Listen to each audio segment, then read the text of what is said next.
Heartbreak House *******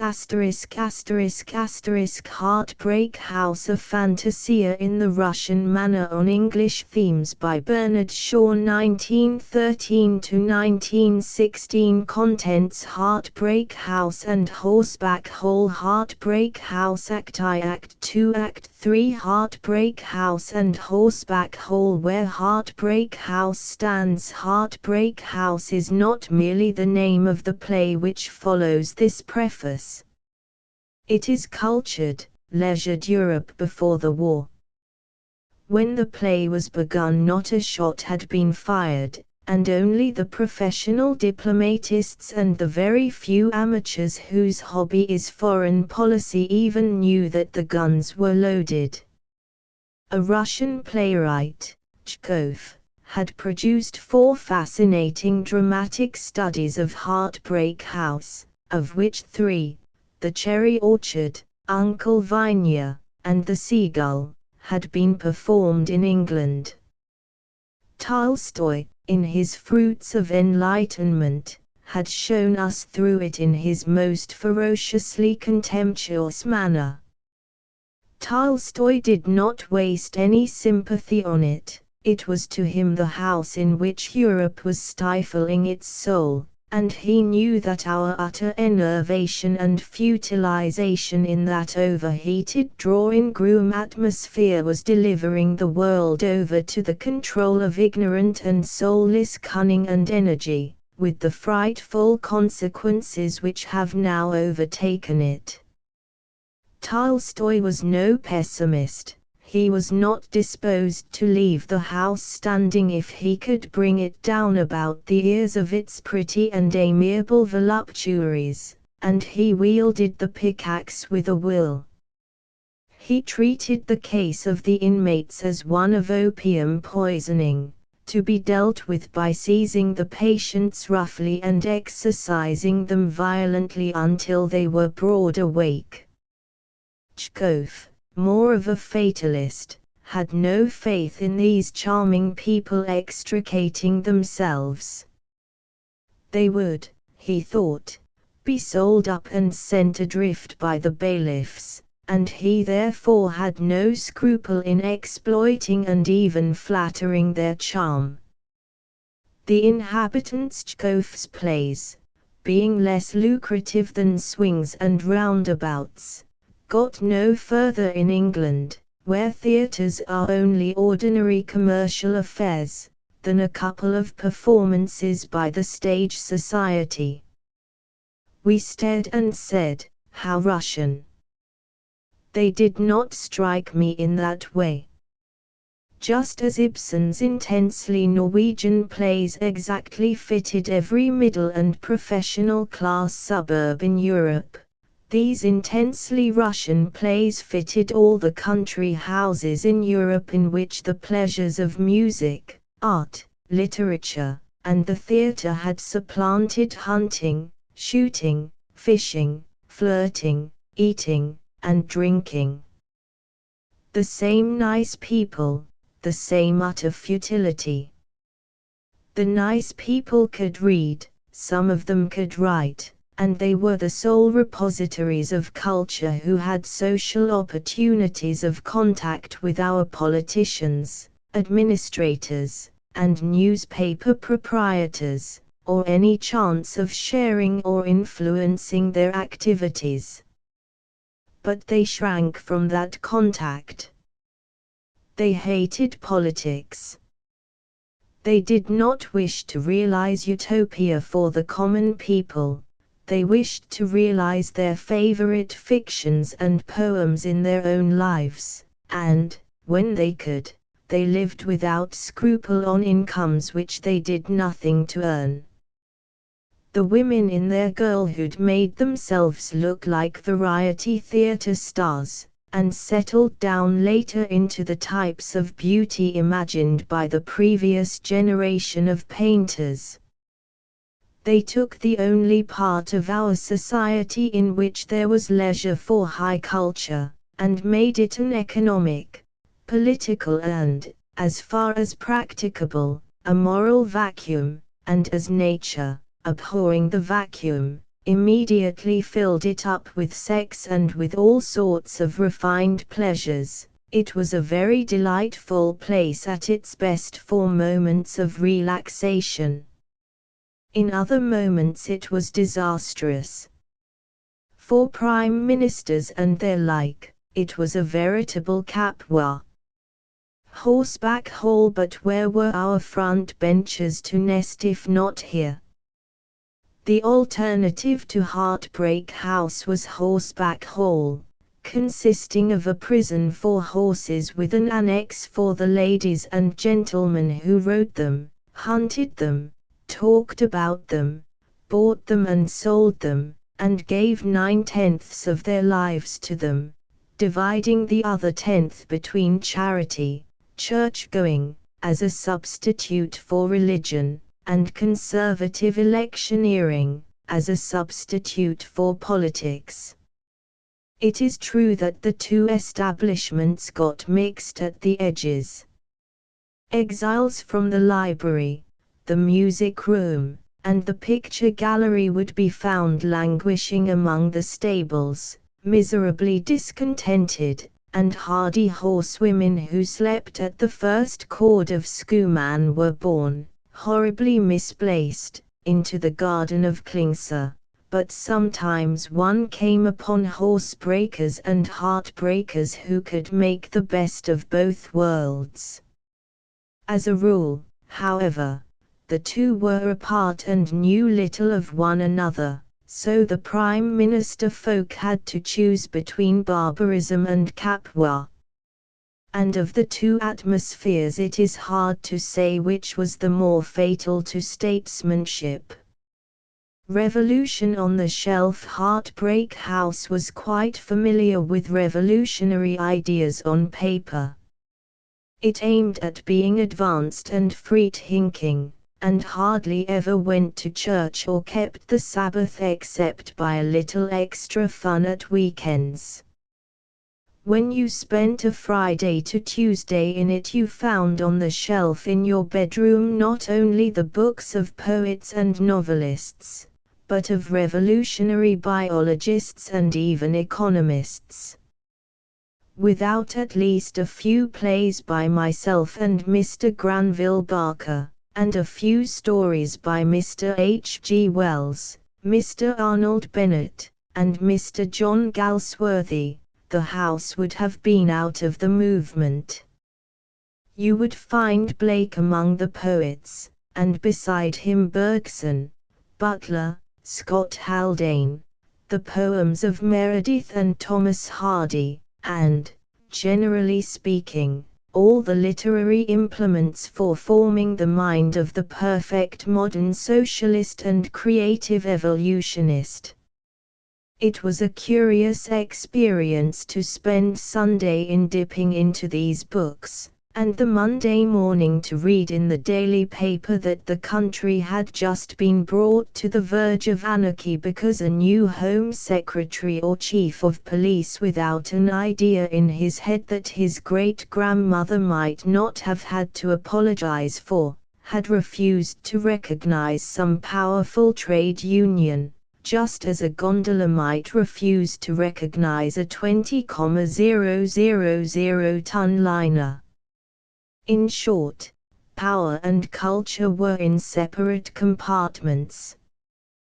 The barbarians were not only literally in the saddle, but on the front bench in the House of Commons, with nobody to correct their incredible ignorance of modern thought and political science but upstarts from the counting house, who had spent their lives furnishing their pockets instead of their minds. Both, however, were practiced in dealing with money and with men, as far as acquiring the one and exploiting the other went. And although this is as undesirable an expertness as that of the medieval robber baron, it qualifies men to keep an estate or a business going in its old routine without necessarily understanding it, just as Bond Street tradesmen and domestic servants keep fashionable society going without any instruction in sociology. The cherry orchard, the Heartbreak people neither could nor would do anything of the sort. With their heads as full of the anticipations of Mr. H. G. Wells as the heads of our actual rulers were empty even of the anticipations of Erasmus or Sir Thomas More, they refused the drudgery of politics, and would have made a very poor job of it if they had changed their minds.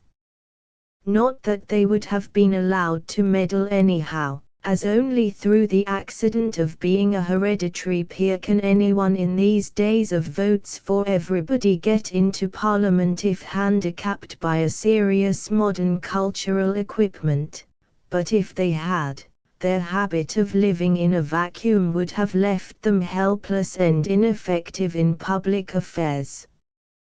Even in private life they were often helpless wasters of their inheritance, like the people in Chgoff's cherry orchard. Even those who lived within their incomes were really kept going by their solicitors and agents, being unable to manage an estate or run a business without continual prompting from those who have to learn how to do such things or starve. From what is called democracy no corrective to this state of things could be hoped. It is said that every people has the government it deserves.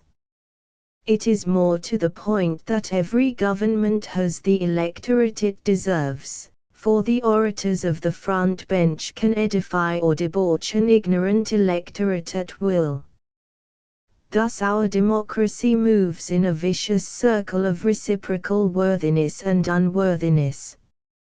Nature's long credits. Nature's way of dealing with unhealthy conditions is unfortunately not one that compels us to conduct a solvent hygiene on a cash basis.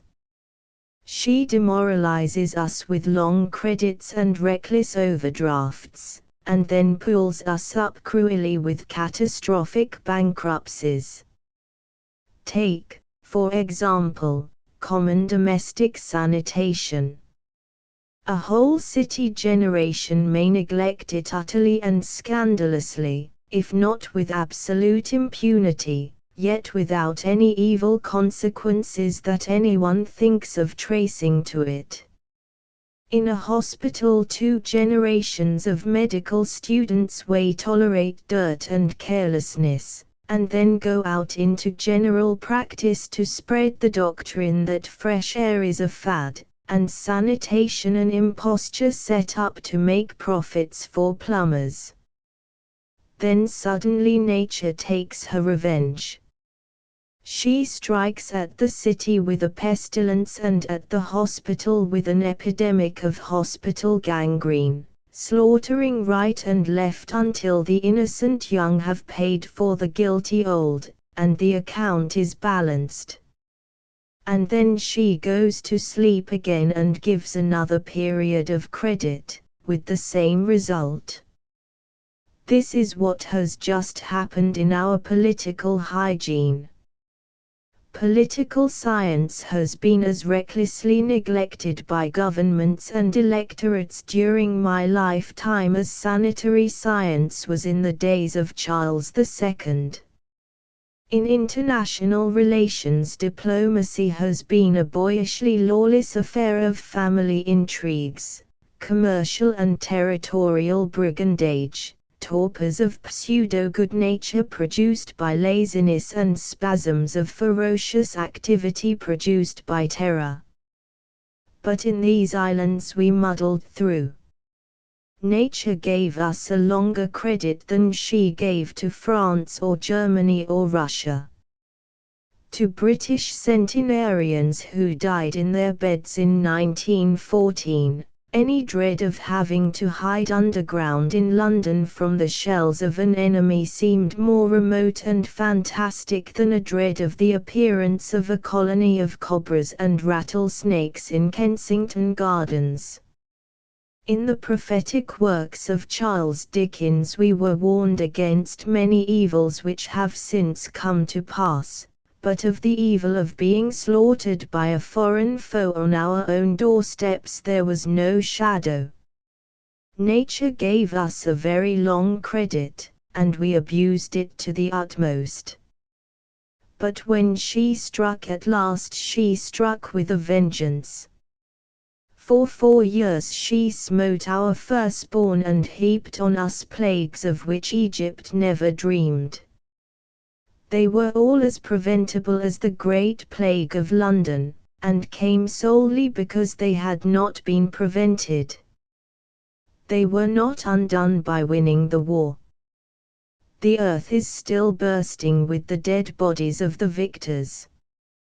The wicked half-century, it is difficult to say whether indifference and neglect are worse than false doctrine, but Heartbreak House and Horseback Hall unfortunately suffered from both.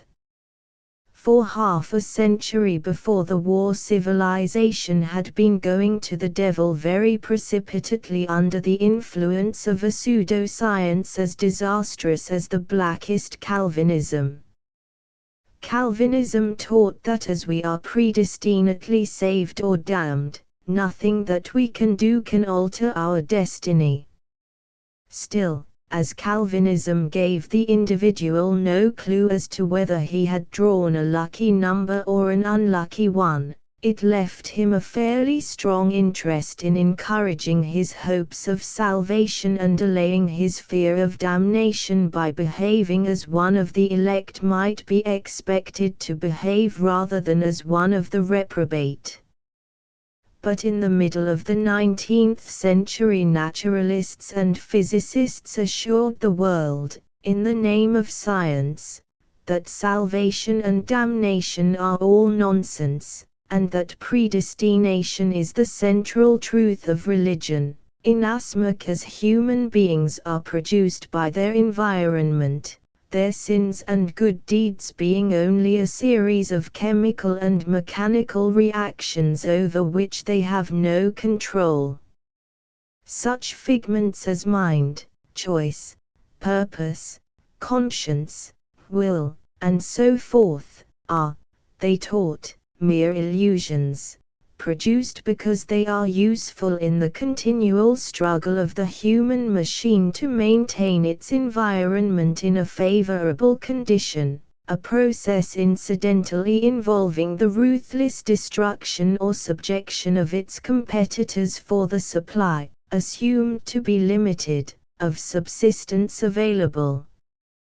We taught Prussia this religion, and Prussia bettered our instruction so effectively that we presently found ourselves confronted with the necessity of destroying Prussia to prevent Prussia destroying us.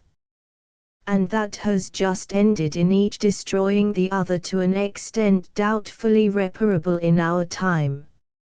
It may be asked how so imbecile and dangerous a creed ever came to be accepted by intelligent beings.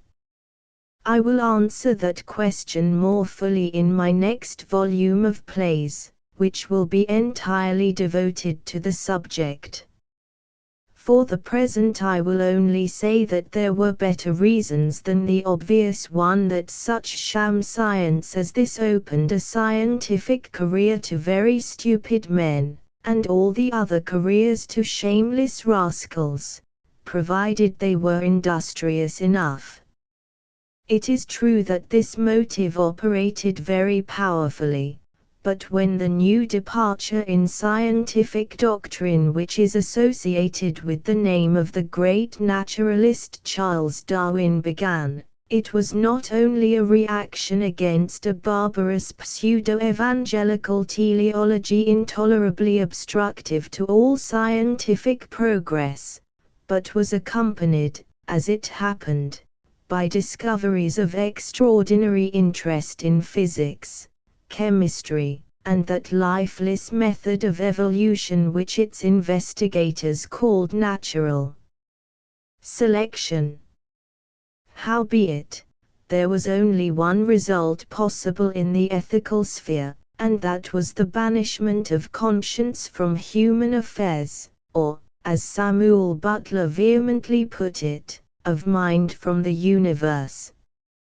Hypochondria now Heartbreak House, with Butler and Bergson and Scott Haldane alongside Blake and the other major poets on its shelves, to say nothing of Wagner and the tone poets, was not so completely blinded by the doltish materialism of the laboratories as the uncultured world outside. But being an idle house, it was a hypochondriacal house, always running after cures. It would stop eating meat, not on valid Shelleyan grounds, but in order to get rid of a bogey called uric acid, and it would actually let you pull all its teeth out to exorcise another demon named Pyria. It was superstitious, and addicted to table rapping, materialization seances, clairvoyance, palmistry, crystal gazing and the like, to such an extent that it may be doubted whether ever before in the history of the world did soothsayers, astrologers, and unregistered therapeutic specialists of all sorts flourish as they did during this half-century of the drift to the abyss. The registered doctors and surgeons were hard put to it to compete with the unregistered. They were not clever enough to appeal to the imagination and sociability of the heartbreakers by the arts of the actor, the orator, the poet, the winning conversationalist. They had to fall back coarsely on the terror of infection and death. They prescribed inoculations and operations. Whatever part of a human being could be cut out without necessarily killing him they cut out, and he often died, unnecessarily of course, in consequence. From such trifles as uvulas and tonsils they went on to ovaries and appendices until at last no one's inside was safe. They explained that the human intestine was too long, and that nothing could make a child of Adam healthy except short-circuiting the pylorus by cutting a length out of the lower intestine and fastening it directly to the stomach. As their mechanist theory taught them that medicine was the business of the chemist's laboratory, and surgery of the carpenter's shop, and also that science, by which they meant their practices, was so important that no consideration for the interests of any individual creature, whether frog or philosopher, much less the vulgar commonplaces of sentimental ethics, could weigh for a moment against the remotest off chance of an addition to the body of scientific knowledge. They operated and vivisected and inoculated and lied on a stupendous scale, clamoring for and actually acquiring such legal powers over the bodies of their fellow citizens as neither king, pope, nor parliament dare ever have claimed. The Inquisition itself was a liberal institution compared to the General Medical Council. Those who do not know how to live must make a merit of dying. Heartbreak House was far too lazy and shallow to extricate itself from this palace of evil enchantment. It rhapsodized about love, but it believed in cruelty. It was afraid of the cruel people, and it saw that cruelty was at least effective. Cruelty did things that made money, whereas love did nothing but prove the soundness of Larroqueford's saying that very few people would fall in love if they had never read about it. Heartbreak House, in short, did not know how to live, at which point all that was left to it was the boast that at least it knew how to die, a melancholy accomplishment which the outbreak of war presently gave it practically unlimited opportunities of displaying. Thus were the firstborn of Heartbreak House smitten, and the young, the innocent, the hopeful, expiated the folly and worthlessness of their elders. War delirium. Only those who have lived through a first-rate war, not in the field, but at home, and kept their heads, can possibly understand the bitterness of Shakespeare and Swift, who both went through this experience. The horror of Peer Gynt in the madhouse, when the lunatics, exalted by illusions of splendid talent and visions of adorning millennium, crowned him as their emperor, was tame in comparison. I do not know whether anyone really kept his head completely except those who had to keep it because they had to conduct the war at first hand. I should not have kept my own, as far as I did keep it, if I had not at once understood that as a scribe and speaker I too was under the most serious public obligation to keep my grip on realities, but this did not save me from a considerable degree of hyperesthesia. There were of course some happy people to whom the war meant nothing, all political and general matters lying outside their little circle of interest. But the ordinary war-conscious civilian went mad, the main symptom being a conviction that the whole order of nature had been reversed. All foods, he felt, must now be adulterated. All schools must be closed. No advertisements must be sent to the newspapers, of which new editions must appear and be bought up every 10 minutes. Traveling must be stopped, or, that being impossible, greatly hindered. All pretenses about fine art and culture and the like must be flung off as an intolerable affectation, and the picture galleries and museums and schools at once occupied by war workers. The British Museum itself was saved only by a hair's breadth. The sincerity of all this, and of much more which would not be believed if I chronicled it, may be established by one conclusive instance of the general craziness. Men were seized with the illusion that they could win the war by giving away money. And they not only subscribed millions to funds of all sorts with no discoverable object, and to ridiculous voluntary organizations for doing what was plainly the business of the civil and military authorities, but actually handed out money to any thief in the street who had the presence of mind to pretend that he, or she, was collecting it for the annihilation of the enemy. Swindlers were emboldened to take offices, label themselves anti-enemy leagues, and simply pocket the money that was heaped on them. Attractively dressed young women found that they had nothing to do but parade the streets, collecting box in hand, and live gloriously on the profits. Many months elapsed before, as a first sign of returning sanity, the police swept an anti-enemy secretary into prison pour encourages les autres, and the passionate penny collecting of the flag days was brought under some sort of regulation.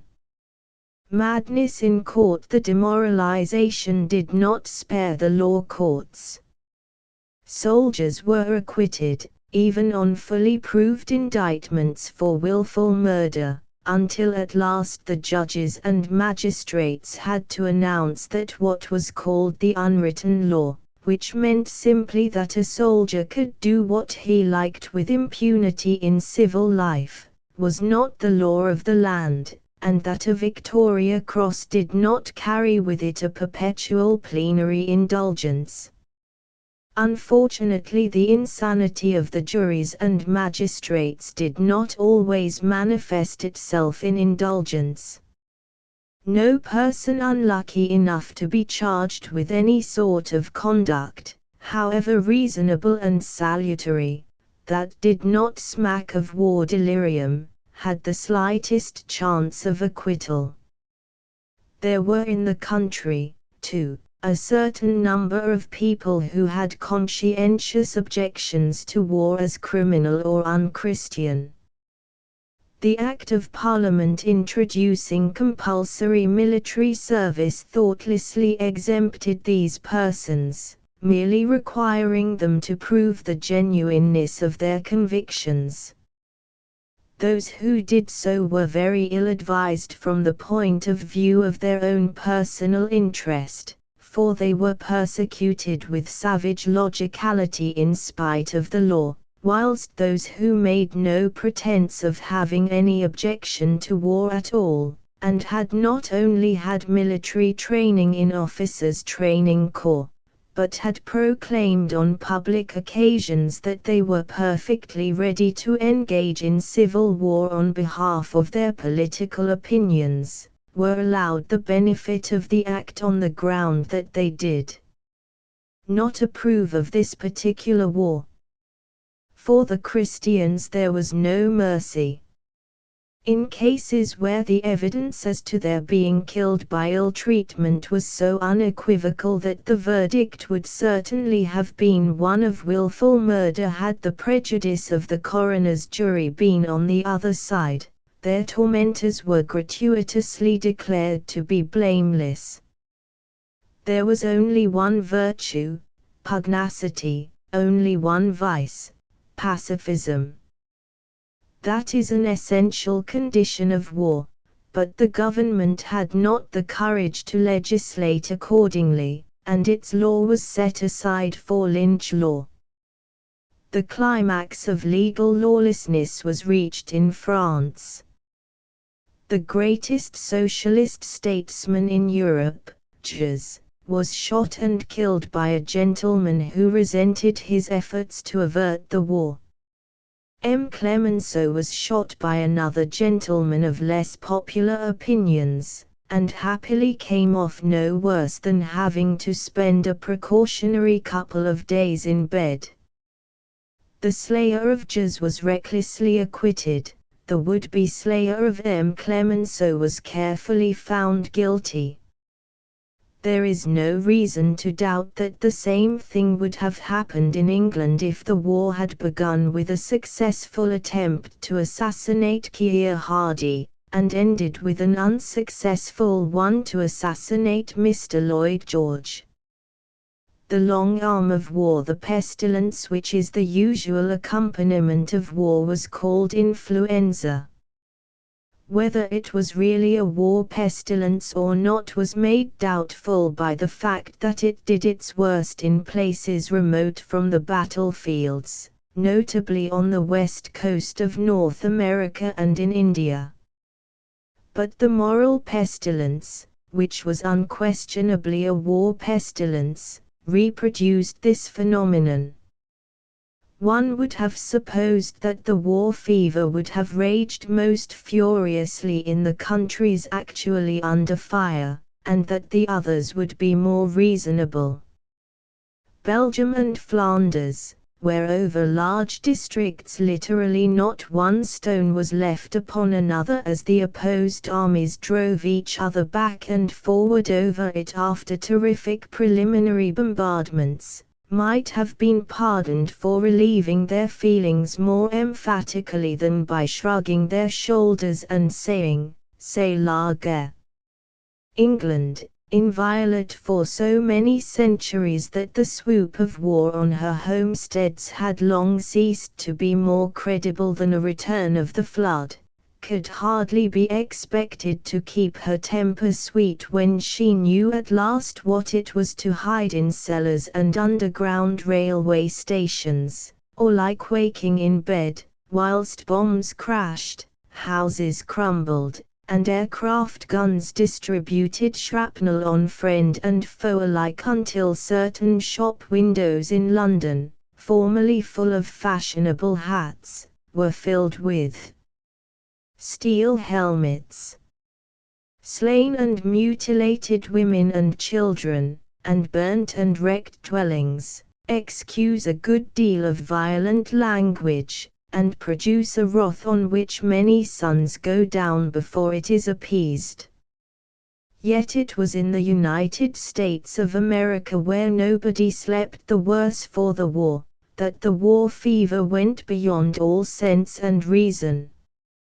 In European courts there was vindictive illegality, in American courts there was raving lunacy.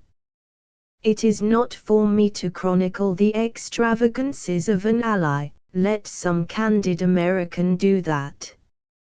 I can only say that to us sitting in our gardens in England, with the guns in France making themselves felt by a throb in the air as unmistakable as an audible sound, or with tightening hearts studying the phases of the moon in London in their bearing on the chances whether our houses would be standing or ourselves alive next morning, the newspaper accounts of the sentences American courts were passing on young girls and old men alike for the expression of opinions which were being uttered amid thundering applause before huge audiences in England, and the more private records of the methods by which the American war loans were raised, were so amazing that they put the guns and the possibilities of a raid clean out of our heads for the moment.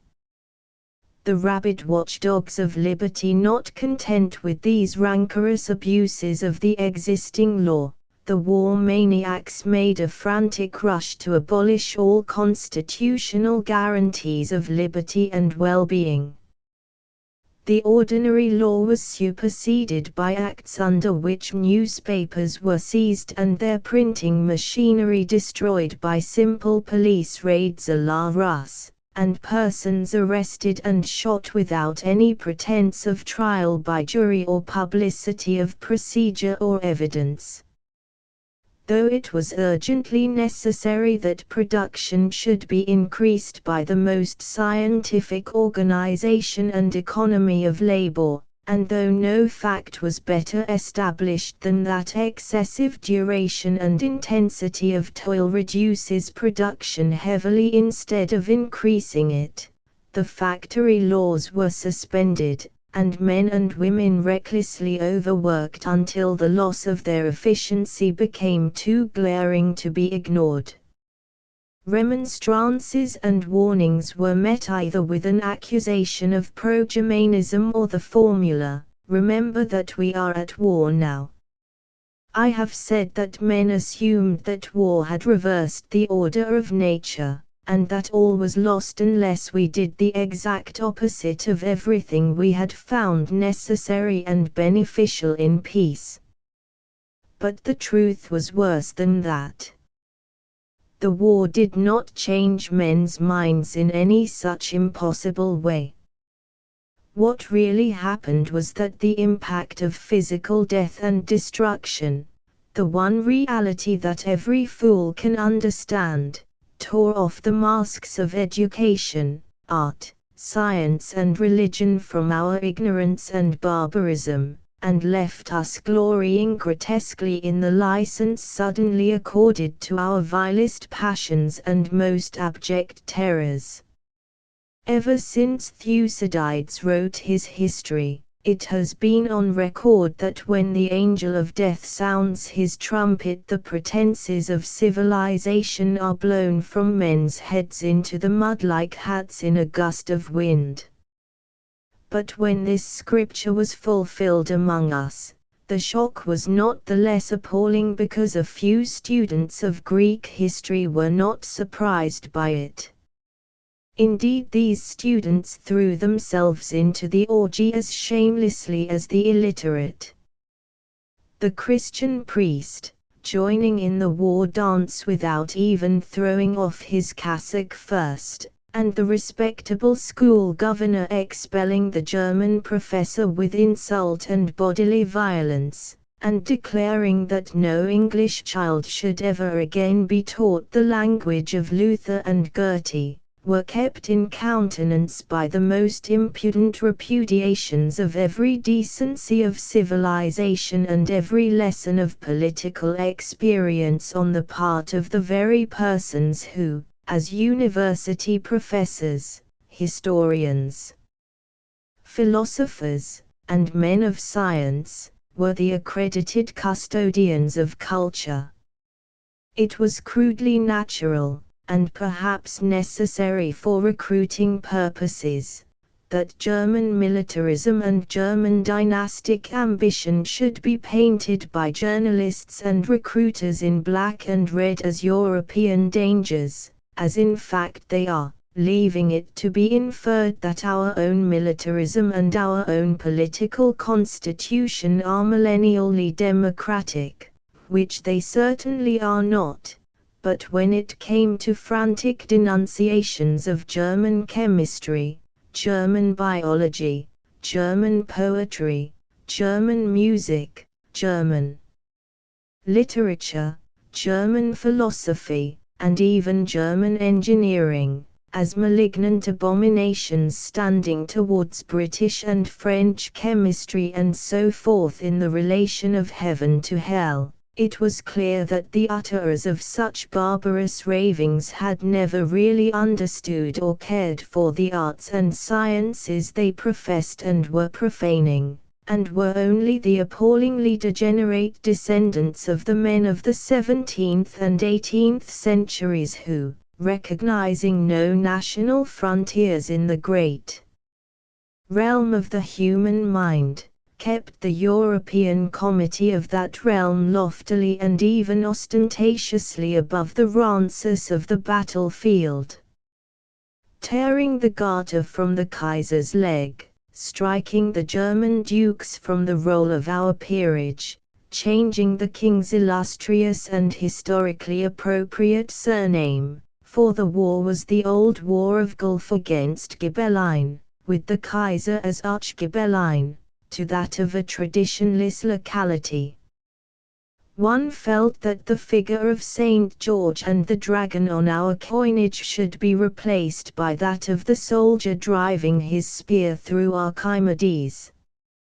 But by that time there was no coinage, only paper money in which 10 shillings called itself a pound as confidently as the people who were disgracing their country called themselves patriots. The sufferings of the sane, the mental distress of living amid the obscene din of all these Carmagnoles and Corroborees was not the only burden that lay on sane people during the war.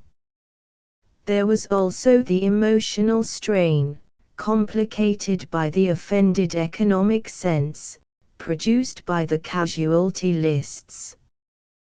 The stupid, the selfish, the narrow-minded, the callous and unimaginative were spared a great deal. Blood and destruction shall be so in use that mothers shall but smile when they behold their infantes quartered by the hands of war was a Shakespearean prophecy that very nearly came true, for when nearly every house had a slaughtered son to mourn, we should all have gone quite out of our senses if we had taken our own and our friends' bereavements at their piece value. It became necessary to give them a false value, to proclaim the young life worthily and gloriously sacrificed to redeem the liberty of mankind, instead of to expiate the heedlessness and folly of their fathers, and expiate it in vain. We had even to assume that the parents and not the children had made the sacrifice, until at last the comic papers were driven to satirize fat old men, sitting comfortably in club chairs, and boasting of the sons they had given to their country. No one grudged these anodynes to acute personal grief, but they only embittered those who knew that the young men were having their teeth set on edge because their parents had eaten sour political grapes. Then think of the young men themselves. Many of them had no illusions about the policy that led to the war, they went clear-sighted to a horribly repugnant duty. Men essentially gentle and essentially wise, with really valuable work in hand, laid it down voluntarily and spent months forming fours in the barrack yard, and stabbing sacks of straw in the public eye, so that they might go out to kill and maim men as gentle as themselves. These men, who were perhaps, as a class, our most efficient soldiers, Frederick Keeling, for example, were not duped for a moment by the hypocritical melodrama that consoled and stimulated the others.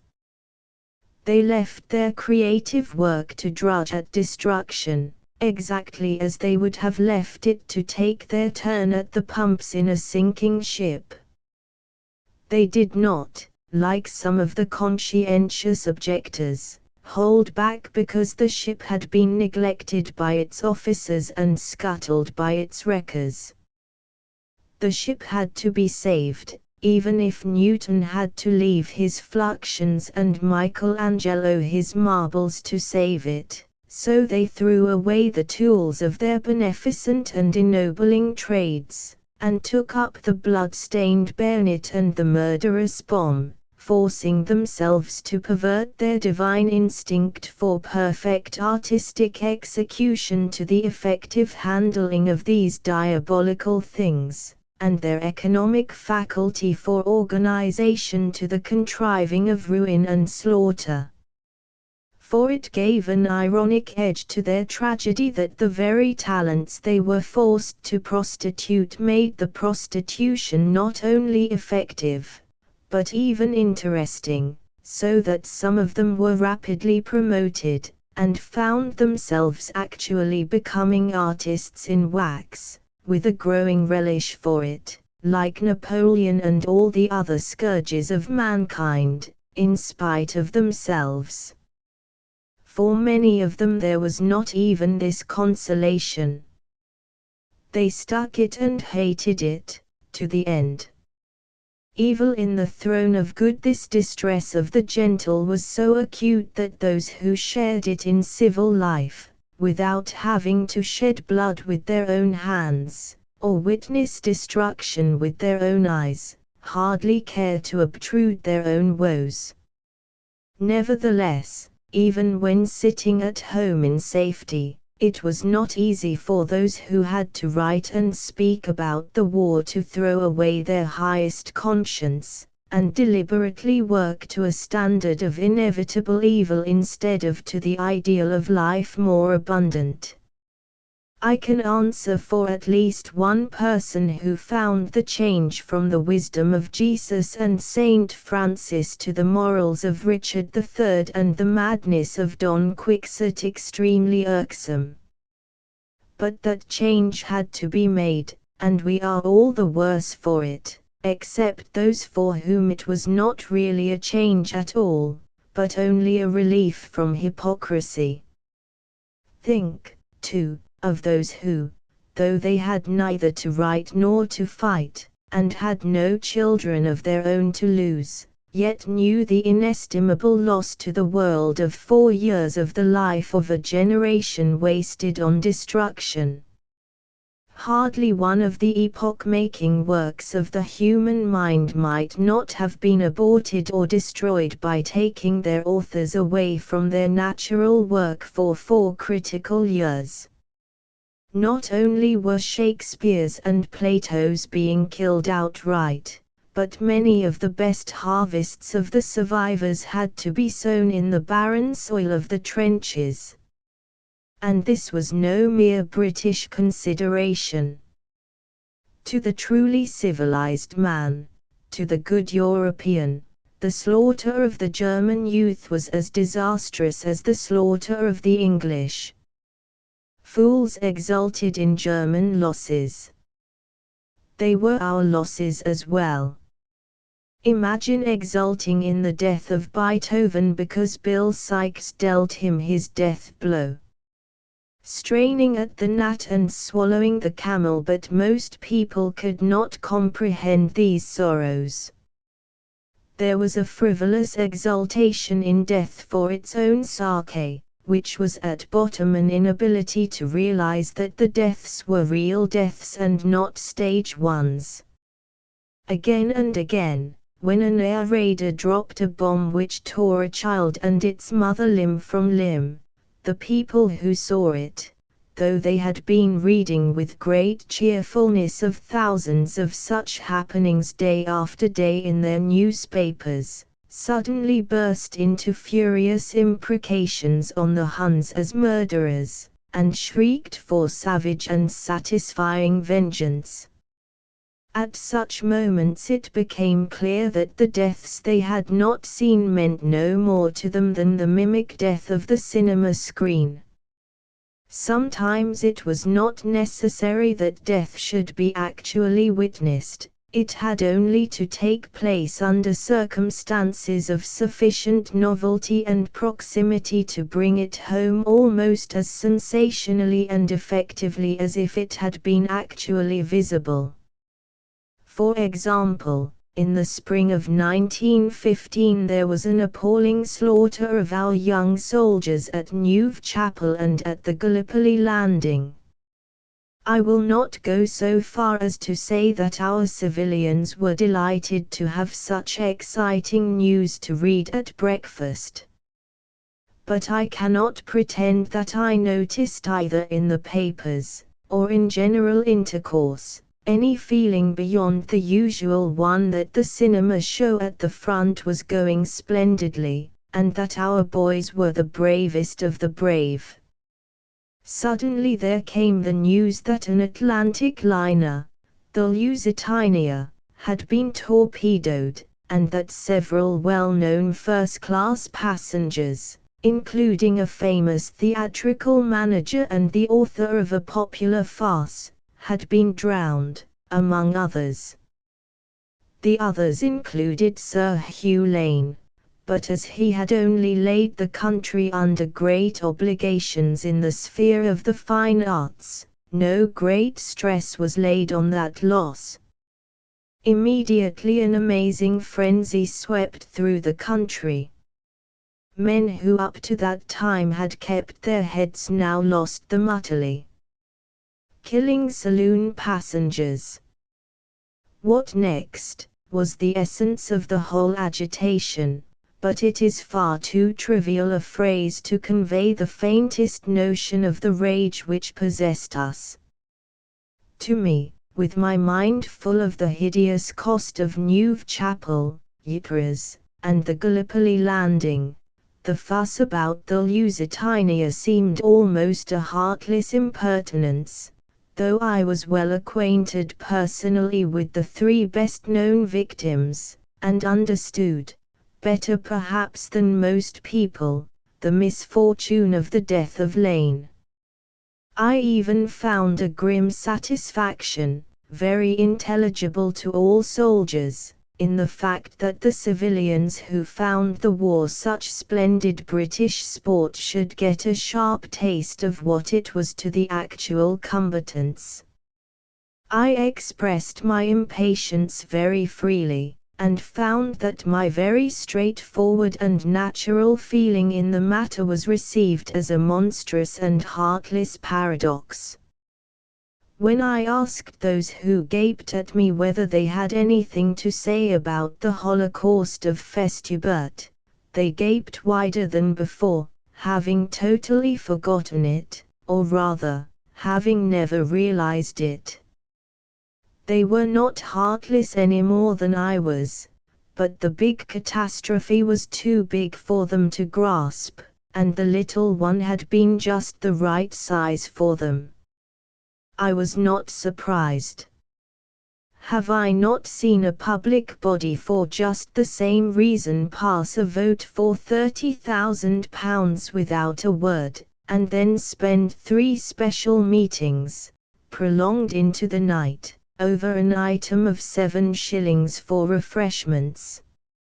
Little minds and big battles. Nobody will be able to understand the vagaries of public feeling during the war unless they bear constantly in mind that the war in its entire magnitude did not exist for the average civilian. He could not conceive even a battle, much less a campaign. To the suburbs the war was nothing but a suburban squabble. To the miner and navvy it was only a series of bayonet fights between German champions and English ones. The enormity of it was quite beyond most of us. Its episodes had to be reduced to the dimensions of a railway accident or a shipwreck before it could produce any effect on our minds at all. To us the ridiculous bombardments of Scarborough and Ramsgate were colossal tragedies, and the Battle of Jutland a mere ballad. The words "after thorough artillery preparation" in the news from the front meant nothing to us, but when our seaside troopers learned that an elderly gentleman at breakfast in a weekend marine hotel had been interrupted by a bomb dropping into his egg cup, their wrath and horror knew no bounds. They declared that this would put a new spirit into the army, and had no suspicion that the soldiers in the trenches roared with laughter over it for days, and told each other that it would do the blighters at home good to have a taste of what the army was up against. Sometimes the smallness of view was pathetic. A man would work at home regardless of the call to make the world safe for democracy. His brother would be killed at the front. Immediately he would throw up his work and take up the war as a family blood feud against the Germans. Sometimes it was comic. A wounded man, entitled to his discharge, would return to the trenches with a grim determination to find the Hun who had wounded him and pay him out for it. It is impossible to estimate what proportion of us, in khaki or out of it, grasped the war and its political antecedents as a whole in the light of any philosophy of history or knowledge of what war is. I doubt whether it was as high as our proportion of higher mathematicians. But there can be no doubt that it was prodigiously outnumbered by the comparatively ignorant and childish. Remember that these people had to be stimulated to make the sacrifices demanded by the war, and that this could not be done by appeals to a knowledge which they did not possess, and a comprehension of which they were incapable. When the armistice at last set me free to tell the truth about the war at the following general election, a soldier said to a candidate whom I was supporting, "If I had known all that in 1914, they would never have got me into khaki." And that, of course, was precisely why it had been necessary to stuff him with a romance that any diplomatist would have laughed at.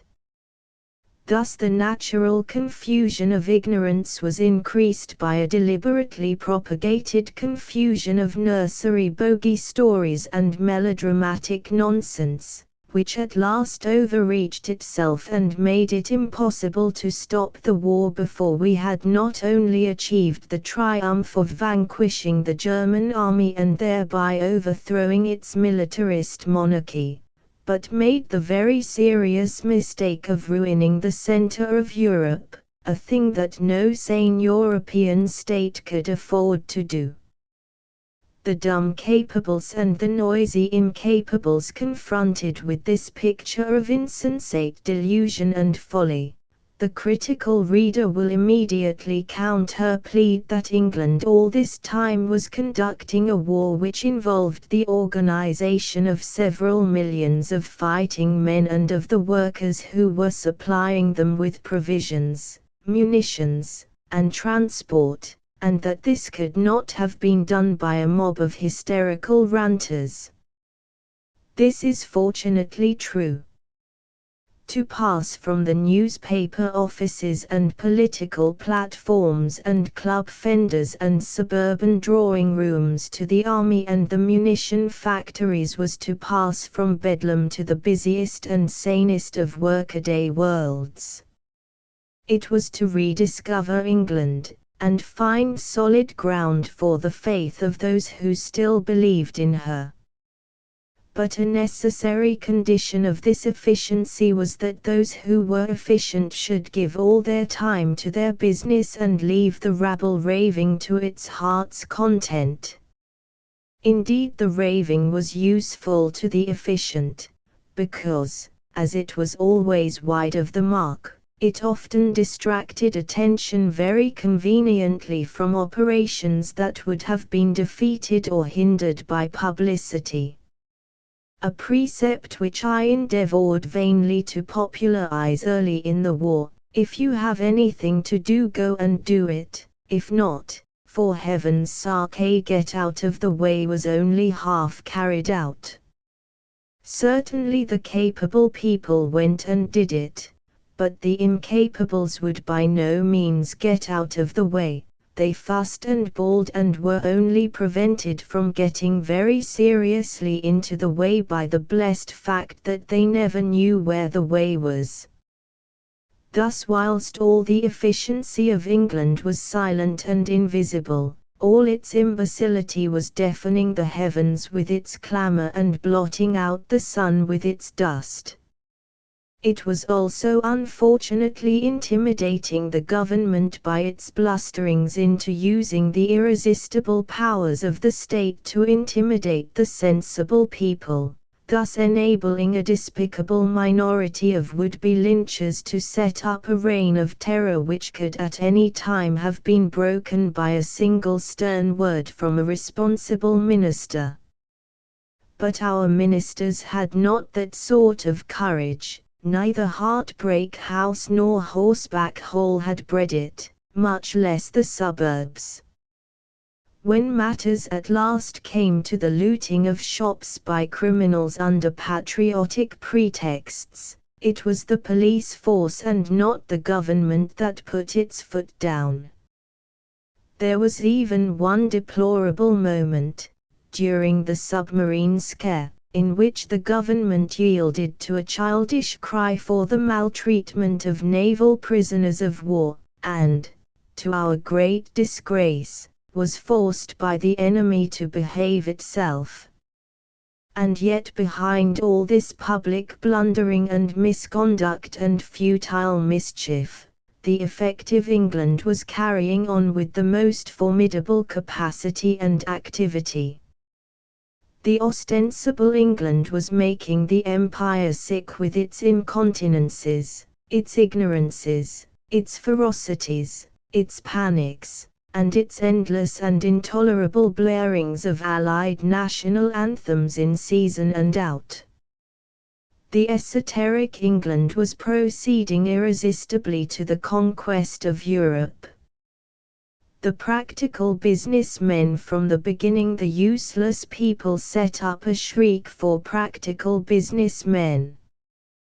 By this they meant men who had become rich by placing their personal interests before those of the country, and measuring the success of every activity by the pecuniary profit it brought to them and to those on whom they depended for their supplies of capital. The pitiable failure of some conspicuous samples from the first batch we tried of these poor devils helped to give the whole public side of the war an air of monstrous and hopeless farce. They proved not only that they were useless for public work, but that in a well-ordered nation they would never have been allowed to control private enterprise. How the fools shouted the wise men down thus! Like a fertile country flooded with mud, England showed no sign of her greatness in the days when she was putting forth all her strength to save herself from the worst consequences of her littleness. Most of the men of action, occupied to the last hour of their time with urgent practical work, had to leave to idler people, or to professional rhetoricians, the presentation of the war to the reason and imagination of the country and the world in speeches, poems, manifestos, picture posters, and newspaper articles. I have had the privilege of hearing some of our ablest commanders talking about their work, and I have shared the common lot of reading the accounts of that work given to the world by the newspapers. No two experiences could be more different. But in the end the talkers obtained a dangerous ascendancy over the rank and file of the men of action, for though the great men of action are always inveterate talkers and often very clever writers, and therefore cannot have their minds formed for them by others, the average man of action, like the average fighter with the bayonet, can give no account of himself in words even to himself, and is apt to pick up and accept what he reads about himself and other people in the papers, except when the writer is rash enough to commit himself on technical points. It was not uncommon during the war to hear a soldier, or a civilian engaged on war work, describing events within his own experience that reduced to utter absurdity the ravings and maunderings of his daily paper, and yet echo the opinions of that paper like a parrot. Thus, to escape from the prevailing confusion and folly, it was not enough to seek the company of the ordinary man of action, one had to get into contact with the master spirits. This was a privilege which only a handful of people could enjoy. For the unprivileged citizen there was no escape. To him the whole country seemed mad, futile, silly, incompetent, with no hope of victory except the hope that the enemy might be just as mad.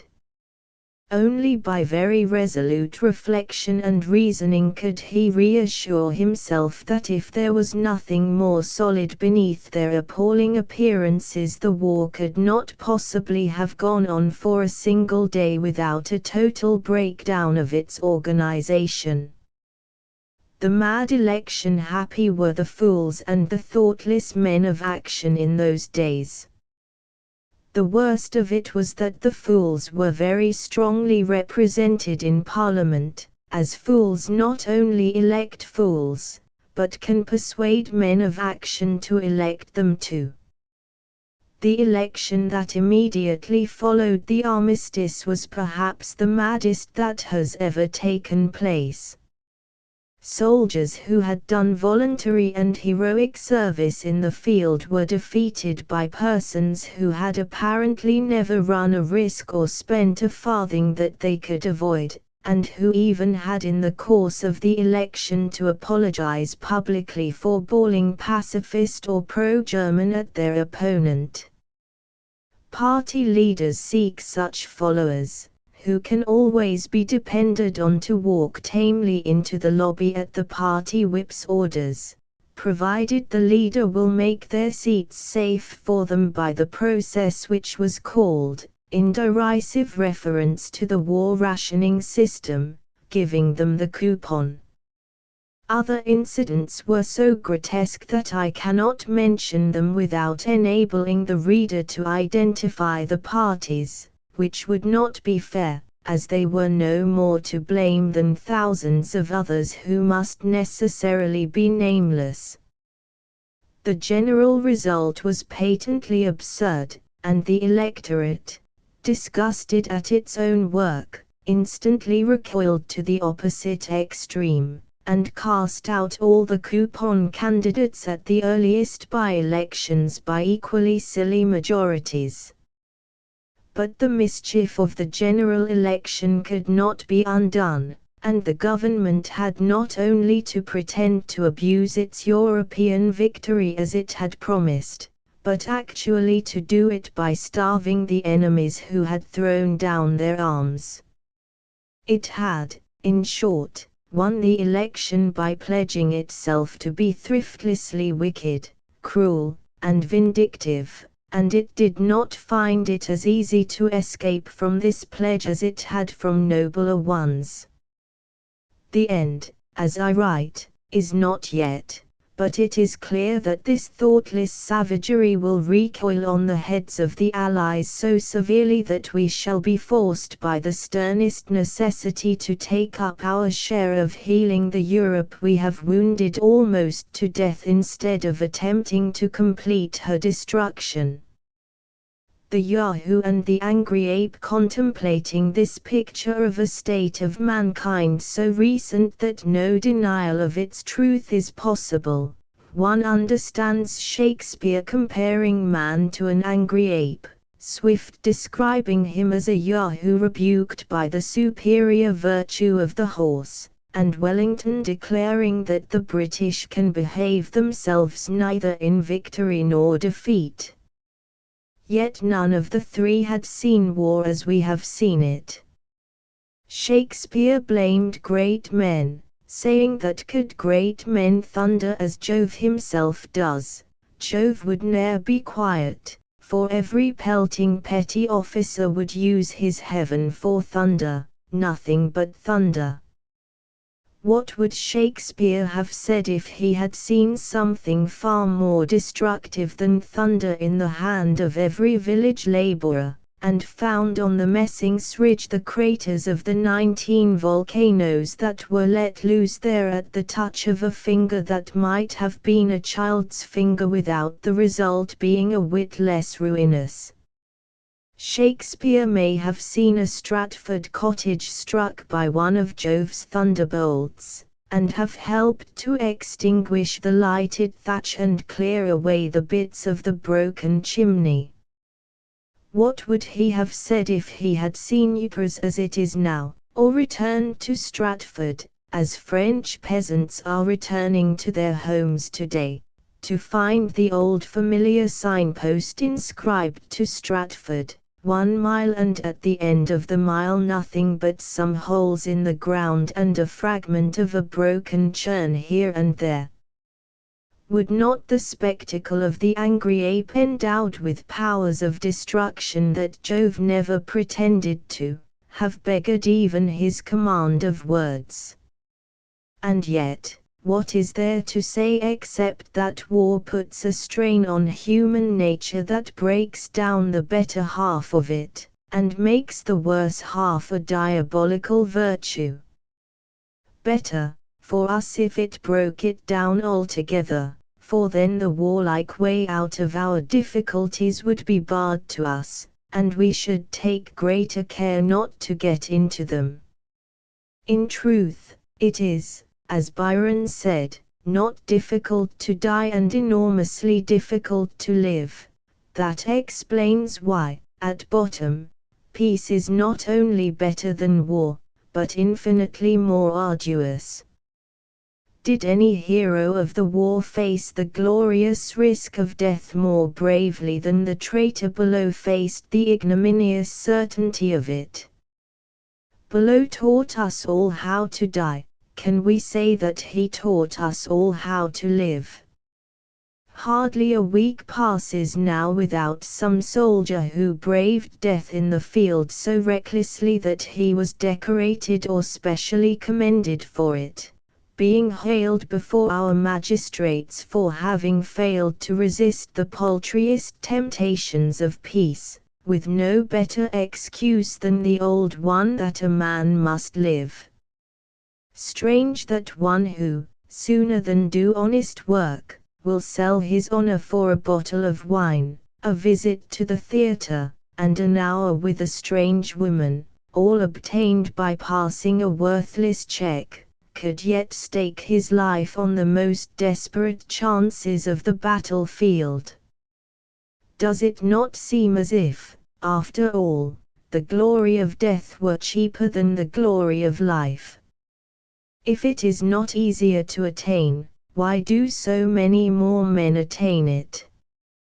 At all events, it is clear that the kingdom of the Prince of Peace has not yet become the kingdom of this world. His attempts at invasion have been resisted far more fiercely than the Kaiser's. Successful as that resistance has been, it has piled up a sort of national debt that is not the less oppressive because we have no figures for it and do not intend to pay it. A blockade that cuts off the grace of our Lord is in the long run less bearable than the blockades which merely cut off raw materials, and against that blockade our armada is impotent. In the blockader's house, he has assured us, there are many mansions, but I am afraid they do not include either Heartbreak House or Horseback Hall. Plague on both your houses. Meanwhile the Bolshevist picks and petards are at work on the foundations of both buildings, and though the Bolshevists may be buried in the ruins, their deaths will not save the edifices. Unfortunately they can be built again. Like Doubting Castle, they have been demolished many times by successive Grievits, and rebuilt by simple, sloth, and presumption, by feeble mind and much afraid, and by all the jurymen of Vanity Fair. Another generation of secondary education at our ancient public schools and the cheaper institutions that ape them will be quite sufficient to keep the two going until the next war. For the instruction of that generation I leave these pages as a record of what civilian life was during the war, a matter on which history is usually silent. Fortunately it was a very short war. It is true that the people who thought it could not last more than 6 months were very signally refuted by the event. As Sir Douglas Haig has pointed out, its Waterloos lasted months instead of hours. But there would have been nothing surprising in its lasting 30 years. If it had not been for the fact that the blockade achieved the amazing feat of starving out Europe, which it could not possibly have done had Europe been properly organized for war, or even for peace, the war would have lasted until the belligerents were so tired of it that they could no longer be compelled to compel themselves to go on with it. Considering its magnitude, the War of 1914–18 will certainly be classed as the shortest in history. The end came so suddenly that the combatant literally stumbled over it, and yet it came a full year later than it should have come if the belligerents had not been far too afraid of one another to face the situation sensibly. Germany, having failed to provide for the war she began, failed again to surrender before she was dangerously exhausted. Her opponents, equally improvident, went as much too close to bankruptcy as Germany to starvation. It was a bluff at which both were bluffed. And, with the usual irony of war, it remains doubtful whether Germany and Russia, the defeated, will not be the gainers, for the victors are already busy fastening on themselves the chains they have struck from the limbs of the vanquished. How the theatre fared let us now contract our view rather violently from the European theatre of war to the theatre in which the fights are sham fights, and the slain, rising the moment the curtain has fallen, go comfortably home to supper after washing off their rose-pink wounds.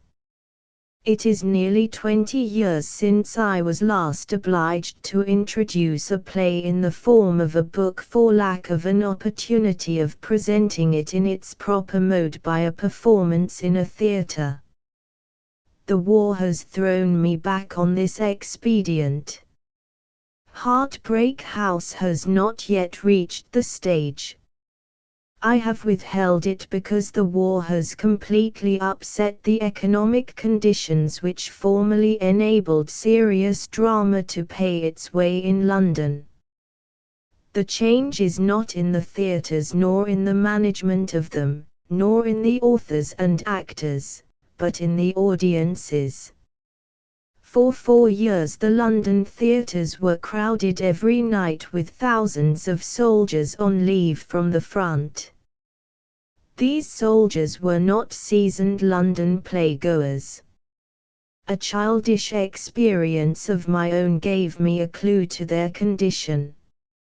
When I was a small boy I was taken to the opera. I did not then know what an opera was, though I could whistle a good deal of opera music. I had seen in my mother's album photographs of all the great opera singers, mostly in evening dress. In the theatre I found myself before a gilded balcony filled with persons in evening dress whom I took to be the opera singers. I picked out one massive dark lady as Alboni, and wondered how soon she would stand up and sing.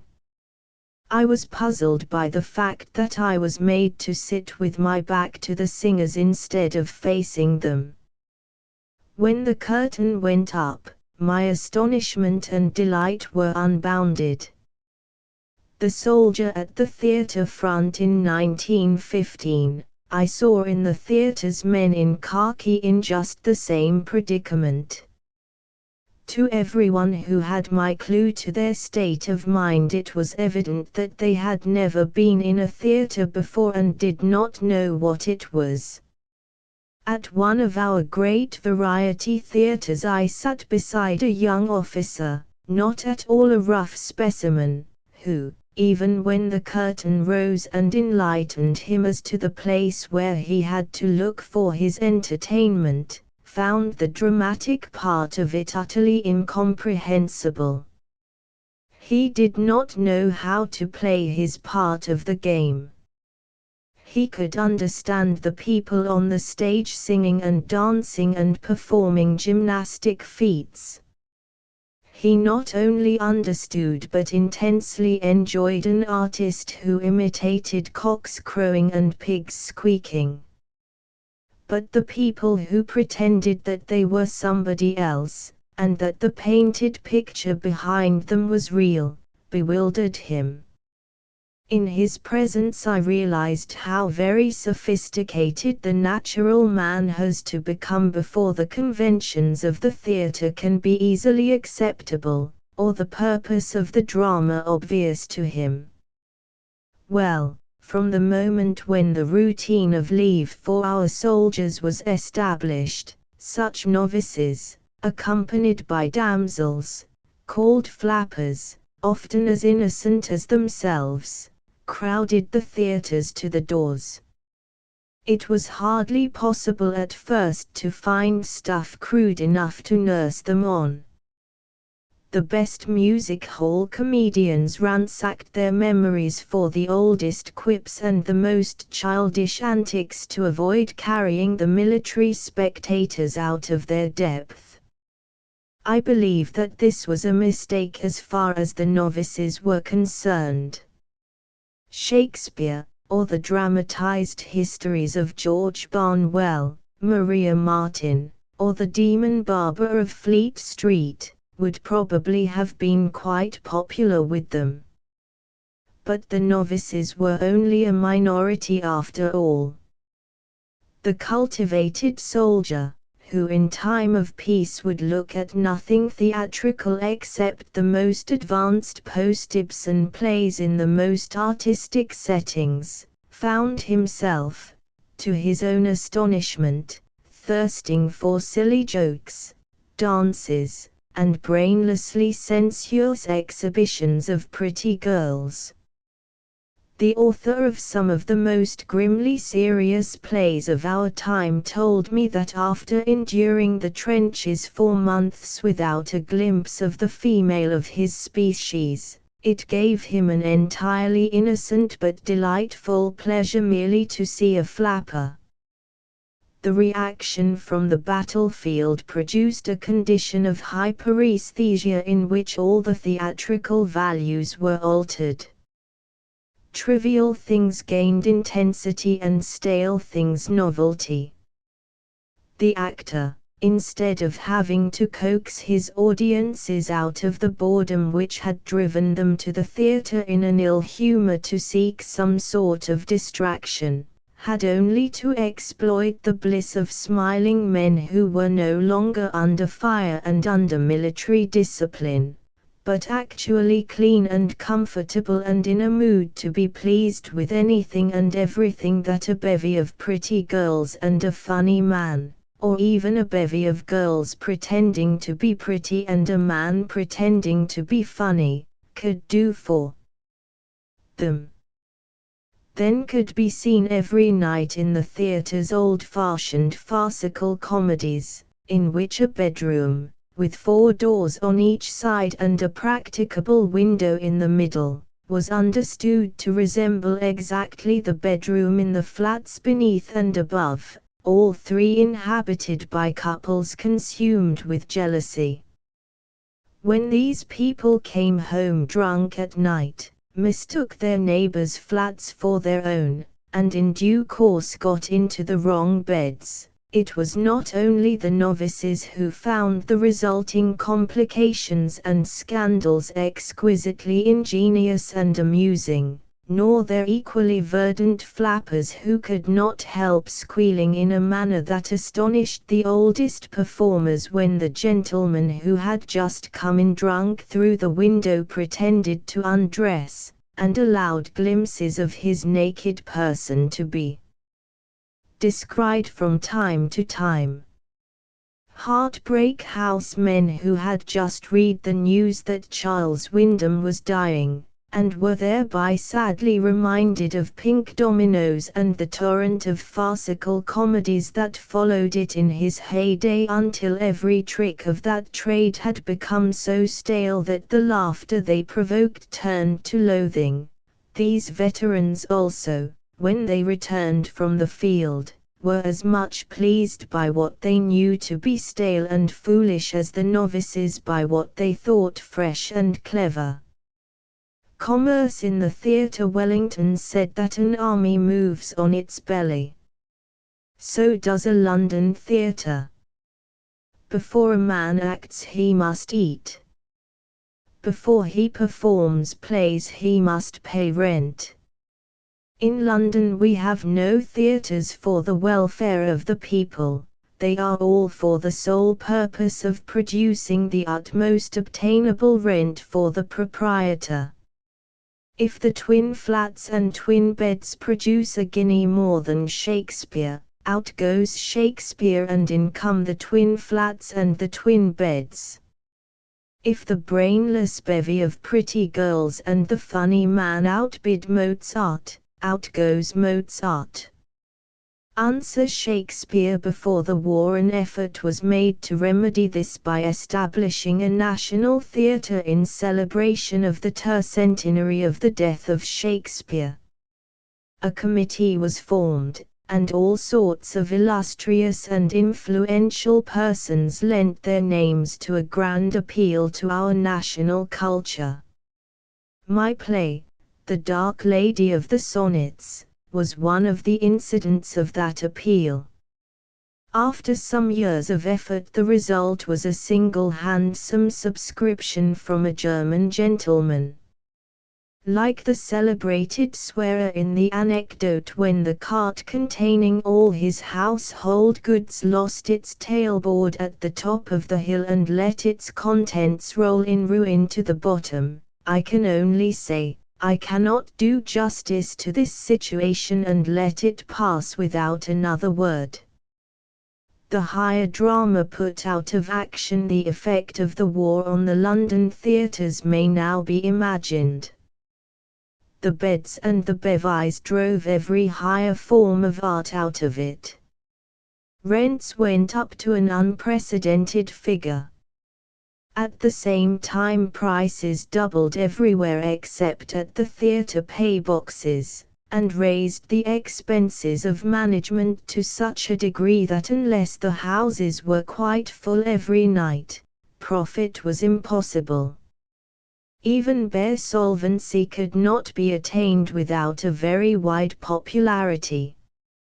Now what had made serious drama possible to a limited extent before the war was that a play could pay its way even if the theatre were only half full until Saturday and three-quarters full then.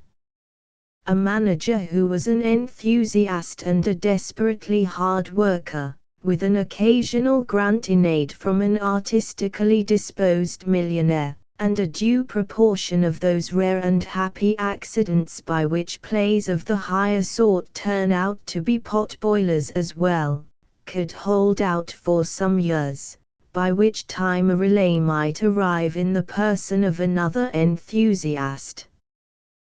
Thus and not otherwise occurred that remarkable revival of the British drama at the beginning of the century which made my own career as a playwright possible in England.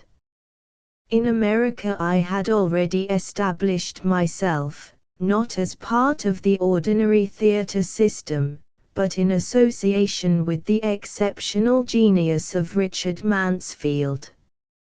In Germany and Austria I had no difficulty.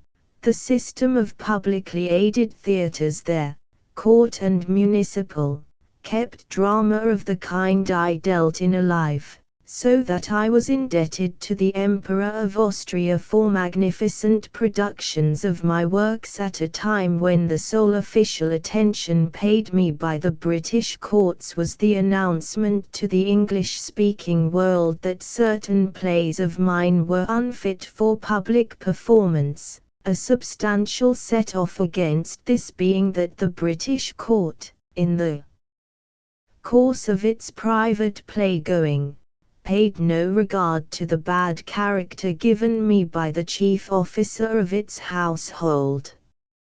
Howbeit, the fact that my plays effected a lodgment on the London stage, and were presently followed by the plays of Granville Barker, Gilbert Murray, John Masefield, St. John Hankin, Lawrence Houseman, Arnold Bennett, John Galsworthy, John Drinkwater, and others which would in the 19th century have stood rather less chance of production at a London theatre than the dialogues of Plato, not to mention revivals of the ancient Athenian drama and a restoration to the stage of Shakespeare's plays as he wrote them, was made economically possible solely by a supply of theatres which could hold nearly twice as much money as it cost to rent and maintain them.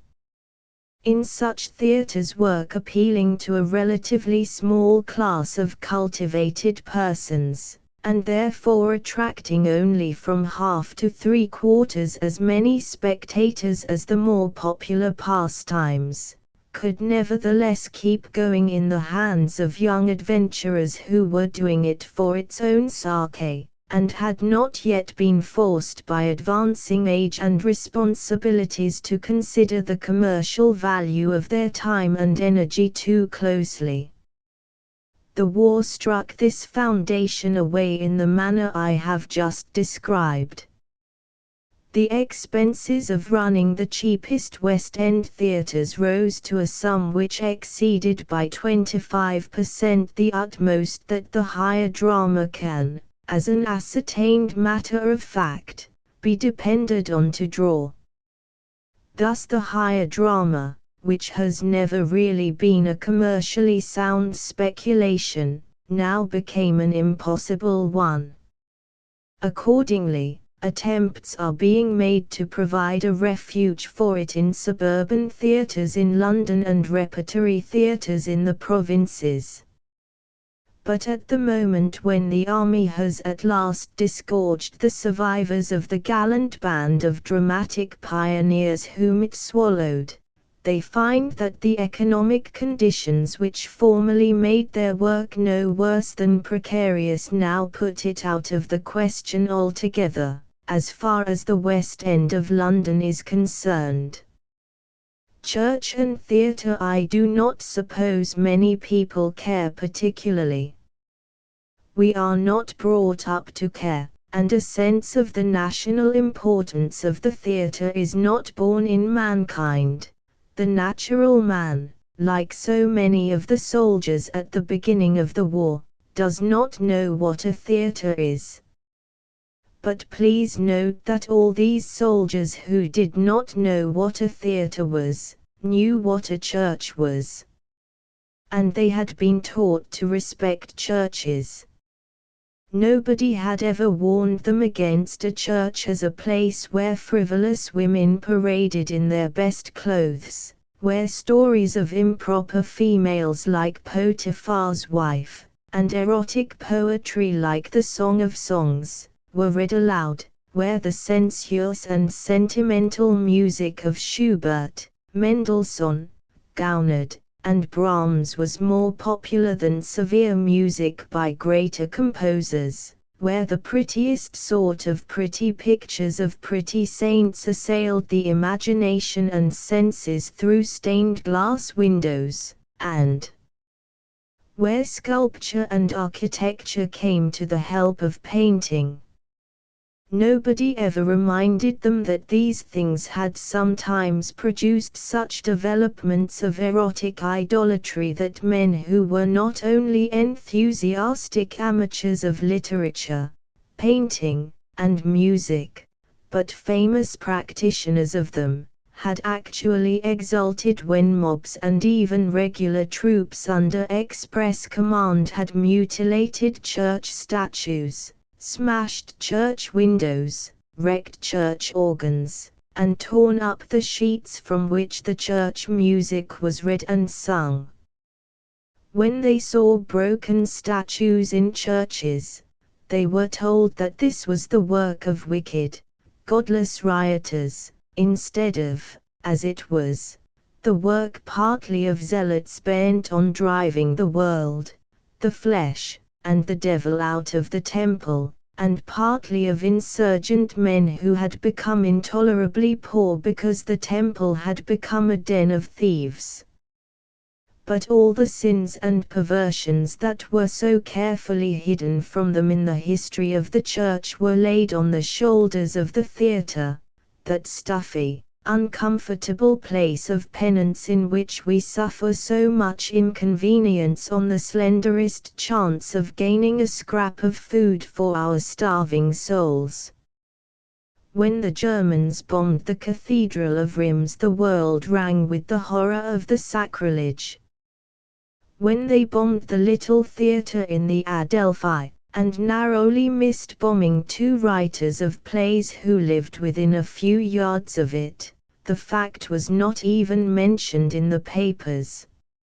In point of appeal to the senses, no theatre ever built could touch the fane at Reims, no actress could rival its Virgin in beauty, nor any operatic tenor look otherwise than a fool beside its David.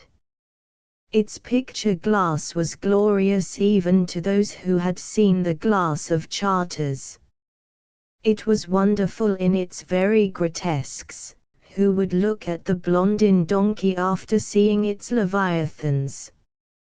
In spite of the Adam Adelphian decoration on which Miss Kingston had lavished so much taste and care, the little theatre was in comparison with Reims the gloomiest of little conventicles. Indeed, the cathedral must, from the Puritan point of view, have debauched 1,000,000 voluptuaries for every one whom the little theatre had sent home thoughtful to a chaste bed after Mr. Chesterton's magic or Brouwer's Les Avaries. Perhaps that is the real reason why the church is lauded and the theatre reviled. Whether or no, the fact remains that the lady to whose public spirit and sense of the national value of the theatre I owed the first regular public performance of a play of mine had to conceal her action as if it had been a crime, whereas if she had given the money to the church she would have worn a halo for it. And I admit, as I have always done, that this state of things may have been a very sensible one. I have asked Londoners again and again why they pay half a guinea to go to a theatre when they can go to St. Paul's or Westminster Abbey for nothing. Their only possible reply is that they want to see something new and possibly something wicked, but the theaters mostly disappoint both hopes. If ever a revolution makes me dictator, I shall establish a heavy charge for admission to our churches.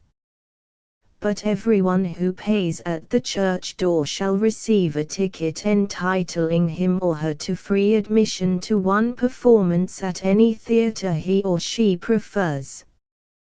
Thus shall the sensuous charms of the church service be made to subsidize the sterner virtue of the drama.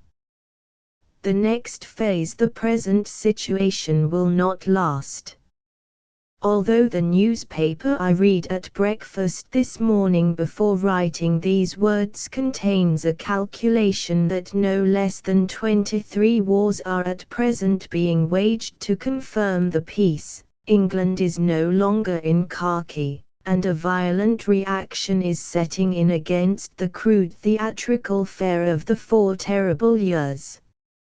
Soon the rents of theaters will once more be fixed on the assumption that they cannot always be full, nor even on the average half-full week in and week out.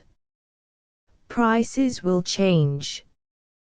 The higher drama will be at no greater disadvantage than it was before the war, and it may benefit, first, by the fact that many of us have been torn from the fool's paradise in which the theatre formerly traded, and thrust upon the sternest realities and necessities until we have lost both faith in and patience with the theatrical pretenses that had no root either in reality or necessity. Second, by the startling change made by the war in the distribution of income. It seems only the other day that a millionaire was a man with £50,000 a year. Today, when he has paid his income tax and super tax, and insured his life for the amount of his death duties, he is lucky if his net income is £10,000 though his nominal property remains the same. And this is the result of a budget which is called a respite for the rich. At the other end of the scale, millions of persons have had regular incomes for the first time in their lives, and their men have been regularly clothed, fed, lodged, and taught to make up their minds that certain things have to be done, also for the first time in their lives. Hundreds of thousands of women have been taken out of their domestic cages and tasted both discipline and independence. The thoughtless and snobbish middle classes have been pulled up short by the very unpleasant experience of being ruined to an unprecedented extent. We have all had a tremendous jolt. And although the widespread notion that the shock of the war would automatically make a new heaven and a new earth, and that the dog would never go back to his vomit nor the sow to her wallowing in the mire, is already seen to be a delusion, yet we are far more conscious of our condition than we were, and far less disposed to submit to it. Revolution, lately only a sensational chapter in history or a demagogic claptrap, is now a possibility so imminent that hardly by trying to suppress it in other countries by arms and defamation, and calling the process anti-Bolshevism, can our government stave it off at home. Perhaps the most tragic figure of the day is the American president who was once a historian. In those days it became his task to tell us how, after that great war in America which was more clearly than any other war of our time a war for an idea, the conquerors, confronted with a heroic task of reconstruction, turned recreant, and spent 15 years in abusing their victory under cover of pretending to accomplish the task they were doing what they could to make impossible.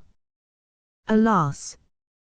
Hegel was right when he said that we learn from history that men never learn anything from history. With what anguish of mind the President sees that we, the new conquerors, forgetting everything we professed to fight for, are sitting down with watering mouths to a good square meal of 10 years' revenge upon and humiliation of our prostrate foe, can only be guessed by those who know, as he does, how hopeless is remonstrance, and how happy Lincoln was in perishing from the earth before his inspired messages became scraps of paper. He knows well that from the peace conference will come, in spite of his utmost, no edict on which he will be able, like Lincoln, to invoke the considerate judgment of mankind, and the gracious favor of Almighty God. He led his people to destroy the militarism of Zaben, and the army they rescued is busy in Cologne imprisoning every German who does not salute a British officer, whilst the government at home, asked whether it approves, replies that it does not propose even to discontinue this Zabenism when the peace is concluded, but in effect looks forward to making Germans salute British officers until the end of the world. That is what war makes of men and women.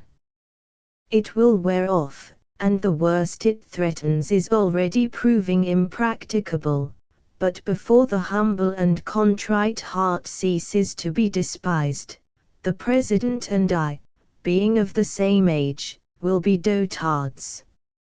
In the meantime there is, for him, another history to write, for me, another comedy to stage. Perhaps, after all, that is what wars are for, and what historians and playwrights are for. If men will not learn until their lessons are written in blood, why, blood they must have, their own for preference. The ephemeral thrones and the eternal theatre to the theatre it will not matter. Whatever Bastilles fall, the theatre will stand. Apostolic Habsburg has collapsed, all highest Hohenzollern languishes in Holland, threatened with trial on a capital charge of fighting for his country against England. Imperial Romanov, said to have perished miserably by a more summary method of murder, is perhaps alive or perhaps dead. Nobody cares more than if he had been a peasant. The Lord of Hellas is level with his lackeys in Republican Switzerland. Prime ministers and commanders-in-chief have passed from a brief glory as Solans and Caesars into failure and obscurity as closely on one another's heels as the descendants of Banquo, but Euripides and Aristophanes, Shakespeare and Molière, Goethe and Ibsen remain fixed in their everlasting seats. How war muzzles the dramatic poet as for myself, why, it may be asked, did I not write 2 plays about the war instead of 2 pamphlets on it? The answer is significant. You cannot make war and on your neighbor at the same time. War cannot bear the terrible castigation of comedy, the ruthless light of laughter that glares on the stage. When men are heroically dying for their country, it is not the time to show their lovers and wives and fathers and mothers how they are being sacrificed to the blunders of boobies, the cupidity of capitalists, the ambition of conquerors, the electioneering of demagogues, the Pharisaism of patriots, the lusts and lies and rances and bloodthirsts that love war because it opens their prison doors, and sets them in the thrones of power and popularity. For unless these things are mercilessly exposed they will hide under the mantle of the ideals on the stage just as they do in real life. And though there may be better things to reveal, it may not, and indeed cannot, be militarily expedient to reveal them whilst the issue is still in the balance.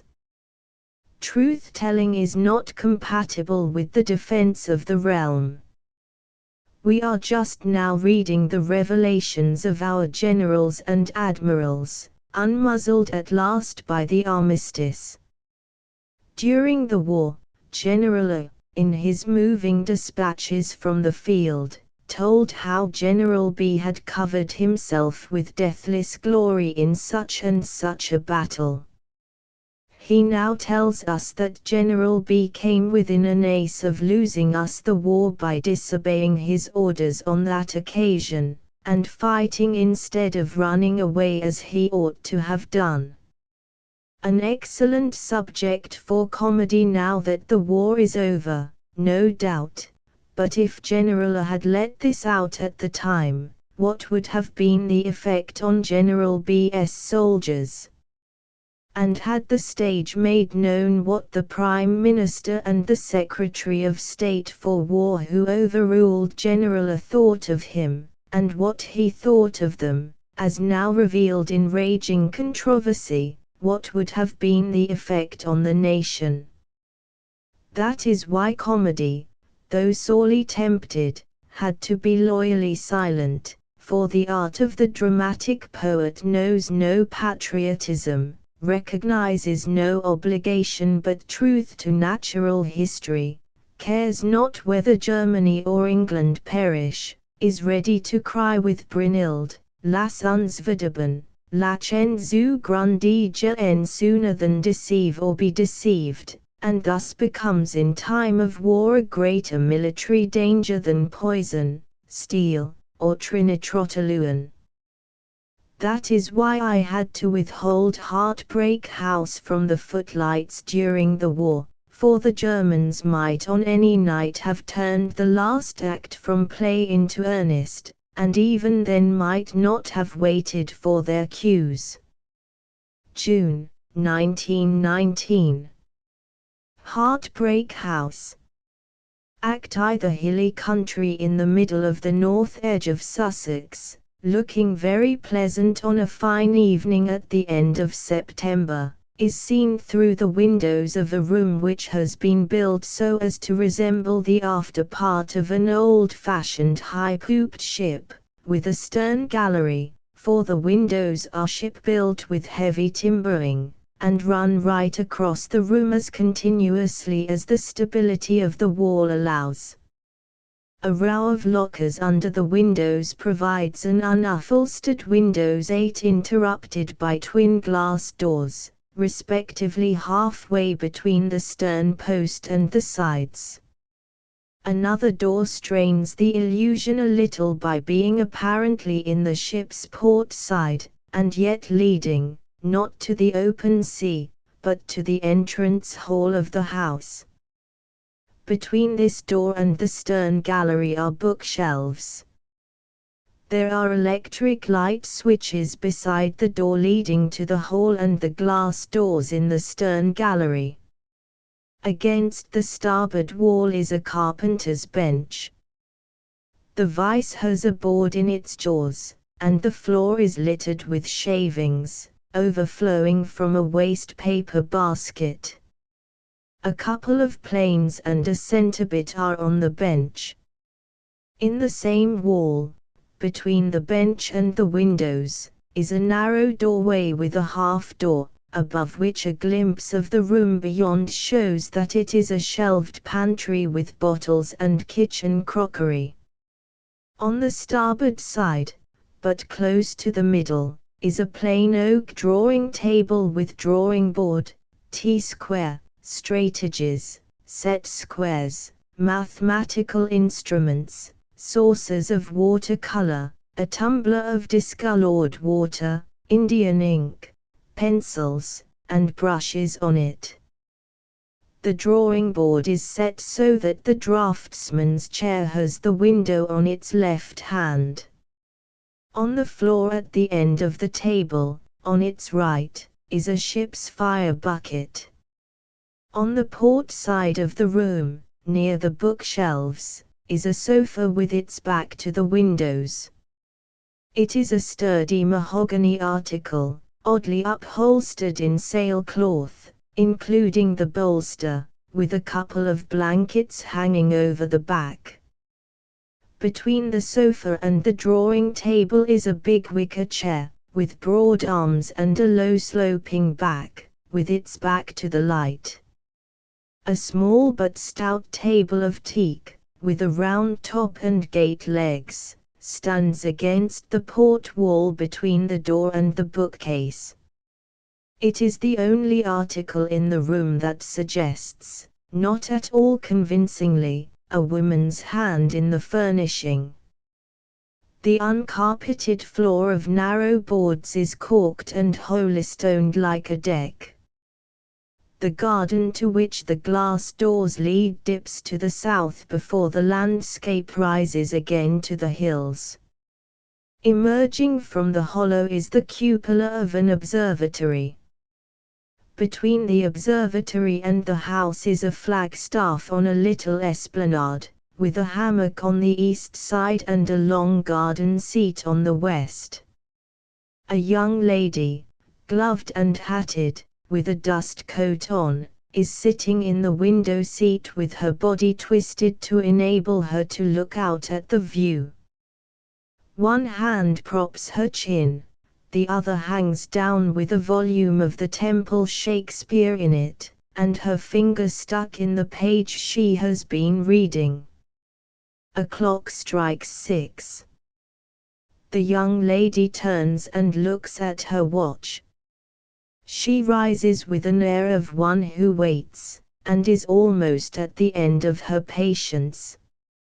She is a pretty girl, slender, fair, and intelligent-looking, nicely but not expensively dressed, evidently not a smart idler. With a sigh of weary resignation she comes to the draftsman's chair, sits down, and begins to read Shakespeare. Presently the book sinks to her lap, her eyes close, and she dozes into a slumber. An elderly woman-servant comes in from the hall with 3 unopened bottles of rum on a tray. She passes through and disappears in the pantry without noticing the young lady. She places the bottles on the shelf and fills her tray with empty bottles.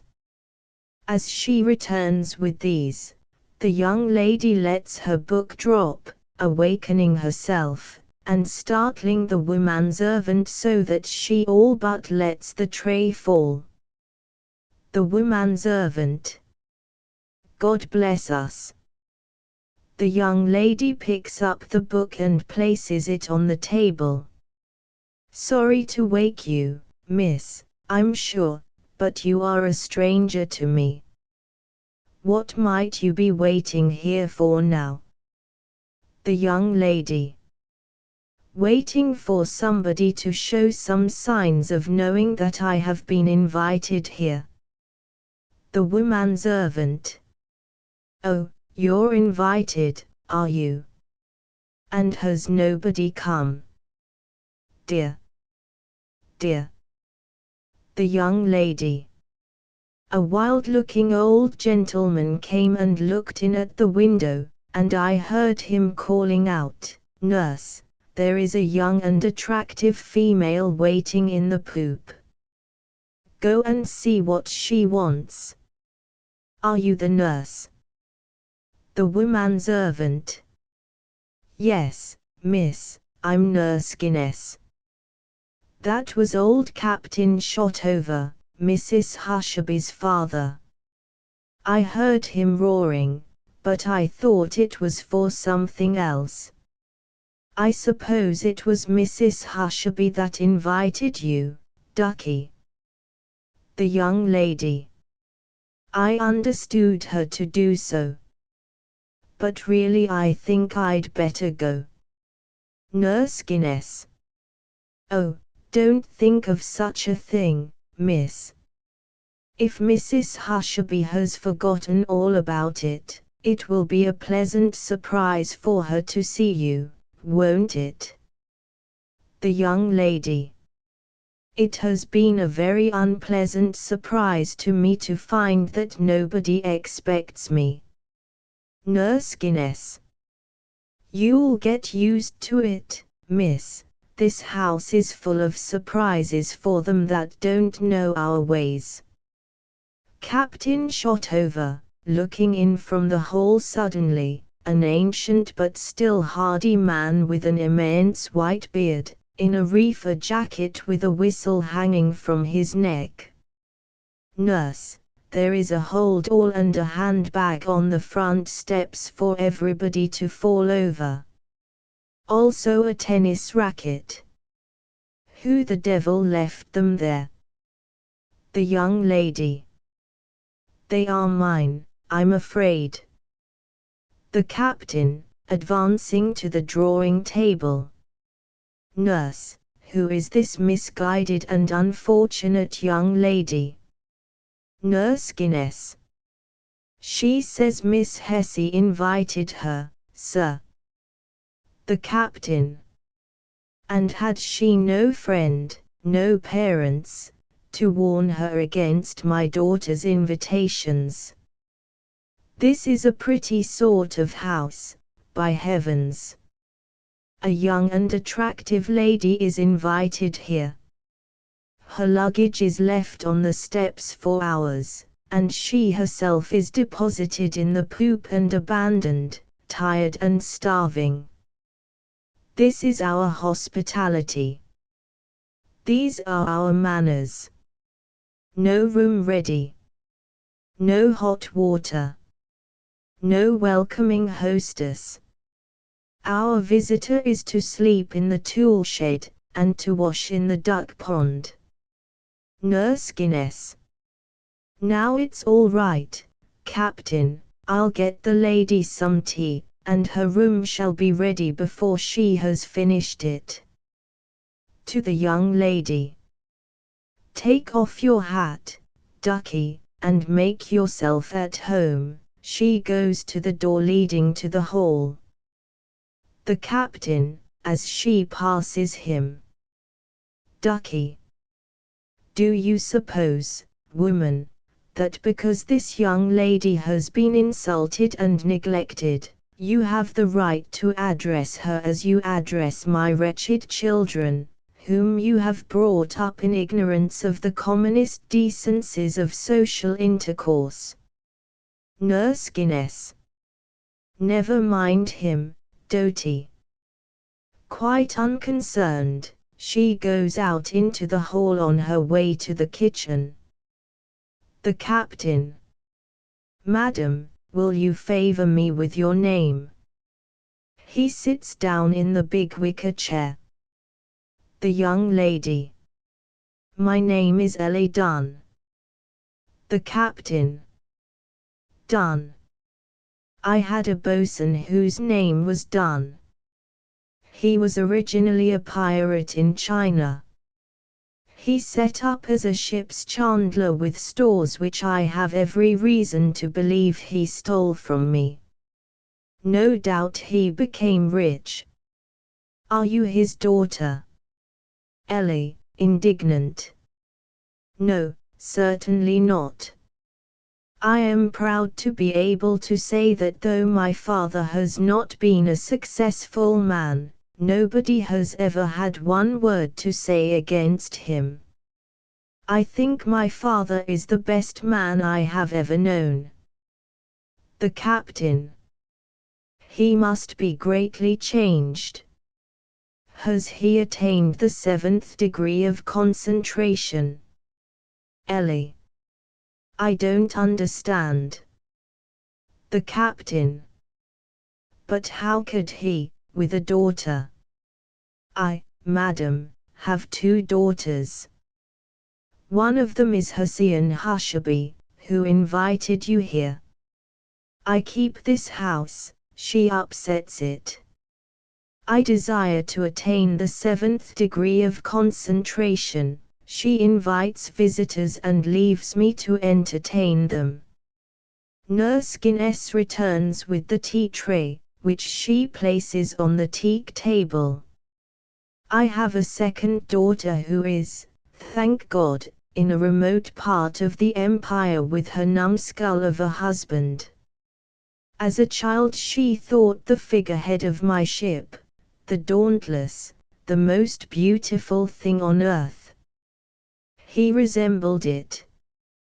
He had the same expression, wooden yet enterprising. She married him, and will never set foot in this house again.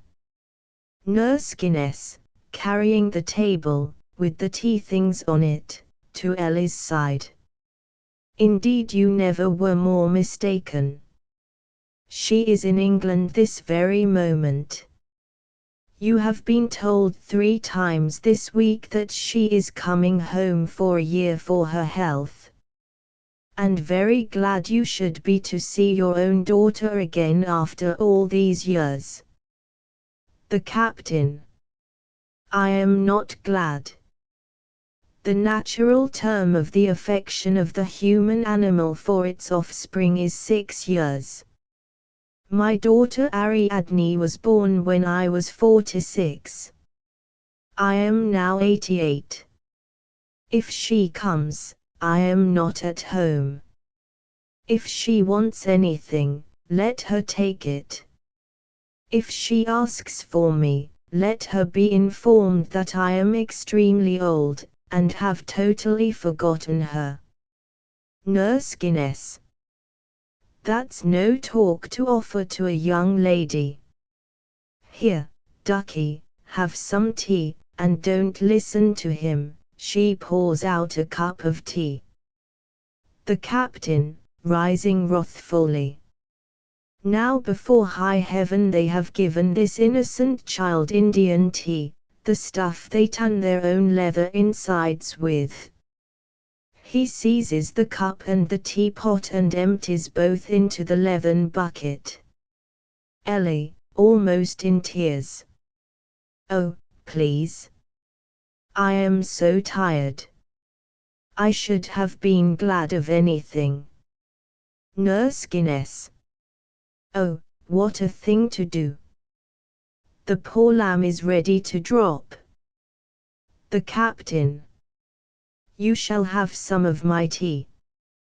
Do not touch that fly-blown cake, nobody eats it here except the dogs. He disappears into the pantry. Nurse Guinness. There's a man for you. They say he sold himself to the devil in Zanzibar before he was a captain, and the older he grows the more I believe them. A woman's voice, in the hall. Is anyone at home? Hussein. Nurse. Papa. Do come, somebody, and take in my luggage. Thumping heard, as of an umbrella, on the wainscot. Nurse Guinness. My gracious. It's Miss Addie, Lady Utterword, Mrs. Hushabye's sister, the one I told the captain about. Calling. Coming, miss, coming. She carries the table back to its place by the door and is hurrying out when she is intercepted by Lady Utterword, who bursts in much flustered. Lady Utterword, a blonde, is very handsome, very well dressed, and so precipitate in speech and action that the first impression, erroneous, is one of comic silliness. Lady Utterword. Oh, is that you, nurse? How are you? You don't look a day older. Is nobody at home? Where is Hussein? Doesn't she expect me? Where are the servants? Whose luggage is that on the steps? Where's Papa? Is everybody asleep? Seeing Ellie. Oh. I beg your pardon. I suppose you are one of my nieces. Approaching her with outstretched arms. Come and kiss your aunt, darling. Ellie. I'm only a visitor. It is my luggage on the steps. Nurse Guinness. I'll go get you some fresh tea, ducky. She takes up the tray. Ellie. But the old gentleman said he would make some himself. Nurse Guinness. Bless you. He's forgotten what he went for already. His mind wanders from one thing to another. Lady Utterword. Papa, I suppose. Nurse Guinness. Yes, miss. Lady Utterword, vehemently. Don't be silly, nurse. Don't call me miss. Nurse Guinness, placidly. No, lovey, she goes out with the tea tray. Lady Utterword, sitting down with a flounce on the sofa. I know what you must feel. Oh, this house, this house. I come back to it after 23 years, and it is just the same, the luggage lying on the steps, the servants spoilt and impossible, nobody at home to receive anybody, no regular meals, nobody ever hungry because they are always gnawing bread and butter or munching apples, and, what is worse, the same disorder in ideas, in talk, in feeling. When I was a child I was used to it, I had never known anything better, though I was unhappy, and longed all the time, oh, how I longed, to be respectable, to be a lady, to live as others did, not to have to think of everything for myself. I married at 19 to escape from it. My husband is Sir Hastings Utterword, who has been governor of all the Crown colonies in succession. I have always been the mistress of Government House. I have been so happy, I had forgotten that people could live like this. I wanted to see my father, my sister, my nephews and nieces, one ought to, you know, and I was looking forward to it. And now the state of the house. The way I'm received. The casual impudence of that woman Guinness, our old nurse. Really Hussein might at least have been here, some preparation might have been made for me. You must excuse my going on in this way, but I am really very much hurt and annoyed and disillusioned. And if I had realized it was to be like this, I wouldn't have come. I have a great mind to go away without another word. She is on the point of weeping. Ellie, also very miserable. Nobody has been here to receive me either. I thought I ought to go away too. But how can I, Lady Utterword? My luggage is on the steps, and the station fly has gone. The captain emerges from the pantry with a tray of Chinese lacquer and a very fine tea set on it.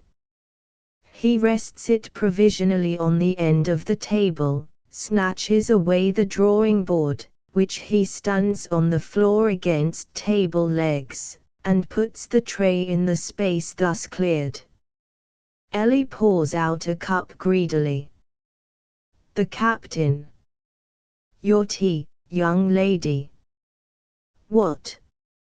Another lady. I must fetch another cup, he makes for the pantry. Lady Utterword, rising from the sofa, suffused with emotion. Papa. Don't you know me? I'm your daughter. The captain. Nonsense.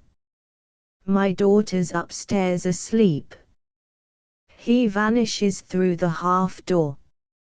Lady Utterword retires to the window to conceal her tears.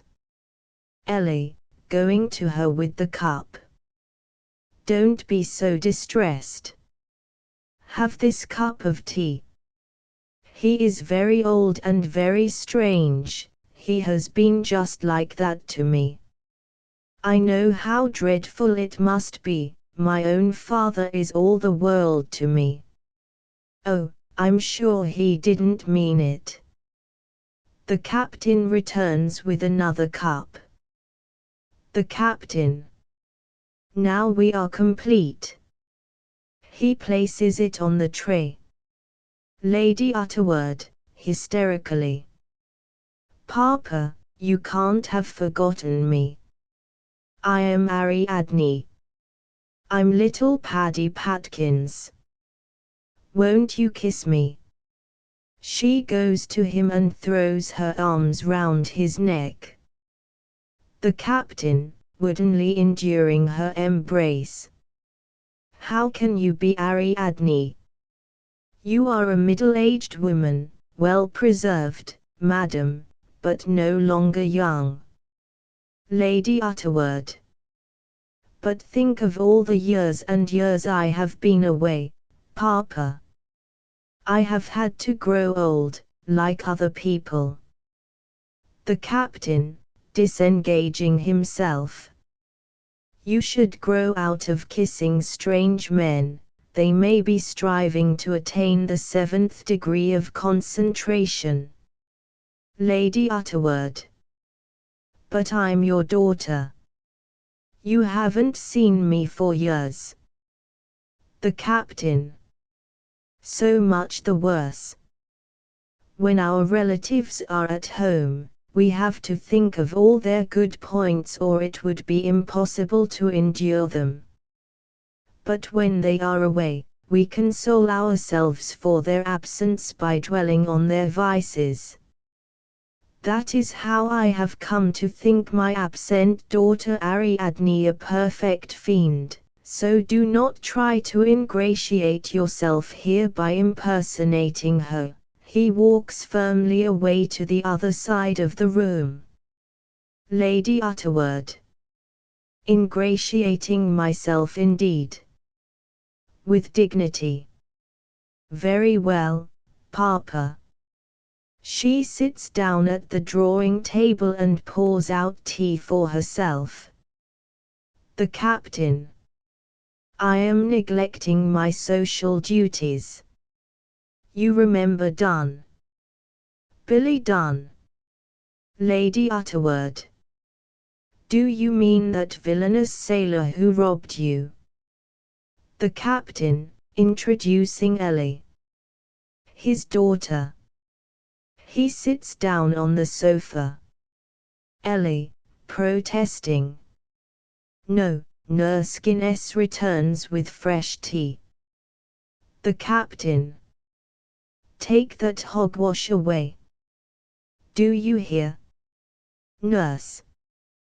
You've actually remembered about the tea. To Ellie. Oh, miss, he didn't forget you after all. You have made an impression. The captain, gloomily. Youth. Beauty. Novelty. They are badly wanted in this house. I am excessively old. Hussein is only moderately young. Her children are not youthful. Lady Utterword. How can children be expected to be youthful in this house? Almost before we could speak we were filled with notions that might have been all very well for pagan philosophers of 50, but were certainly quite unfit for respectable people of any age. Nurse. You were always for respectability, Miss Addy. Lady Utterword. Nurse, will you please remember that I am Lady Utterword, and not Miss Addy, nor Lovey, nor Darling, nor Doty. Do you hear? Nurse. Yes, ducky, all right. I'll tell them all they must call you my lady. She takes her tray out with undisturbed placidity. Lady Utterword. What comfort! What sense is there in having servants with no manners? Ellie, rising and coming to the table to put down her empty cup. Lady Utterword, do you think Mrs. Hushabye really expects me? Lady Utterword. Oh, don't ask me. You can see for yourself that I've just arrived, her only sister, after 23 years' absence.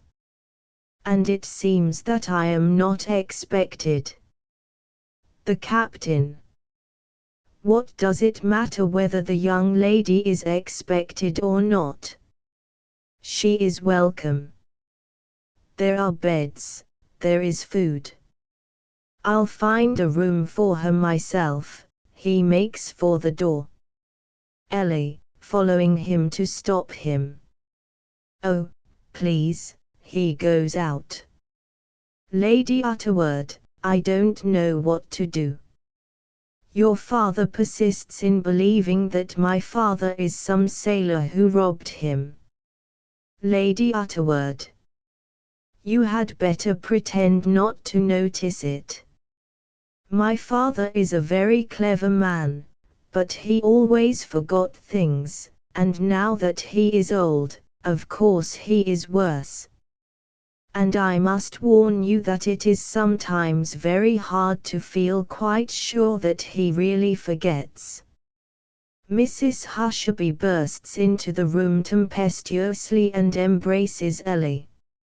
She is a couple of years older than Lady Utterword, and even better looking. She has magnificent black hair, eyes like the fish pools of Heshbon, and a nobly modelled neck, short at the back and low between her shoulders in front. Unlike her sister, she is uncorseted and dressed anyhow in a rich robe of black pile that shows off her white skin and statuesque contour. Mrs. Hushabye. Ellie, my darling, my pettikins, kissing her, how long have you been here? I've been at home all the time. I was putting flowers and things in your room, and when I just sat down for a moment to try how comfortable the armchair was, I went off to sleep. Papa woke me and told me you were here. Fancy your finding no one, and being neglected and abandoned. Kissing her again. My poor love. She deposits Ellie on the sofa. Meanwhile Ariadne has left the table and come over to claim her share of attention. Oh. You've brought someone with you. Introduce me. Lady Utterword. Hussein, is it possible that you don't know me? Mrs. Hushabye, conventionally. Of course I remember your face quite well. Where have we met? Lady Utterword. Didn't Papa tell you I was here? Oh. This is really too much. She throws herself sulkily into the big chair. Mrs. Hushabye. Papa. Lady Utterword. Yes, Papa. Our Papa, you unfeeling wretch. Rising angrily. I'll go straight to a hotel. Mrs. Hushabye, seizing her by the shoulders. My goodness gracious goodness, you don't mean to say that you're Addie?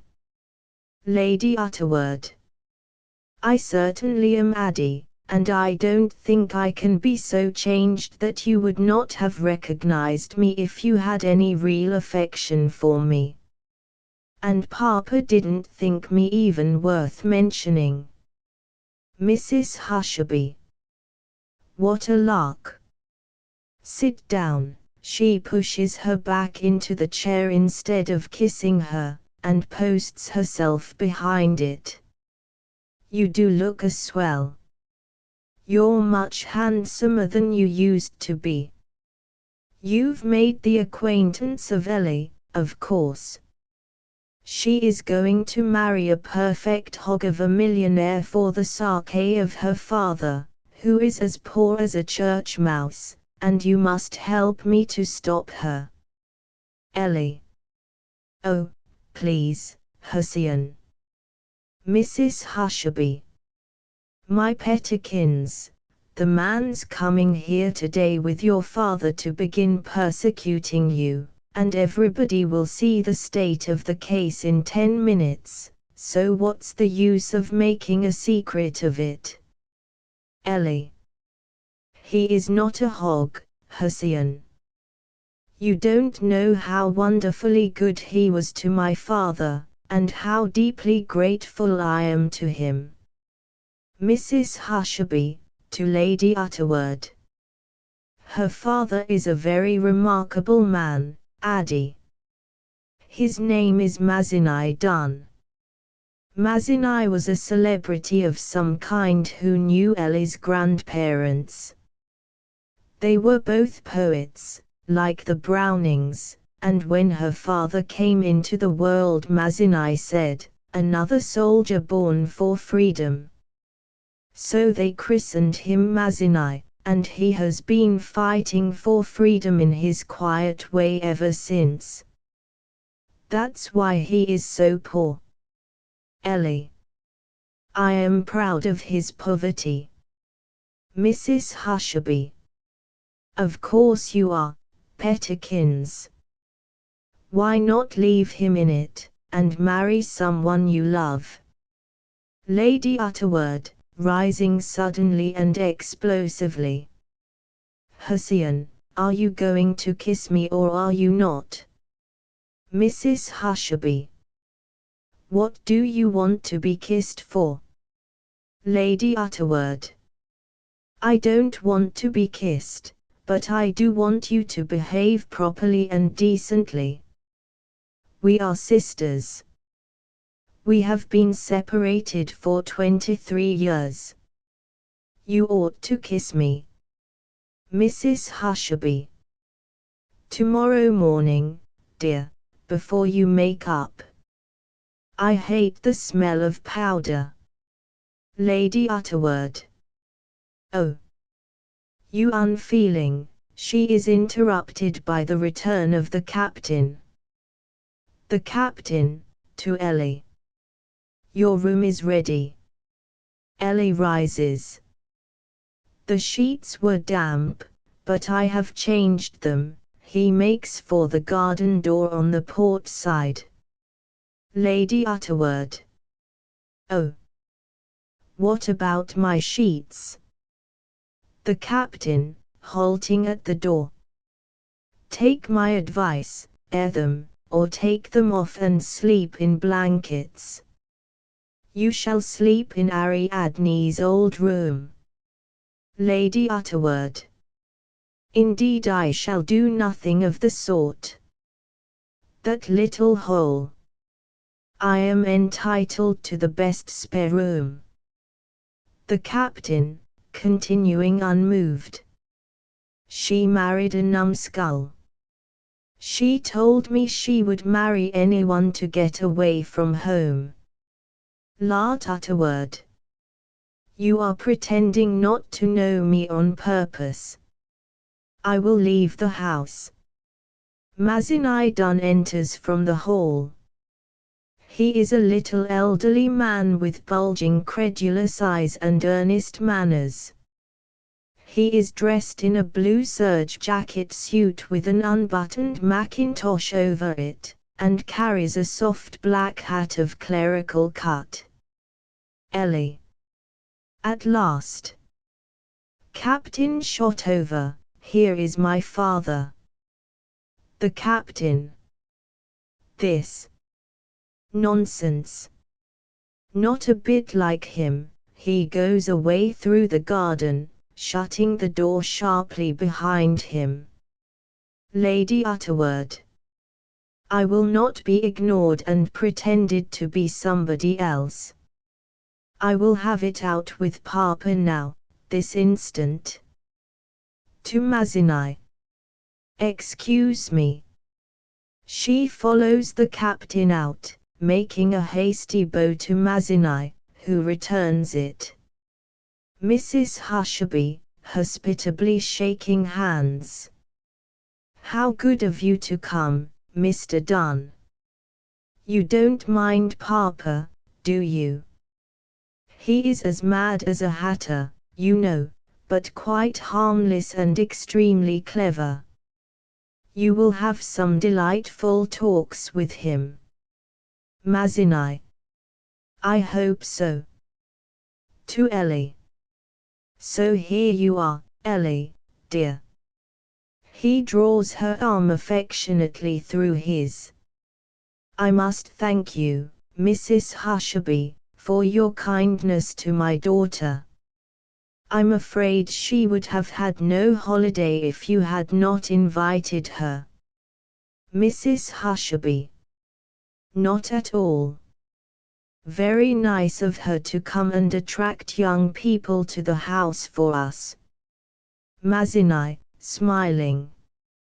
I'm afraid Ellie is not interested in young men, Mrs. Hushabye. Her taste is on the graver, solider side. Mrs. Hushabye, with a sudden rather hard brightness in her manner. Won't you take off your overcoat, Mr. Dunn? You will find a cupboard for coats and hats and things in the corner of the hall. Mazinai, hastily releasing Ellie. Yes, thank you, I had better. He goes out. Mrs. Hushabye, emphatically. The old brute. Ellie. Who? Mrs. Hushabye. Who? Him. He. It, pointing after Mazinai. Graver, solider tastes indeed. Ellie, aghast. You don't mean that you were speaking like that of my father? Mrs. Hushabye. I was. You know I was. Ellie, with dignity. I will leave your house at once. She turns to the door. Mrs. Hushabye. If you attempt it, I'll tell your father why. Ellie, turning again. Oh. How can you treat a visitor like this, Mrs. Hushabye? Mrs. Hushabye. I thought you were going to call me Husain. Ellie. Certainly not now. Mrs. Hushabye. Very well, I'll tell your father. Ellie, distressed. Oh. Mrs. Hushabye. If you turn a hair, if you take his part against me and against your own heart for a moment, I'll give that born soldier of freedom a piece of my mind that will stand him on his selfish old head for a week. Ellie. Husain. My father selfish. How little you know, she is interrupted by Mazinai, who returns, excited and perspiring. Mazinai. Ellie, Mangan has come, I thought you'd like to know. Excuse me, Mrs. Hushabye, the strange old gentleman, Mrs. Hushabye. Papa. Quite so. Mazinai. Oh, I beg your pardon, of course, I was a little confused by his manner. He is making Mangan help him with something in the garden, and he wants me to. A powerful whistle is heard. The captain's voice. Bojan ahoy. The whistle is repeated. Mazinai, flustered. Oh dear. I believe he is whistling for me. He hurries out. Mrs. Hushabye. Now my father is a wonderful man if you like. Ellie. Hussein, listen to me. You don't understand. My father and Mr. Mangan were boys together. Mr. Mrs. Hushabye.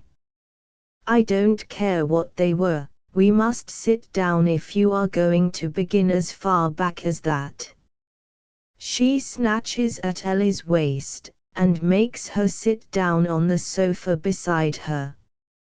Now, Pettikins, tell me all about Mr. Mangan. They call him Boss Mangan, don't they? He is a Napoleon of industry and disgustingly rich, isn't he? Why isn't your father rich? Ellie. My poor father should never have been in business. His parents were poets, and they gave him the noblest ideas, but they could not afford to give him a profession. Mrs. Hushabye. Fancy your grandparents, with their eyes in fine frenzy rolling. And so your poor father had to go into business. Hasn't he succeeded in it? Ellie. He always used to say he could succeed if he only had some capital. He fought his way along, to keep a roof over our heads and bring us up well, but it was always a struggle, always the same difficulty of not having capital enough. I don't know how to describe it to you. Mrs. Hushabye. Poor Ellie. I know. Pulling the devil by the tail. Ellie, hurt. Oh, no. Not like that. It was at least dignified. Mrs. Hushabye. That made it all the harder, didn't it? I shouldn't have pulled the devil by the tail with dignity. I should have pulled hard, between her teeth, hard. Well. Go on. Ellie. At last it seemed that all our troubles were at an end. Mr. Mangan did an extraordinarily noble thing out of pure friendship for my father and respect for his character. He asked him how much capital he wanted, and gave it to him. I don't mean that he lent it to him, or that he invested it in his business. He just simply made him a present of it. Wasn't that splendid of him? Mrs. Hushabye. On condition that you married him. Ellie. Oh, no, no, no. This was when I was a child. He had never even seen me, he never came to our house. It was absolutely disinterested. Pure generosity. Mrs. Hushabye. Oh. I beg the gentleman's pardon. Well, what became of the money? Ellie. We all got new clothes and moved into another house. And I went to another school for 2 years. Mrs. Hushabye. Only 2 years. Ellie. That was all, for at the end of 2 years my father was utterly ruined. Mrs. Hushabye. How? Ellie. I don't know. I never could understand. But it was dreadful. When we were poor my father had never been in debt. But when he launched out into business on a large scale, he had to incur liabilities. When the business went into liquidation he owed more money than Mr. Mangan had given him. Mrs. Hushabye. Bit off more than he could chew, I suppose. Ellie. I think you are a little unfeeling about it. Mrs. Hushabye. My pettikins, you mustn't mind my way of talking. I was quite as sensitive and particular as you once, but I have picked up so much slang from the children that I am really hardly presentable. I suppose your father had no head for business, and made a mess of it. Ellie.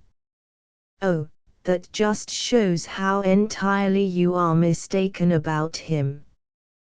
The business turned out a great success. It now pays 44% after deducting the excess profits tax. Mrs. Hushabye. Then why aren't you rolling in money? Ellie. I don't know. It seems very unfair to me. You see, my father was made bankrupt. It nearly broke his heart, because he had persuaded several of his friends to put money into the business. He was sure it would succeed, and events proved that he was quite right. But they all lost their money. It was dreadful. I don't know what we should have done but for Mr. Mangan. Mrs. Hushabye. What? Did the boss come to the rescue again, after all his money being thrown away? Ellie. He did indeed, and never uttered a reproach to my father. He bought what was left of the business, the buildings and the machinery and things, from the official trustee for enough money to enable my father to pay 6 and 8 pence in the pound and get his discharge. Everyone pitied Papa so much, and saw so plainly that he was an honourable man, that they let him off at 6 and 8 pence instead of 10 shillings. Then Mr. Mangan started a company to take up the business, and made my father a manager in it to save us from starvation, for I wasn't earning anything then. Mrs. Hushabye. Quite a romance. And when did the boss develop the tender passion? Ellie. Oh, that was years after, quite lately. He took the chair one night at a sort of people's concert. I was singing there. As an amateur, you know, half a guinea for expenses and 3 songs with 3 encores. He was so pleased with my singing that he asked might he walk home with me. I never saw anyone so taken aback as he was when I took him home and introduced him to my father, his own manager. It was then that my father told me how nobly he had behaved. Of course it was considered a great chance for me, as he is so rich. And, we drifted into a sort of understanding. I suppose I should call it an engagement. She is distressed and cannot go on. Mrs. Hushabye, rising and marching about. You may have drifted into it, but you will bounce out of it, my pettikins, if I am to have anything to do with it. Ellie, hopelessly. No, it's no use. I am bound in honor and gratitude. I will go through with it. Mrs. Hushabye, behind the sofa, scolding down at her. You know, of course, that it's not honorable or grateful to marry a man you don't love. Do you love this Mangan man? Ellie. Yes. At least, Mrs. Hushabye. I don't want to know about at least, I want to know the worst. Girls of your age fall in love with all sorts of impossible people, especially old people. Ellie. I like Mr. Mangan very much, and I shall always be, Mrs. Hushabye, impatiently completing the sentence and prancing away intolerantly to starboard. Grateful to him for his kindness to dear father. I know. Anybody else? Ellie. What do you mean? Mrs. Hushabye. Anybody else? Are you in love with anybody else? Ellie. Of course not. Mrs. Hushabye. Humph. The book on the drawing table catches her eye. She picks it up, and evidently finds the title very unexpected. She looks at Ellie, and asks, quaintly, quite sure you're not in love with an actor? Ellie. No, no. Why? What put such a thing into your head? Mrs. Hushabye. This is yours, isn't it? Why else should you be reading Othello? Ellie. My father taught me to love Shakespeare. Mrs. Hushabye, flinging the book down on the table. Really? Your father does seem to be about the limit. Ellie, naively. Do you never read Shakespeare, Hussien? That seems to me so extraordinary. I like Othello. Mrs. Hushabye. Do you, indeed? He was jealous, wasn't he? Ellie. Oh, not that. I think all the part about jealousy is horrible. But don't you think it must have been a wonderful experience for Desdemona, brought up so quietly at home, to meet a man who had been out in the world doing all sorts of brave things and having terrible adventures, and yet finding something in her that made him love to sit and talk with her and tell her about them? Mrs. Hushabye. That's your idea of romance, is it? Ellie. Not romance, exactly. It might really happen. Ellie's eyes show that she is not arguing, but in a daydream. Mrs. Hushabye, watching her inquisitively, goes deliberately back to the sofa and resumes her seat beside her. Mrs. Hushabye. Ellie darling, have you noticed that some of those stories that Othello told Desdemona couldn't have happened? Ellie. Oh, no. Shakespeare thought they could have happened. Mrs. Hushabye. H.M. Desdemona thought they could have happened. But they didn't. Ellie. Why do you look so enigmatic about it? You are such a sphinx, I never know what you mean. Mrs. Hushabye. Desdemona would have found him out if she had lived, you know. I wonder was that why he strangled her? Ellie. Othello was not telling lies. Mrs. Hushabye. How do you know? Ellie. Shakespeare would have said if he was.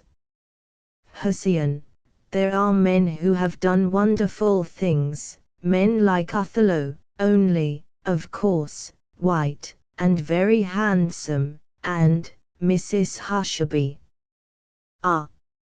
Now we're coming to it. Tell me all about him. I knew there must be somebody, or you'd never have been so miserable about Mangan, you'd have thought it quite a lark to marry him. Ellie, blushing vividly. Hussien, you are dreadful. But I don't want to make a secret of it, though of course I don't tell everybody. Besides, I don't know him. Mrs. Hushabye. Don't know him. What does that mean? Ellie. Well, of course I know him to speak to. Mrs. Hushabye. But you want to know him ever so much more intimately, eh? Ellie. No, no, I know him quite, almost intimately. Mrs. Hushabye. You don't know him, and you know him almost intimately. How lucid. Ellie. I mean that he does not call on us. I got into conversation with him by chance at a concert. Mrs. Hushabye. You seem to have rather a gay time at your concerts, Ellie. Ellie. Not at all, we talk to everyone in the green room waiting for our turns. I thought he was one of the artists, he looked so splendid. But he was only one of the committee. I happened to tell him that I was copying a picture at the National Gallery. I make a little money that way.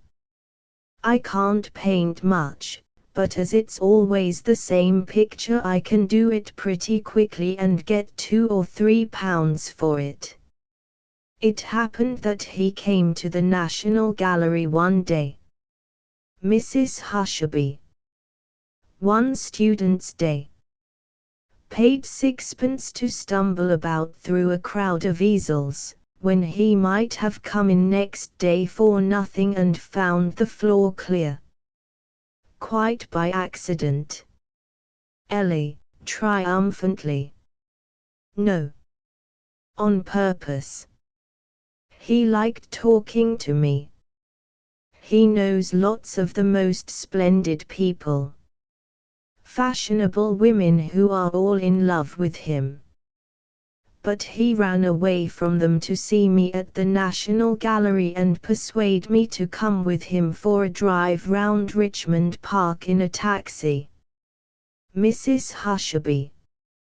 My pettikins, you have been going it.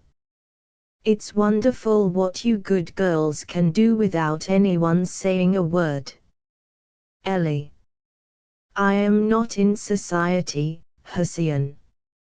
If I didn't make acquaintances in that way I shouldn't have any at all. Mrs. Hushabye. Well, no harm if you know how to take care of yourself. May I ask his name? Ellie, slowly and musically. Marcus Darnley. Mrs. Hushabye, echoing the music. Marcus Darnley. What a splendid name. Ellie. Oh, I'm so glad you think so. I think so too, but I was afraid it was only a silly fancy of my own. Mrs. Hushabye. H.M. Is he one of the Aberdeen Darnleys? Ellie. Nobody knows.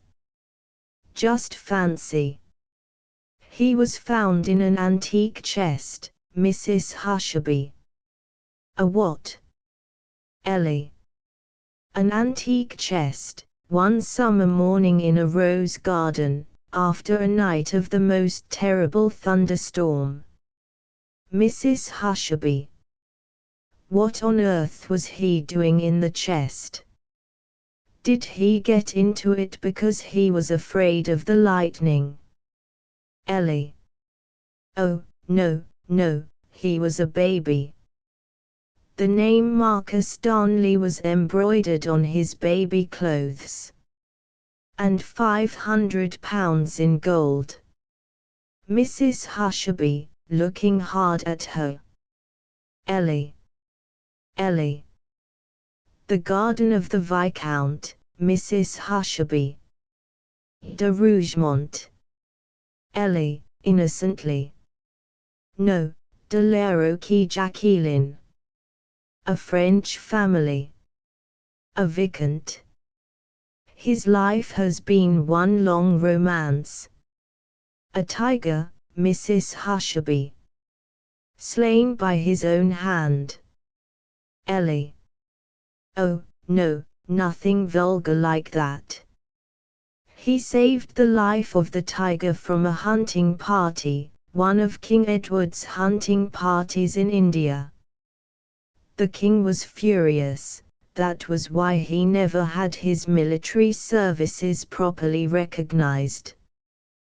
But he doesn't care. He is a socialist and despises rank, and has been in 3 revolutions fighting on the barricades. Mrs. Hushabye. How can you sit there telling me such lies? You, Ellie, of all people. And I thought you were a perfectly simple, straightforward, good girl. Ellie, rising, dignified but very angry. Do you mean you don't believe me? Mrs. Hushabye. Of course I don't believe you. You're inventing every word of it. Do you take me for a fool? Ellie stares at her. Her candor is so obvious that Mrs. Hushabye is puzzled. Ellie. Goodbye, Hussein. I'm very sorry. I see now that it sounds very improbable as I tell it. But I can't stay if you think that way about me. Mrs. Hushabye, catching her dress. You shan't go. I couldn't be so mistaken, I know too well what liars are like. Somebody has really told you all this. Ellie, flushing. Hussein, don't say that you don't believe him. I couldn't bear that. Mrs. Hushabye, soothing her. Of course I believe him, dearest. But you should have broken it to me by degrees. Drawing her back to her seat. Now tell me all about him. Are you in love with him? Ellie. Oh, no. I'm not so foolish. I don't fall in love with people. I'm not so silly as you think. Mrs. Hushabye. I see. Only something to think about, to give some interest and pleasure to life. Ellie. Just so. That's all, really. Mrs. Hushabye. It makes the hours go fast, doesn't it? No tedious waiting to go to sleep at nights and wondering whether you will have a bad night. How delightful it makes waking up in the morning. How much better than the happiest dream. All life transfigured. No more wishing one had an interesting book to read, because life is so much happier than any book. No desire but to be alone and not to have to talk to anyone, to be alone and just think about it. Ellie, embracing her. Hussein, you are a witch. How do you know? Oh, you are the most sympathetic woman in the world. Mrs. Hushabye, caressing her. Pettikins, my pettikins, how I envy you. And how I pity you. Ellie. Pity me. Oh, why? A very handsome man of 50, with mousquetaire moustaches, wearing a rather dandified curly-brimmed hat, and carrying an elaborate walking stick, comes into the room from the hall, and stops short at sight of the women on the sofa. Ellie, seeing him and rising in glad surprise. Oh! Hussein, this is Mr. Marcus Darnley. Mrs. Hushabye, rising. What a lark. He is my husband. Ellie. But now, she stops suddenly, then turns pale and sways. Mrs. Hushabye, catching her and sitting down with her on the sofa. Steady, my pettikins. The man, with a mixture of confusion and effrontery, depositing his hat and stick on the teak table. My real name, Miss Dunn, is Hector Hushabye. I leave you to judge whether that is a name any sensitive man would care to confess to. I never use it when I can possibly help it. I have been away for nearly a month, and I had no idea you knew my wife, or that you were coming here. I am none the less delighted to find you in our little house. Ellie, in great distress. I don't know what to do. Please, may I speak to Papa? Do leave me. I can't bear it. Mrs. Hushabye. Be off, Hector. Hector. Mrs. Hushabye. Quick, quick. Get out. Hector. If you think it better, he goes out, taking his hat with him but leaving the stick on the table. Mrs. Hushabye, laying Ellie down at the end of the sofa. Now, pettikins, he is gone. There's nobody but me. You can let yourself go. Don't try to control yourself. Have a good cry. Ellie, raising her head. Damn. Mrs. Hushabye. Splendid. Oh, what a relief. I thought you were going to be broken-hearted. Never mind me. Damn him again. Ellie. I am not damning him. I am damning myself for being such a fool. Rising. How could I let myself be taken in so? She begins prowling to and fro, her bloom gone, looking curiously older and harder. Mrs. Hushabye, cheerfully. Why not, pettikins? Very few young women can resist Hector. I couldn't when I was your age. He is really rather splendid, you know. Ellie, turning on her. Splendid. Yes, splendid looking, of course. But how can you love a liar? Mrs. Hushabye. I don't know. But you can, fortunately. Otherwise there wouldn't be much love in the world.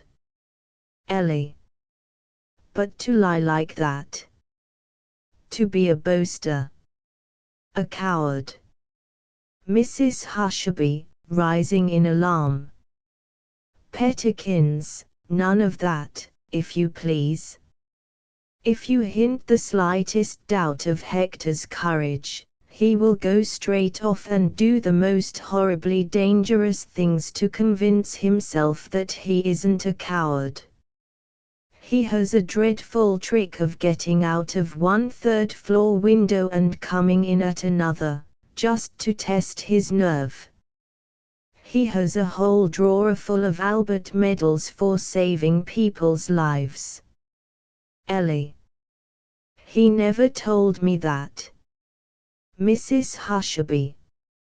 He never boasts of anything he really did, he can't bear it, and it makes him shy if anyone else does. All his stories are made-up stories.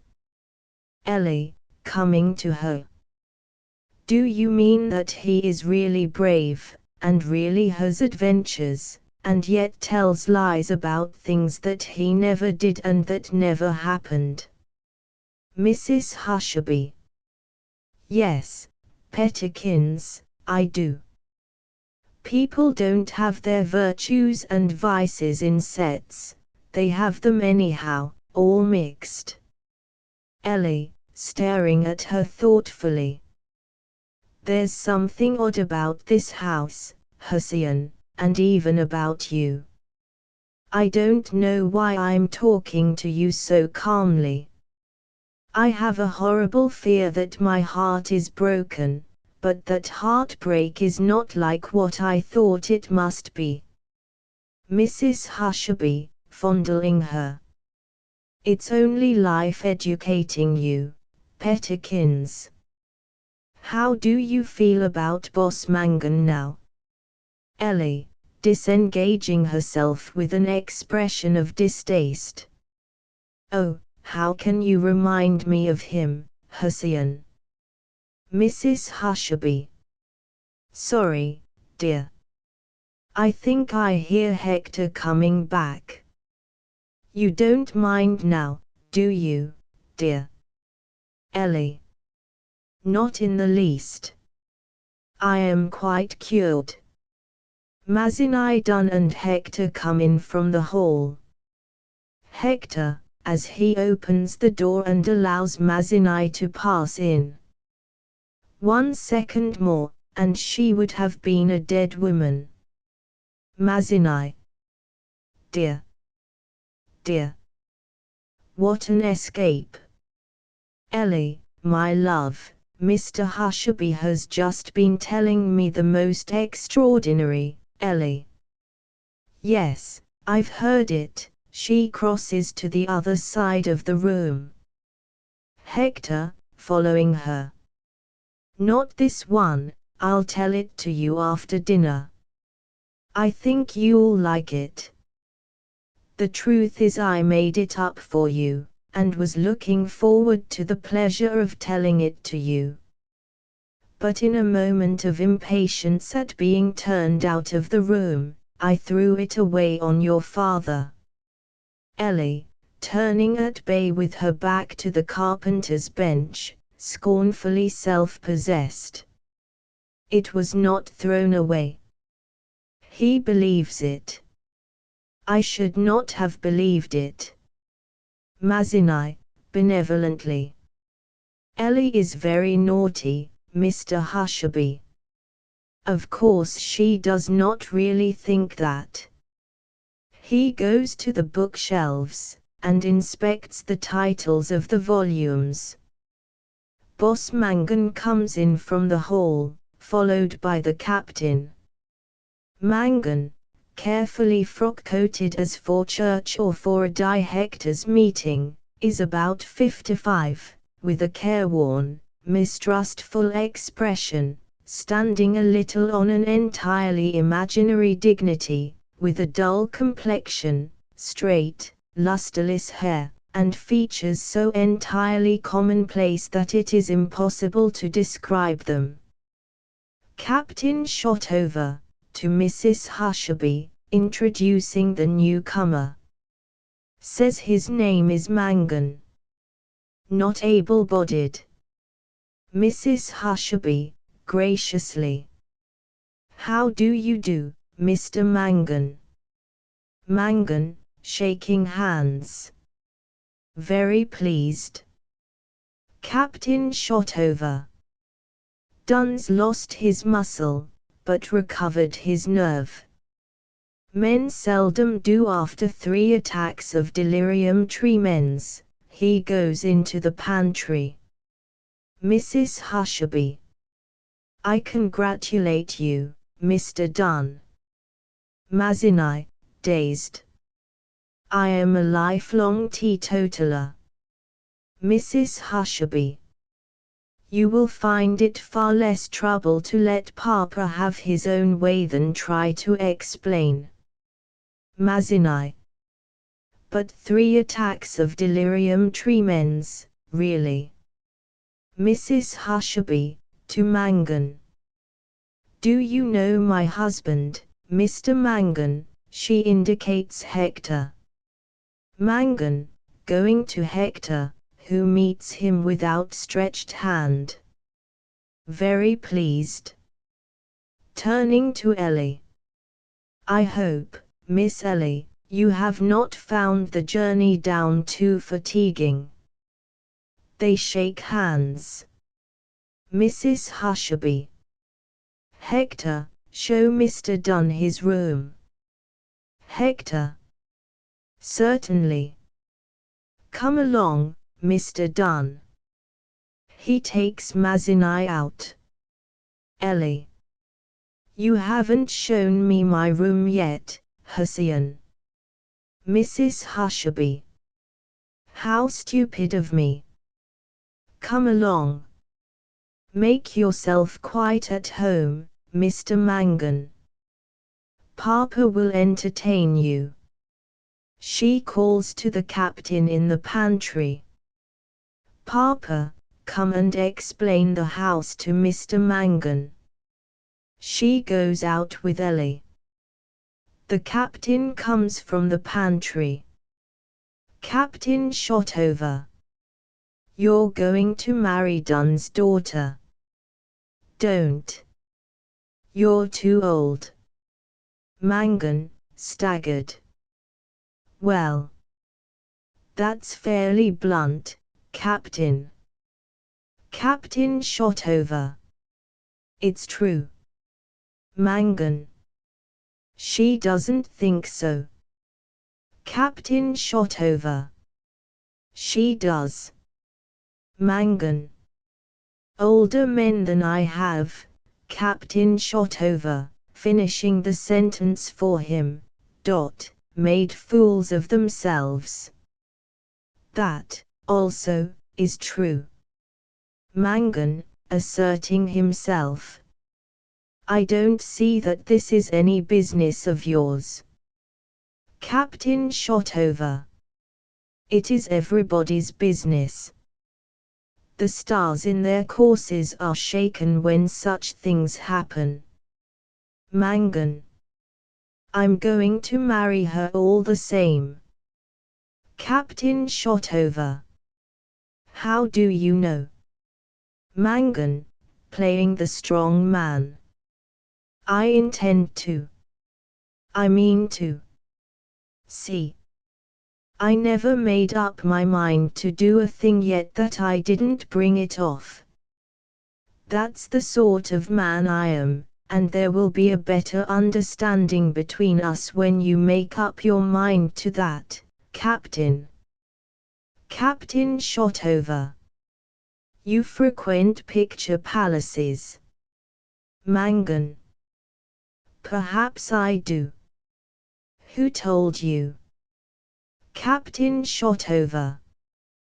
Talk like a man, not like a movie. You mean that you make 100,000 a year? Mangan. I don't boast. But when I meet a man that makes 100,000 a year, I take off my hat to that man, and stretch out my hand to him and call him brother. Captain Shotover. Then you also make 100,000 a year, hey? Mangan. No, I can't say that. 50,000, perhaps. Captain Shotover. His half-brother only. He turns away from Mangan with his usual abruptness, and collects the empty teacups on the Chinese tray. Mangan, irritated.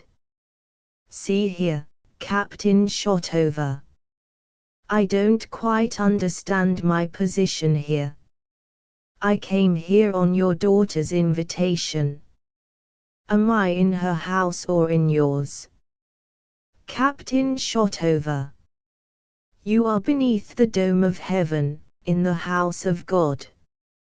What is true within these walls is true outside them. Go out on the seas, climb the mountains, wander through the valleys. She is still too young. Mangan, weakening. but I'm very little over 50. Captain Shotover. You are still less under 60. Boss Mangan, you will not marry the pirate's child. He carries the tray away into the pantry.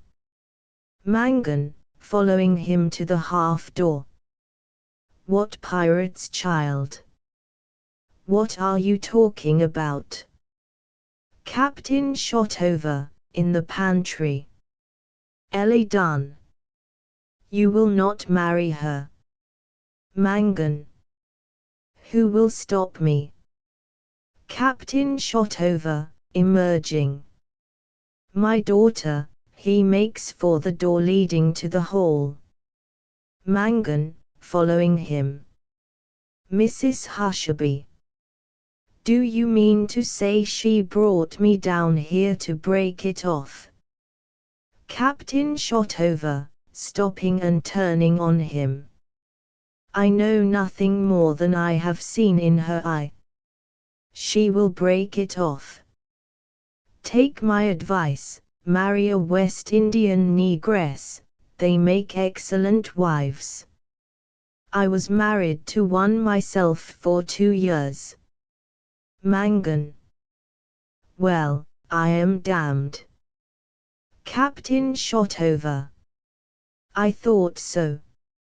I was, too, for many years. The negress redeemed me. Mangan, feebly. This is queer. I ought to walk out of this house. Captain Shotover. Why? Mangan. Well, many men would be offended by your style of talking. Captain Shotover. Nonsense. It's the other sort of talking that makes quarrels. Nobody ever quarrels with me.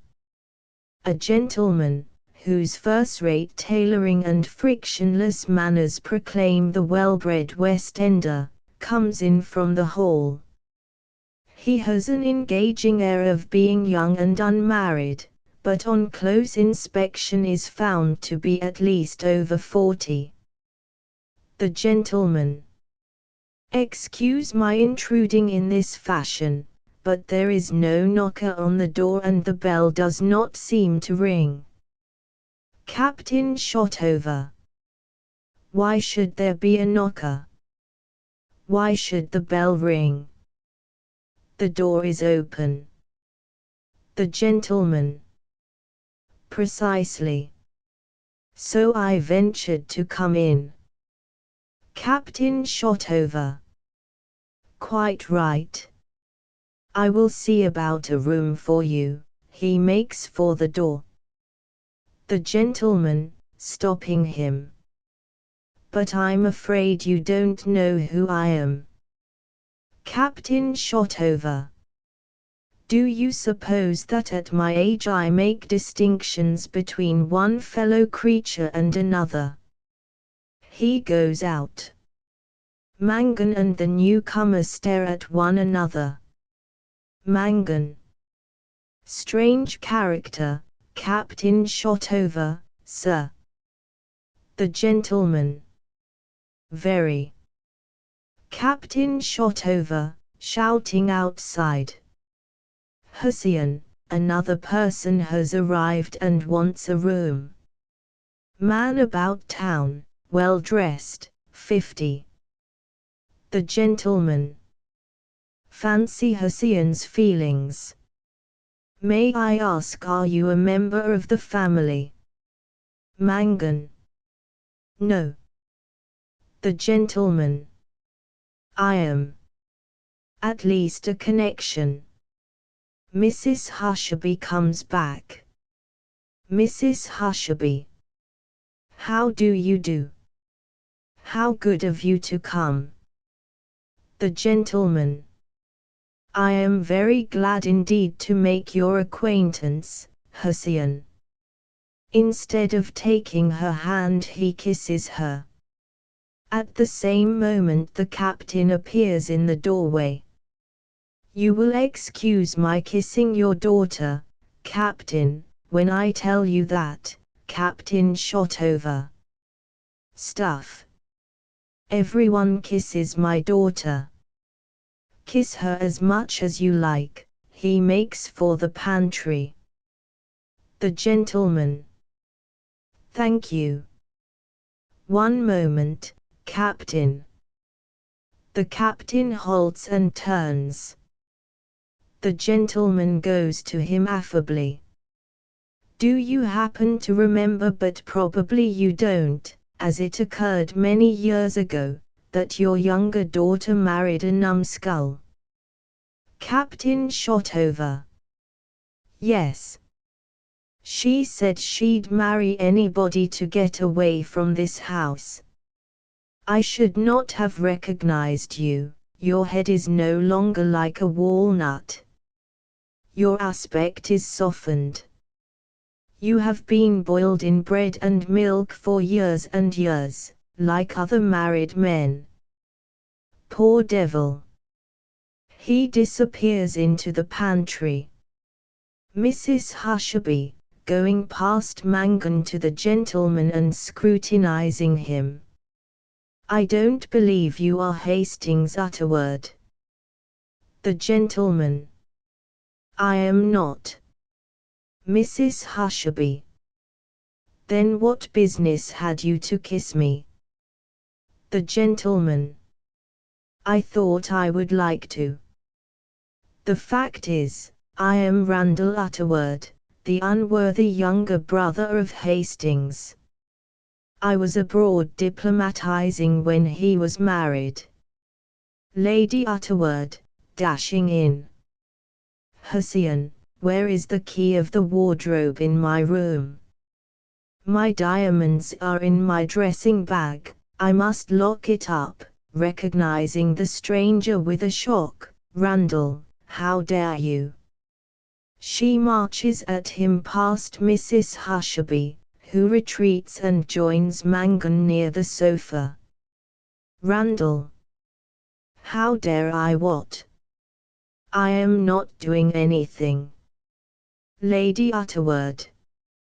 Who told you I was here? Randall. Hastings. You had just left when I called on you at Claridge's, so I followed you down here. You are looking extremely well. Lady Utterword. Don't presume to tell me so. Mrs. Hushabye. What is wrong with Mr. Randall, Addie? Lady Utterword, recollecting herself. Oh, nothing. But he has no right to come bothering you and Papa without being invited. She goes to the window seat and sits down, turning away from the mill humanly and looking into the garden, where Hector and Ellie are now seen strolling together. Mrs. Hushabye. I think you have not met Mr. Mangan, Addie.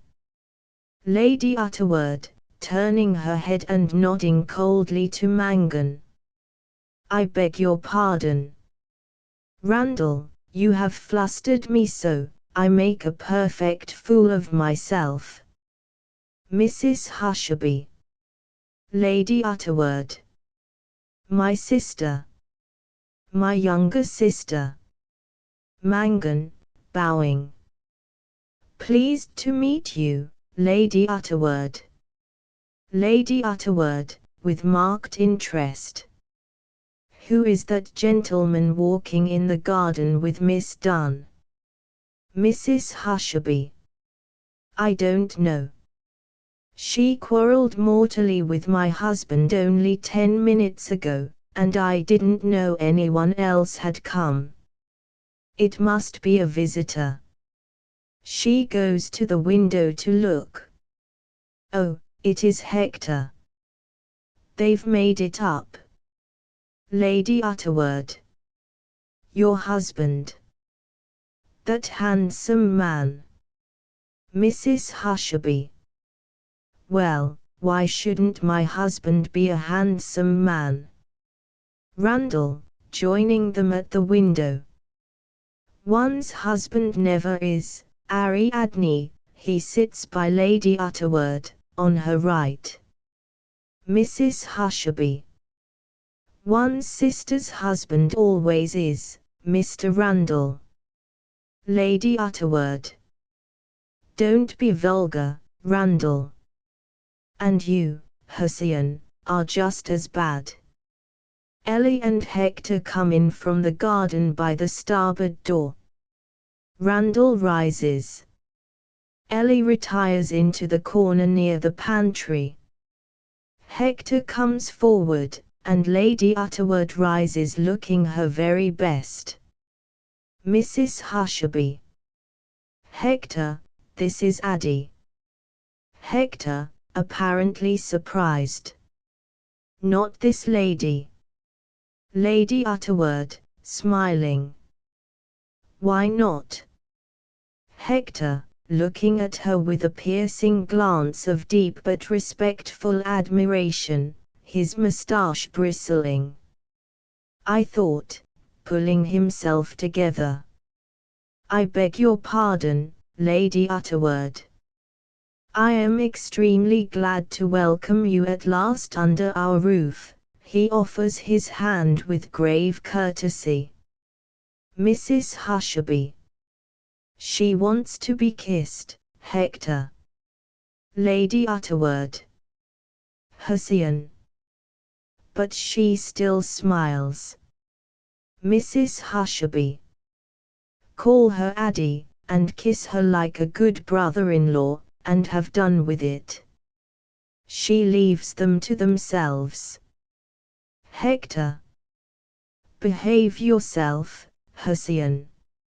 Lady Utterword is entitled not only to hospitality but to civilization. Lady Utterword, gratefully. Thank you, Hector. They shake hands cordially. Mazinai Dunn is seen crossing the garden from starboard to port. Captain Shotover, coming from the pantry and addressing Ellie. Your father has washed himself. Ellie, quite self-possessed. He often does, Captain Shotover. Captain Shotover. A strange conversion. I saw him through the pantry window. Mazinai Dunn enters through the port window door, newly washed and brushed, and stops, smiling benevolently, between Mangan and Mrs. Hushabye. Mrs. Hushabye, introducing. Mr. Mazinai Dunn, Lady Ut. Oh, I forgot, you've met. Indicating Ellie, Miss Dunn. Mazinai, walking across the room to take Ellie's hand, and beaming at his own naughty irony. I have met Miss Dunn also. She is my daughter. He draws her arm through his caressingly. Mrs. Hushabye. Of course, how stupid. Mr. Utterword, my sisters, Randall, shaking hands agreeably. Her brother-in-law, Mr. Dunn. How do you do? Mrs. Hushabye. This is my husband. Hector. We have met, dear. Don't introduce us any more. He moves away to the big chair, and adds, won't you sit down, Lady Utterword? She does so very graciously. Mrs. Hushabye. Sorry. I hate it, it's like making people show their tickets. Mazinai, sententiously. How little it tells us, after all. The great question is, not who we are, but what we are. Captain Shotover. Ha! What are you? Mazinai, taken aback. What am I? Captain Shotover. A thief, a pirate, and a murderer. Mazinai. I assure you you are mistaken. Captain Shotover. An adventurous life, but what does it end in? Respectability. A ladylike daughter. The language and appearance of a city missionary. Let it be a warning to all of you, he goes out through the garden. Done. I hope nobody here believes that I am a thief, a pirate, or a murderer. Mrs. Hushabye, will you excuse me a moment? I must really go and explain. He follows the captain. Mrs. Hushabye, as he goes. It's no use. You'd really better, but Dunn has vanished. We had better all go out and look for some tea. We never have regular tea, but you can always get some when you want, the servants keep it stewing all day. The kitchen veranda is the best place to ask. May I show you? She goes to the starboard door. Randall, going with her. Thank you, I don't think I'll take any tea this afternoon. But if you will show me the garden, Mrs. Hushabye. There's nothing to see in the garden except Papa's observatory, and a gravel pit with a cave where he keeps dynamite and things of that sort. However, it's pleasanter out of doors, so come along. Randall. Dynamite. Isn't that rather risky? Mrs. Hushabye. Well, we don't sit in the gravel pit when there's a thunderstorm. Lady Utterword. That's something new. What is the dynamite for? Hector. To blow up the human race if it goes too far. He is trying to discover a psychic ray that will explode all the explosive at the well of a Mahatma. Ellie. The captain's tea is delicious, Mr. Utterword. Mrs. Hushabye, stopping in the doorway. Do you mean to say that you've had some of my father's tea? That you got round him before you were 10 minutes in the house? Ellie. I did. Mrs. Hushabye. You little devil. She goes out with Randall. Mangan. Won't you come, Miss Ellie? Ellie. I'm too tired. I'll take a book up to my room and rest a little. She goes to the bookshelf. Mangan. Right. You can't do better. But I'm disappointed. He follows Randall and Mrs. Hushabye. Ellie, Hector, and Lady Utterword are left. Hector is close to Lady Utterword. They look at Ellie, waiting for her to go. Ellie, looking at the title of a book. Do you like stories of adventure, Lady Utterword? Lady Utterword, patronizingly. Of course, dear. Ellie. Then I'll leave you to Mr. Hushabye. She goes out through the hall. Hector. That girl is mad about tales of adventure. The lies I have to tell her. Lady Utterword, not interested in Ellie. When you saw me, what did you mean by saying that you thought, and then stopping short? What did you think? Hector, folding his arms and looking down at her magnetically. May I tell you? Lady Utterword. Of course. Hector. It will not sound very civil. I was on the point of saying, I thought you were a plain woman. Lady Utterword. Oh, for shame, Hector. What right had you to notice whether I am plain or not? Hector. Listen to me, Ariadne. Until today I have seen only photographs of you, and no photograph can give the strange fascination of the daughters of that supernatural old man. There is some damnable quality in them that destroys men's moral sense, and carries them beyond honor and dishonor. You know that, don't you? Lady Utterword. Perhaps I do, Hector. But let me warn you once for all that I am a rigidly conventional woman. You may think because I'm a Shotover that I'm a Bohemian, because we are all so horribly Bohemian. But I'm not. I hate and loathe Bohemianism.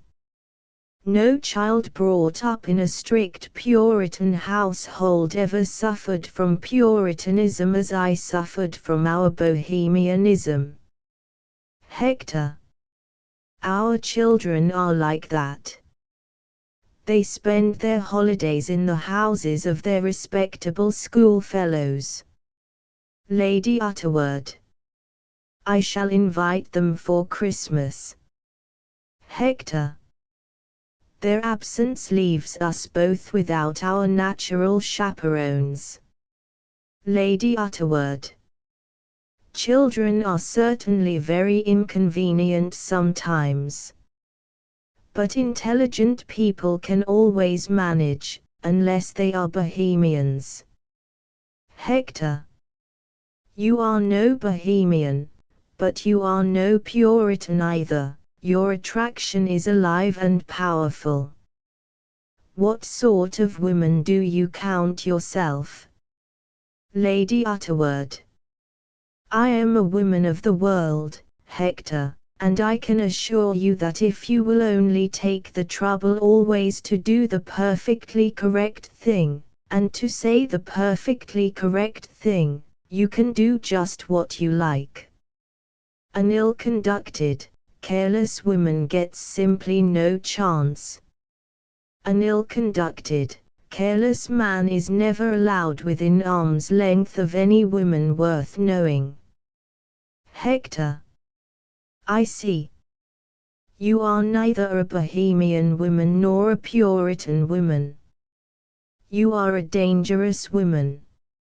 Lady Utterword. On the contrary, I am a safe woman. Hector. You are a most accursedly attractive woman. Mind, I am not making love to you. I do not like being attracted. But you had better know how I feel if you are going to stay here. Lady Utterword.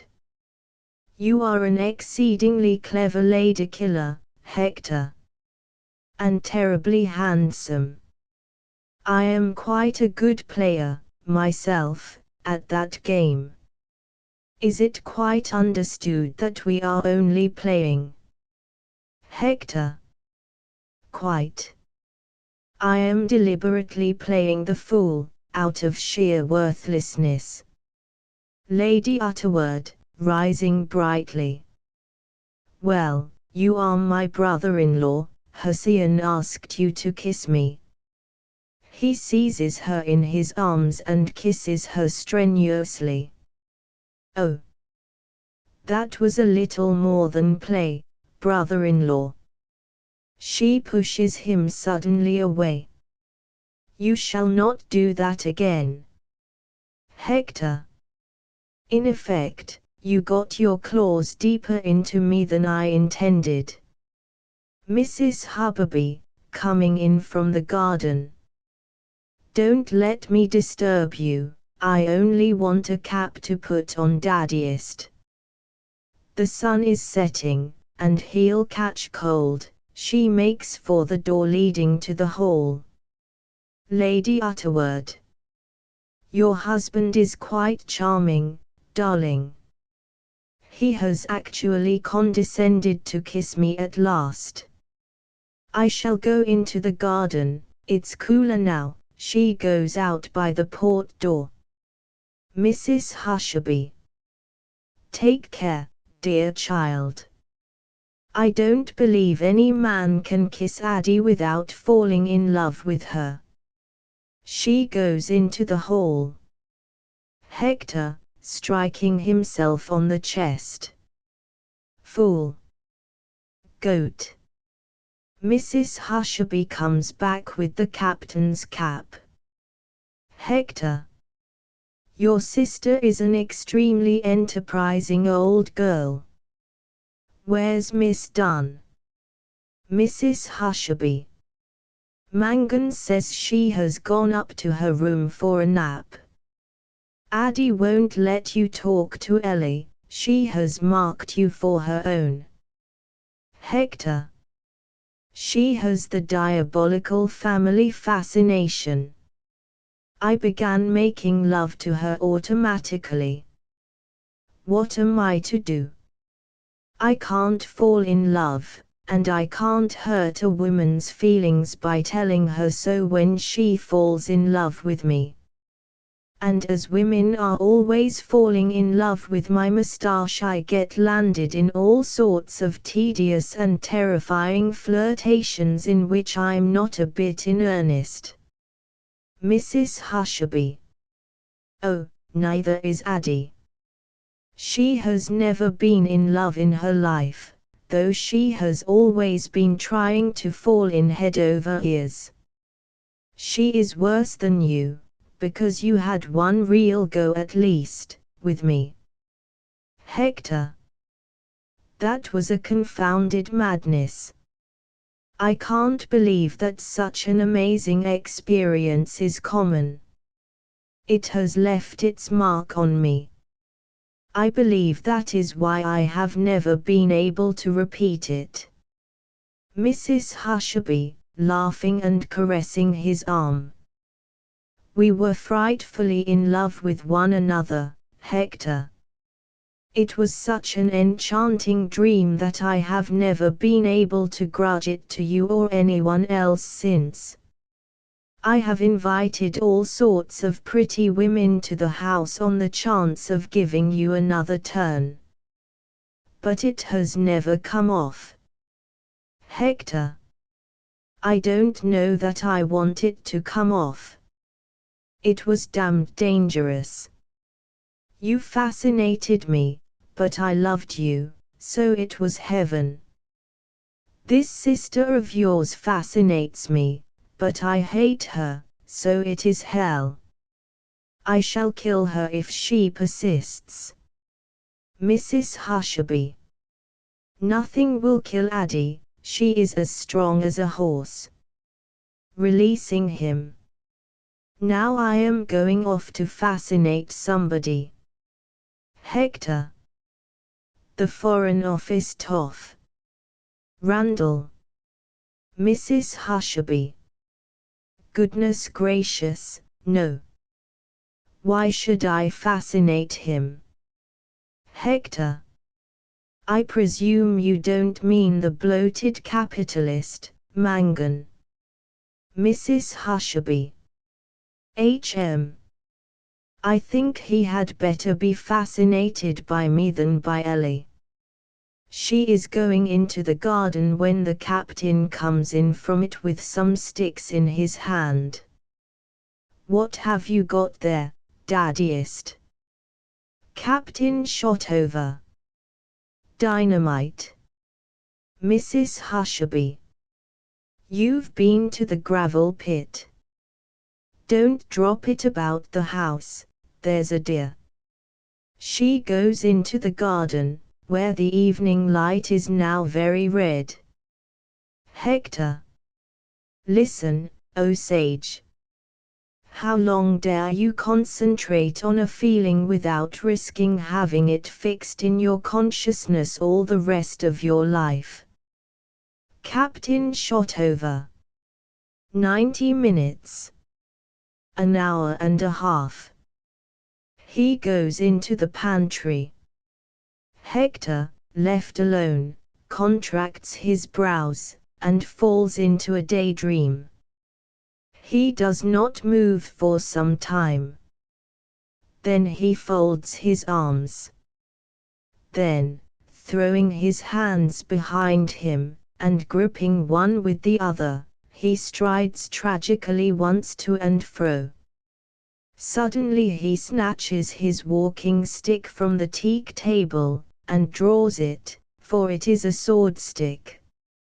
He fights a desperate duel with an imaginary antagonist, and after many vicissitudes runs him through the body up to the hilt. He sheaths his sword and throws it on the sofa, falling into another reverie as he does so. He looks straight into the eyes of an imaginary woman, seizes her by the arms, and says in a deep and thrilling tone, "Do you love me?" The captain comes out of the pantry at this moment, and Hector, caught with his arms stretched out and his fists clenched, has to account for his attitude by going through a series of gymnastic exercises. Captain Shotover. That sort of strength is no good. You will never be as strong as a gorilla. Hector. What is the dynamite for? Captain Shotover. To kill fellows like Mangan. Hector.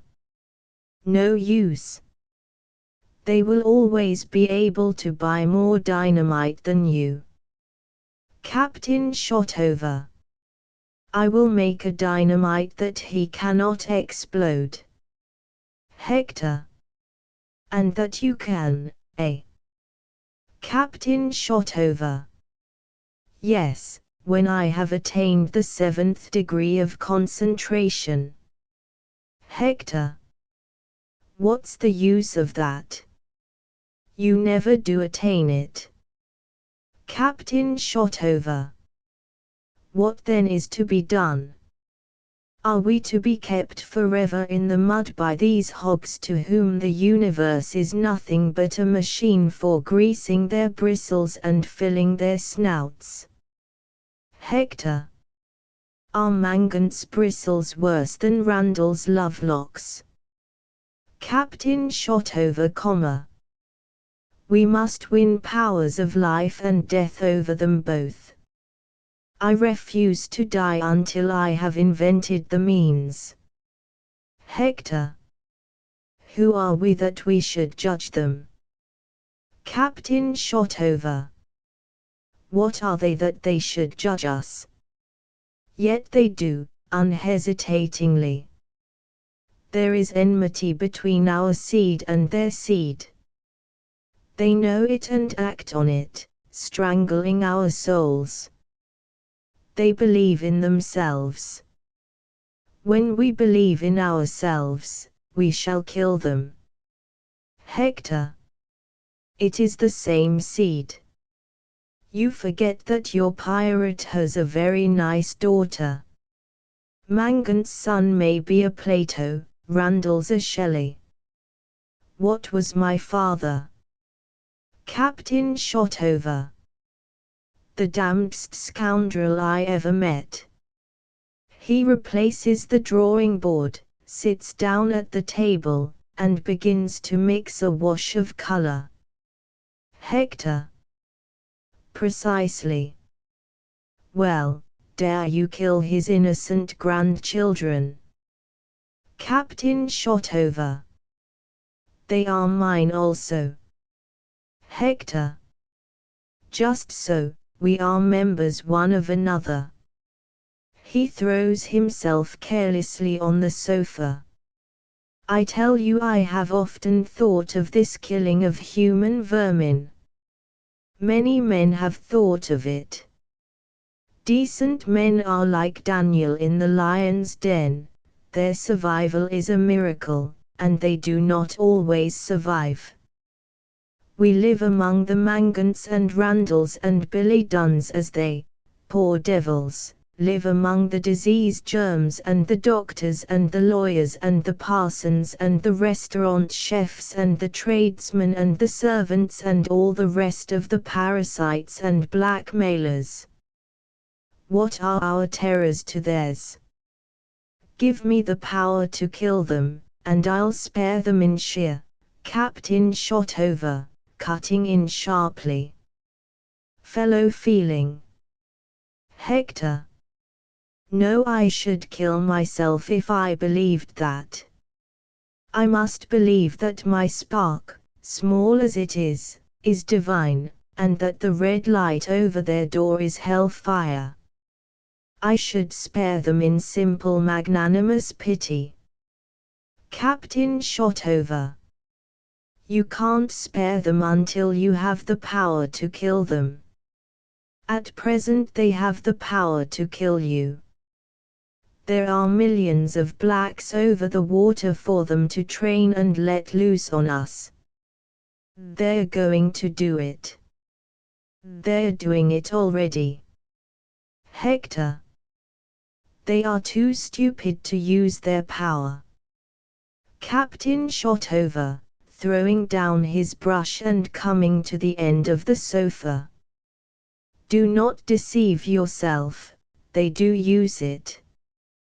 We kill the better half of ourselves every day to propitiate them. The knowledge that these people are there to render all our aspirations barren prevents us having the aspirations.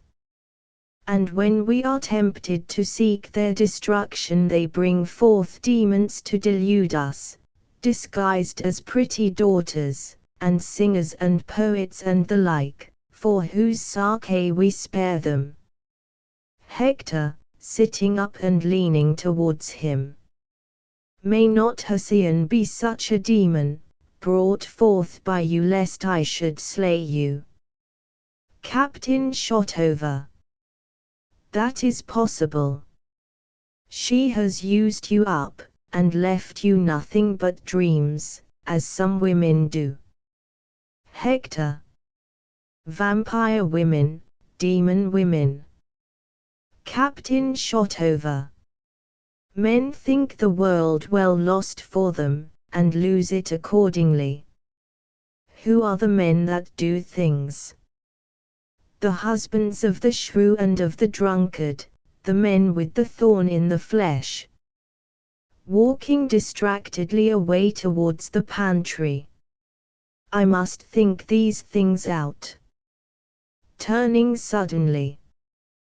But I go on with the dynamite nonetheless. I will discover a ray mightier than any X-ray, a mind ray that will explode the ammunition in the belt of my adversary before he can point his gun at me. And I must hurry. I am old, I have no time to waste in talk. He is about to go into the pantry, and Hector is making for the hall, when Hesione comes back. Mrs. Hushabye.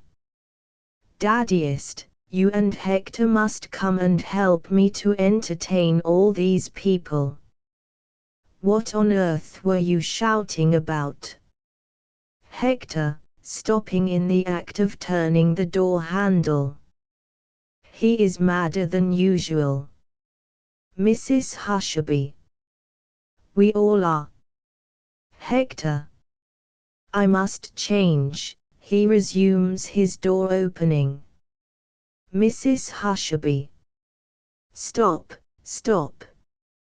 Come back, both of you. Come back. They return, reluctantly. Money is running short. Hector. Money. Where are my April dividends? Mrs. Hushabye. Where is the snow that fell last year? Captain shot over. Where is all the money you had for that patent lifeboat I invented? Mrs. Hushabye. £500, and I have made it last since Easter. Captain shot over. Since Easter. Barely 4 months. Monstrous extravagance. I could live for 7 years on £500. Mrs. Hushabye. Not keeping open house as we do here, daddiest. Captain Shotover. Only £500 for that lifeboat. I got 12,000 for the invention before that. Mrs. Hushabye. Yes, dear, but that was for the ship with the magnetic keel that sucked up submarines. Living at the rate we do, you cannot afford life-saving inventions. Can't you think of something that will murder half Europe at one bang? Captain Shotover. No, I am aging fast. My mind does not dwell on slaughter as it did when I was a boy. Why doesn't your husband invent something? He does nothing but tell lies to women. Hector. Well, that is a form of invention, is it not? However, you are right, I ought to support my wife. Mrs. Hushabye. Indeed you shall do nothing of the sort, I should never see you from breakfast to dinner. I want my husband. Hector, bitterly.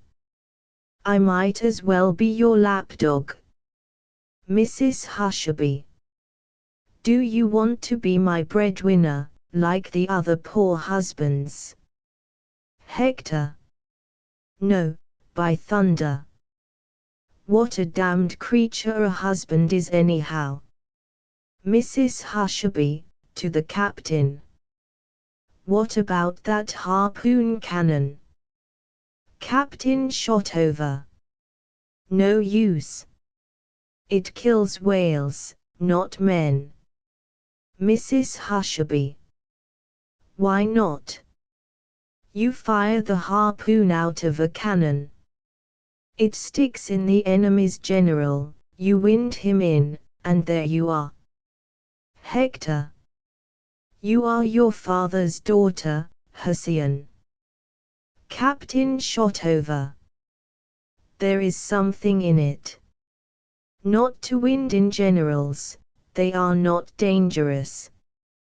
But one could fire a grapnel and wind in a machine gun or even a tank. I will think it out. Mrs. Hushabye, squeezing the captain's arm affectionately. Saved. You are a darling, daddiest. Now we must go back to these dreadful people and entertain them. Captain Shotover. They have had no dinner. Don't forget that. Hector. Neither have I. And it is dark, it must be all ours. Mrs. Hushabye. Oh, Guinness will produce some sort of dinner for them. The servants always take jolly good care that there is food in the house. Captain Shotover, raising a strange wail in the darkness. What a house! What a daughter! Mrs. Hushabye, raving. What a father! Hector, following suit. What a husband! Captain Shotover. Is there no thunder in heaven? Hector. Is there no beauty, no bravery, on earth? Mrs. Hushabye. What do men want? They have their food, their firesides, their clothes mended, and our love at the end of the day. Why are they not satisfied?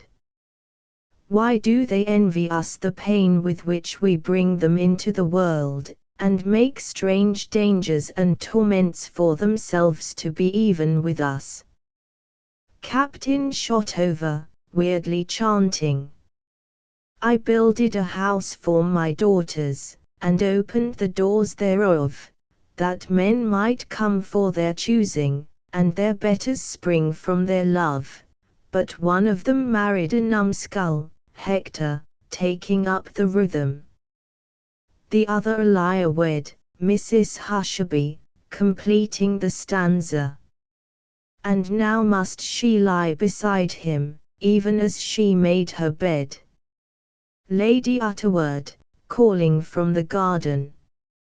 Hussein, Hussein, where are you? Hector. The cat is on the tiles. Mrs. Hushabye. Coming, darling, coming. She goes quickly into the garden. The captain goes back to his place at the table. Hector, going out into the hall. Shall I turn up the lights for you? Captain Shotover. No. Give me deeper darkness. Money is not made in the light. Act 2. The same room, with the lights turned up and the curtains drawn. Ellie comes in, followed by Mangan. Both are dressed for dinner. She strolls to the drawing table. He comes between the table and the wicker chair. Mangan. What a dinner! I don't call it a dinner, I call it a meal. Ellie. I am accustomed to meals, Mr. Mangan, and very lucky to get them. Besides, the captain cooked some macaroni for me. Mangan, shuddering liverishly. Too rich, I can't eat such things. I suppose it's because I have to work so much with my brain. That's the worst of being a man of business, you are always thinking, thinking, thinking. By the way, now that we are alone, may I take the opportunity to come to a little understanding with you? Ellie, settling into the draftsman's seat. Certainly. I should like to. Mangan, taken aback. Should you? That surprises me, for I thought I noticed this afternoon that you avoided me all you could. Not for the first time either. Ellie. I was very tired and upset. I wasn't used to the ways of this extraordinary house. Please forgive me. Mangan. Oh, that's all right, I don't mind. But Captain Shotover has been talking to me about you. You and me, you know. Ellie, interested. The captain. What did he say? Mangan. Well, he noticed the difference between our ages. Ellie. He notices everything. Mangan. You don't mind, then? Ellie. Of course I know quite well that our engagement, Mangan. Oh. You call it an engagement? Ellie. Well, isn't it? Mangan. Oh, yes, yes, no doubt it is if you hold to it. This is the first time you've used the word, and I didn't quite know where we stood, that's all. He sits down in the wicker chair, and resigns himself to allow her to lead the conversation. You were saying. Ellie. Was I? I forget. Tell me. Do you like this part of the country? I heard you ask Mr. Hushabye at dinner whether there are any nice houses to let down here. Mangan. I like the place. The air suits me. I shouldn't be surprised if I settled down here. Ellie. Nothing would please me better. The air suits me too. And I want to be near Hussein. Mangan, with growing uneasiness. The air may suit us, but the question is, should we suit one another?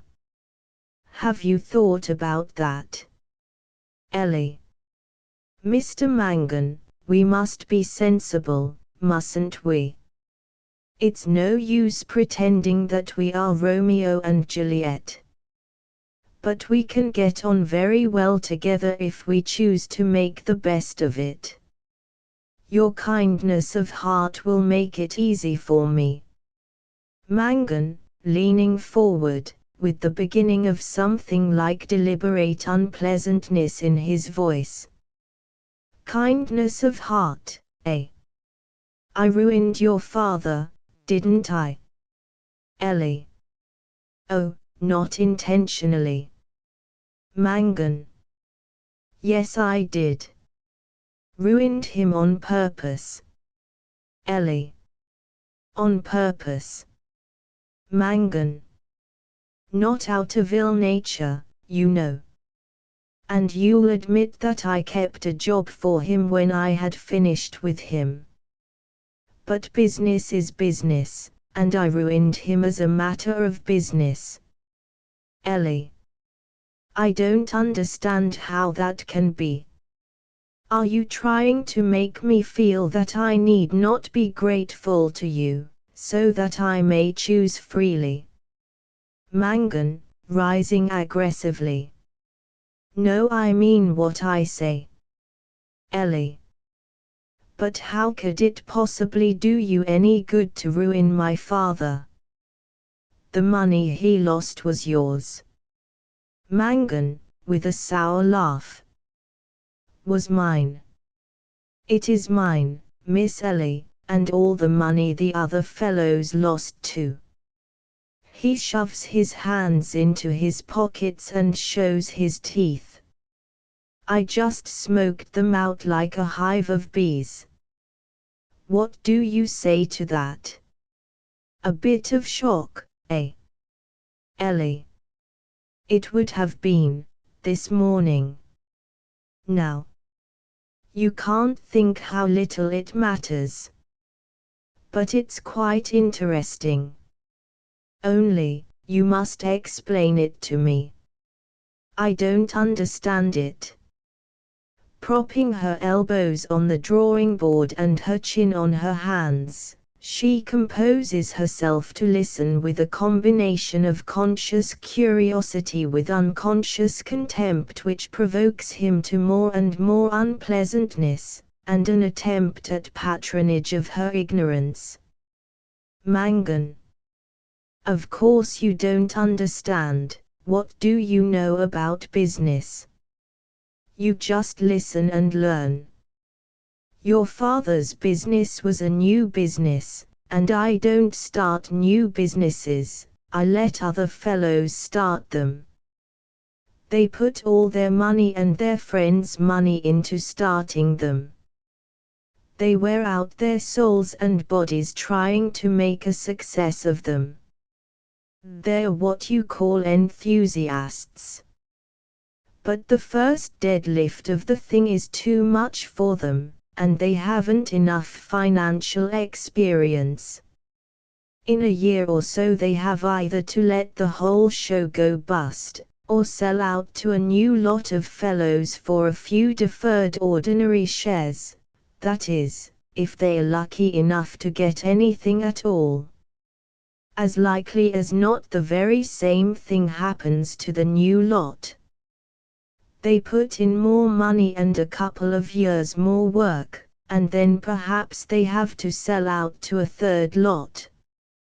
If it's really a big thing, the third lot will have to sell out too, and leave their work and their money behind them. And that's where the real businessman comes in, where I come in. But I'm cleverer than some. I don't mind dropping a little money to start the process. I took your father's measure. I saw that he had a sound idea, and that he would work himself silly for it if he got the chance. I saw that he was a child in business, and was dead certain to outrun his expenses and be in too great a hurry to wait for his market. I knew that the surest way to ruin a man who doesn't know how to handle money is to give him some. I explained my idea to some friends in the city, and they found the money, for I take no risks in ideas, even when they are my own. Your father and the friends that ventured their money with him were no more to me than a heap of squeezed lemons. You've been wasting your gratitude, my kind heart is all rot. I'm sick of it. When I see your father beaming at me with his moist, grateful eyes, regularly wallowing in gratitude, I sometimes feel I must tell him the truth or burst. What stops me is that I know he wouldn't believe me. He'd think it was my modesty, as you did just now. He'd think anything rather than the truth, which is that he's a blamed fool, and I am a man that knows how to take care of himself. He throws himself back into the big chair with large self-approval. Now what do you think of me, Miss Ellie? Ellie, dropping her hands. How strange. That my mother, who knew nothing at all about business, should have been quite right about you. She always said not before Papa, of course, but to us children, that you were just that sort of man. Mangan, sitting up, much hurt. Oh. Did she? And yet she'd have let you marry me. Ellie. Well, you see, Mr. Mangan, my mother married a very good man, for whatever you may think of my father as a man of business, he is the soul of goodness, and she is not at all keen on my doing the same. Mangan. Anyhow, you don't want to marry me now, do you? Ellie. Very calmly. Oh, I think so. Why not? Mangan. Rising aghast. Why not? Ellie. I don't see why we shouldn't get on very well together. Mangan.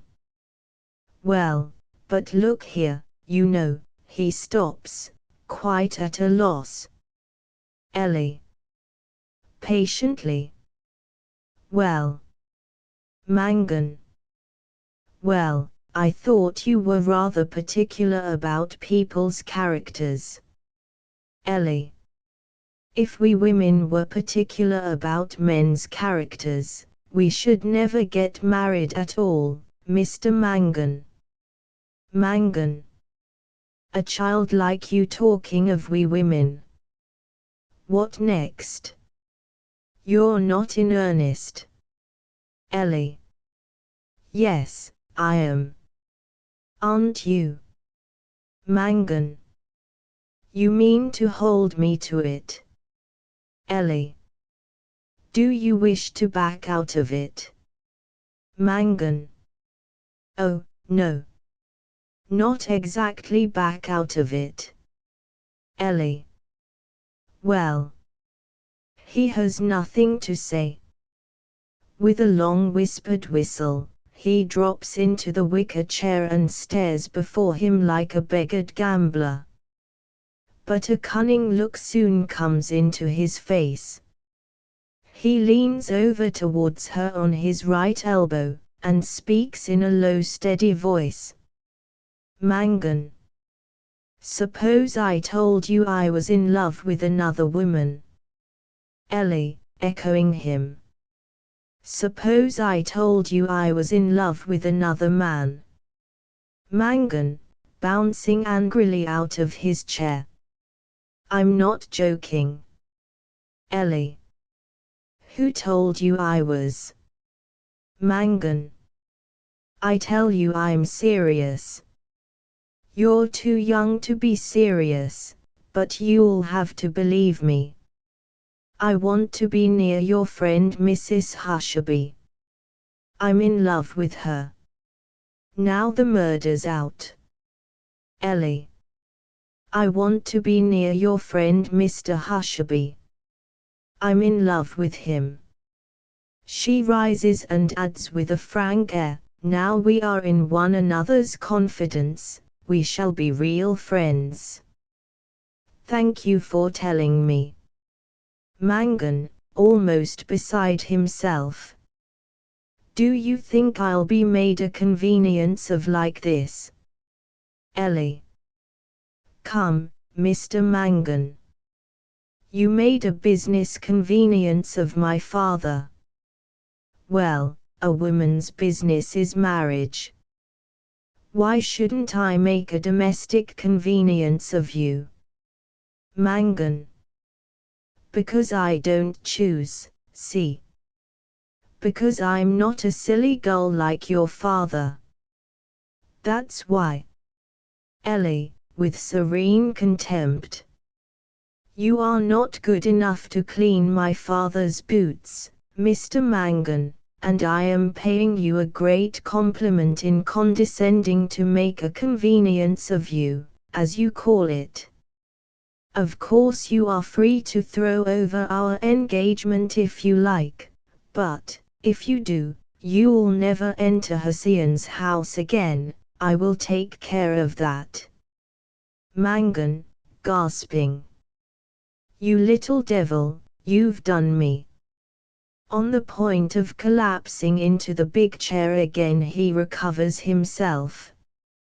Wait a bit, though, you're not so cute as you think.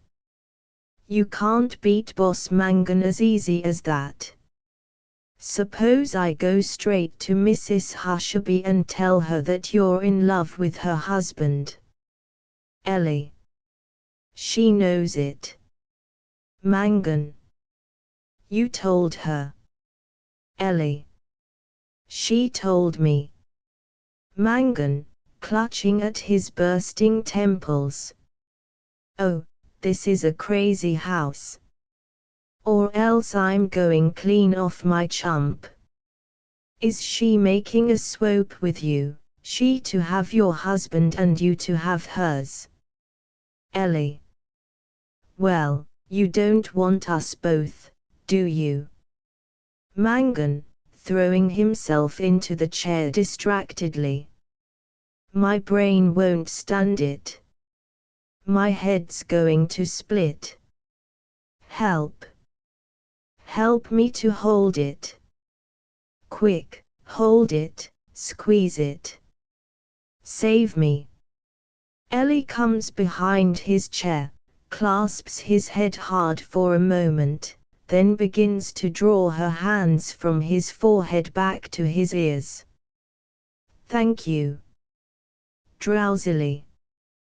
That's very refreshing. Waking a little. Don't you hypnotize me, though. I've seen men made fools of by hypnotism. Ellie, steadily. Be quiet. I've seen men made fools of without hypnotism. Mangan, humbly. You don't dislike touching me, I hope. You never touched me before, I noticed. Ellie. Not since you fell in love naturally with a grown-up nice woman, who will never expect you to make love to her. And I will never expect him to make love to me. Mangan. He may, though. Ellie, making her passes rhythmically. Hush. Go to sleep. Do you hear? You are to go to sleep, go to sleep, go to sleep, be quiet, deeply deeply quiet, sleep, sleep, sleep, sleep, sleep. He falls asleep. Ellie steals away, turns the light out, and goes into the garden. Nurse Guinness opens the door and is seen in the light which comes in from the hall.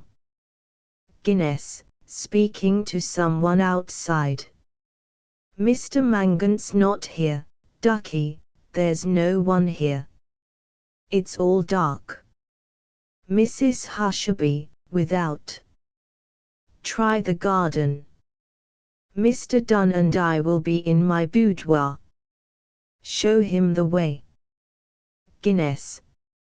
Yes, Ducky.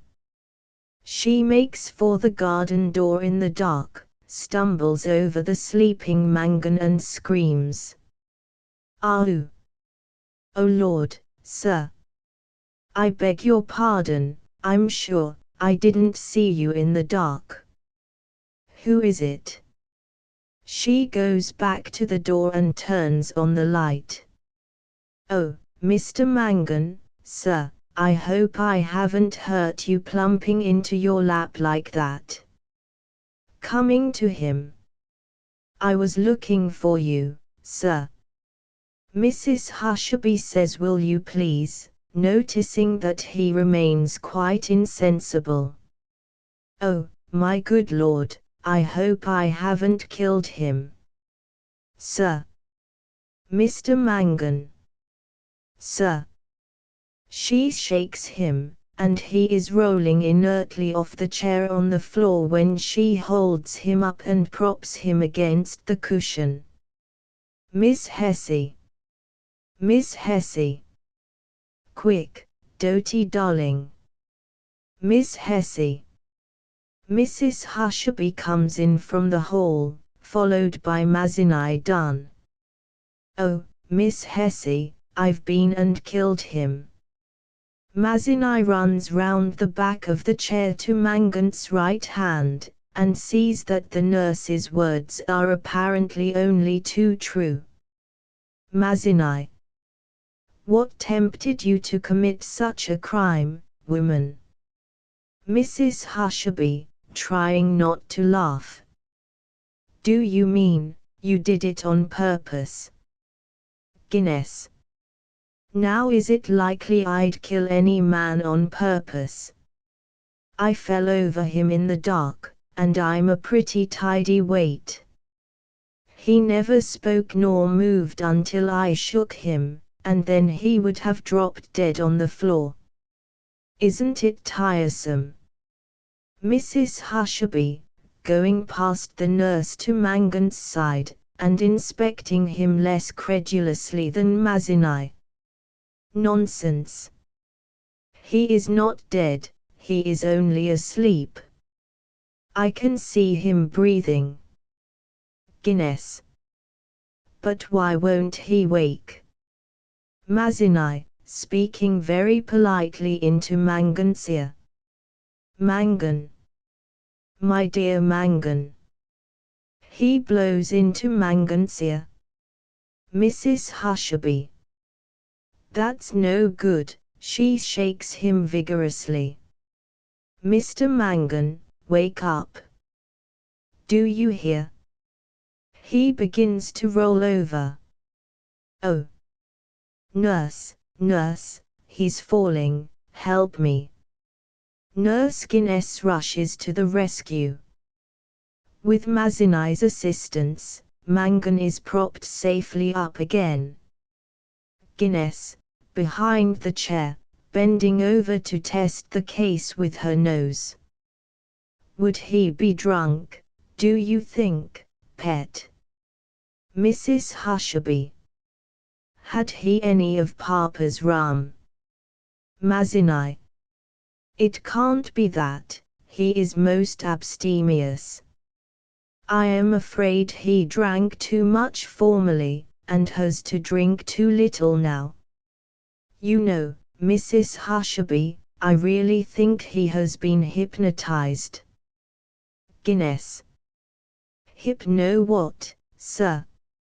Mazinai. "One evening at home, After we had seen a hypnotizing performance, the children began playing at it, and Ellie stroked my head. I assure you I went off dead asleep, and they had to send for a professional to wake me up after I had slept 18 hours.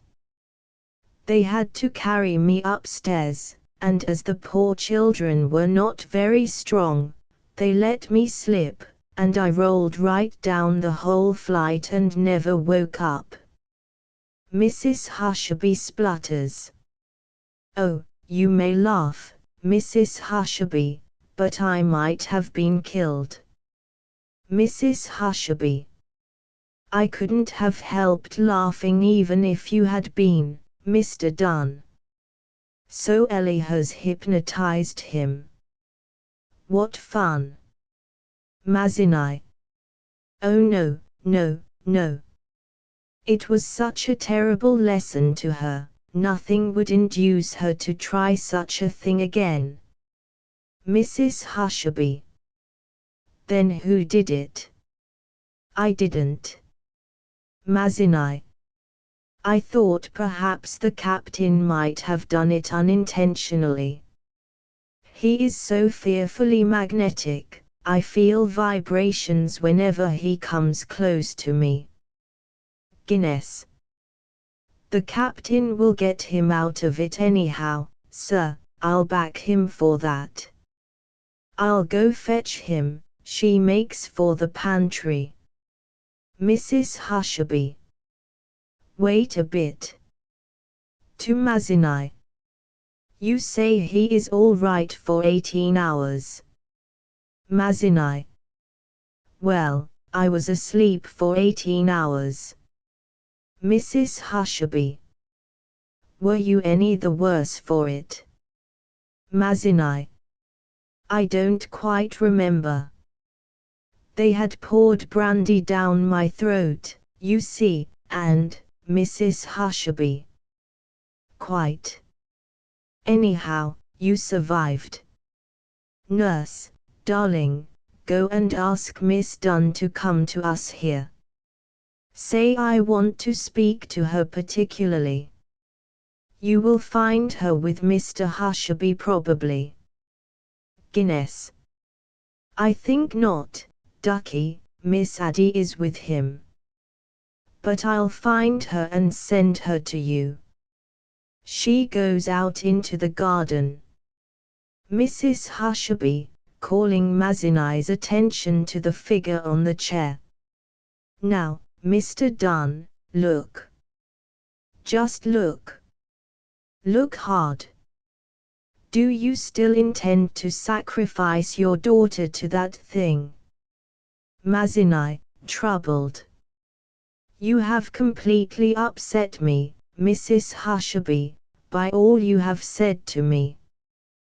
That anyone could imagine that I, a consecrated soldier of freedom, if I may say so, could sacrifice Ellie to anybody or anyone, or that I should ever have dreamed of forcing her inclinations in any way, is a most painful blow to my, well, I suppose you would say to my good opinion of myself. Mrs. Hushabye, rather stolidly. Sorry. Mazinai, looking forlornly at the body. What is your objection to poor Mangan, Mrs. Hushabye? He looks all right to me. But then I am so accustomed to him. Mrs. Hushabye. Have you no heart? Have you no sense? Look at the brute. Think of poor weak innocent Ellie in the clutches of this slave driver, who spends his life making thousands of rough violent workmen bend to his will and sweat for him, a man accustomed to have great masses of iron beaten into shape for him by steam hammers. To fight with women and girls over a halfpenny an hour ruthlessly. A captain of industry, I think you call him, don't you? Are you going to fling your delicate, sweet, helpless child into such a beast's claws just because he will keep her in an expensive house and make her wear diamonds to show how rich he is. Mazinai, staring at her in wide-eyed amazement. Bless you, dear Mrs. Hushabye, what romantic ideas of business you have. Poor dear Mangan isn't a bit like that. Mrs. Hushabye, scornfully. Poor dear Mangan indeed. Mazinai. But he doesn't know anything about machinery. He never goes near the men, he couldn't manage them, he is afraid of them. I never can get him to take the least interest in the works, he hardly knows more about them than you do. People are cruelly unjust to Mangan, they think he is all rugged strength just because his manners are bad. Mrs. Hushabye. Do you mean to tell me he isn't strong enough to crush poor little Ellie? Mazinai. Of course it's very hard to say how any marriage will turn out, but speaking for myself, I should say that he won't have a dog's chance against Ellie. You know, Ellie has remarkable strength of character. I think it is because I taught her to like Shakespeare when she was very young. Mrs. Hushabye, contemptuously. Shakespeare. The next thing you will tell me is that you could have made a great deal more money than Mangan. She retires to the sofa, and sits down at the port end of it in the worst of humors. Mazinai, following her and taking the other end. No, I'm no good at making money. I don't care enough for it, somehow. I'm not ambitious. That must be it. Mangan is wonderful about money, he thinks of nothing else. He is so dreadfully afraid of being poor. I am always thinking of other things, even at the works I think of the things we are doing and not of what they cost. And the worst of it is, poor Mangan doesn't know what to do with his money when he gets it. He is such a baby that he doesn't know even what to eat and drink, he has ruined his liver eating and drinking the wrong things, and now he can hardly eat at all. Ellie will diet him splendidly. You will be surprised when you come to know him better, he is really the most helpless of mortals. You get quite a protective feeling towards him. Mrs. Hushabye. Then who manages his business, pray? Mazinai. I do. And of course other people like me. Mrs. Hushabye. Footling people, you mean? Mazinai. I suppose you'd think us so. Mrs. Hushabye. And pray why don't you do without him if you're all so much cleverer? Mazinai. Oh, we couldn't, we should ruin the business in a year. I've tried, and I know. We should spend too much on everything. We should improve the quality of the goods and make them too dear. We should be sentimental about the hard cases among the work people. But Mangan keeps us in order. He is down on us about every extra halfpenny. We could never do without him. You see, he will sit up all night thinking of how to save sixpence. Won't Ellie make him jump, though, when she takes his house in hand? Mrs. Hushabye. Then the creature is a fraud even as a captain of industry. Mazinai. I am afraid all the captains of industry are what you call frauds, Mrs. Hushabye. Of course there are some manufacturers who really do understand their own works, but they don't make as high a rate of profit as Mangan does. I assure you Mangan is quite a good fellow in his way. He means well. Mrs. Hushabye. He doesn't look well.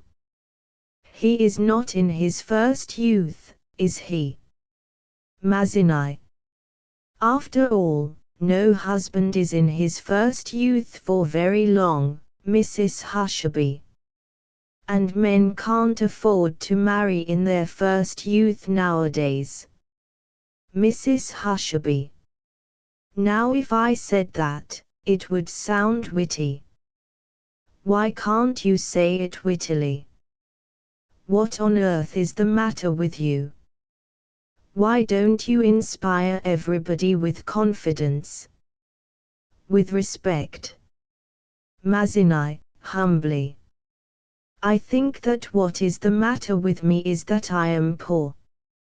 You don't know what that means at home. Mind, I don't say they have ever complained. They've all been wonderful, they've been proud of my poverty. They've even joked about it quite often. But my wife has had a very poor time of it. She has been quite resigned, Mrs. Hushabye, shuddering involuntarily. Mazinai. There. You see, Mrs. Hushabye. I don't want Ellie to live on resignation. Mrs. Hushabye. Do you want her to have to resign herself to living with a man she doesn't love?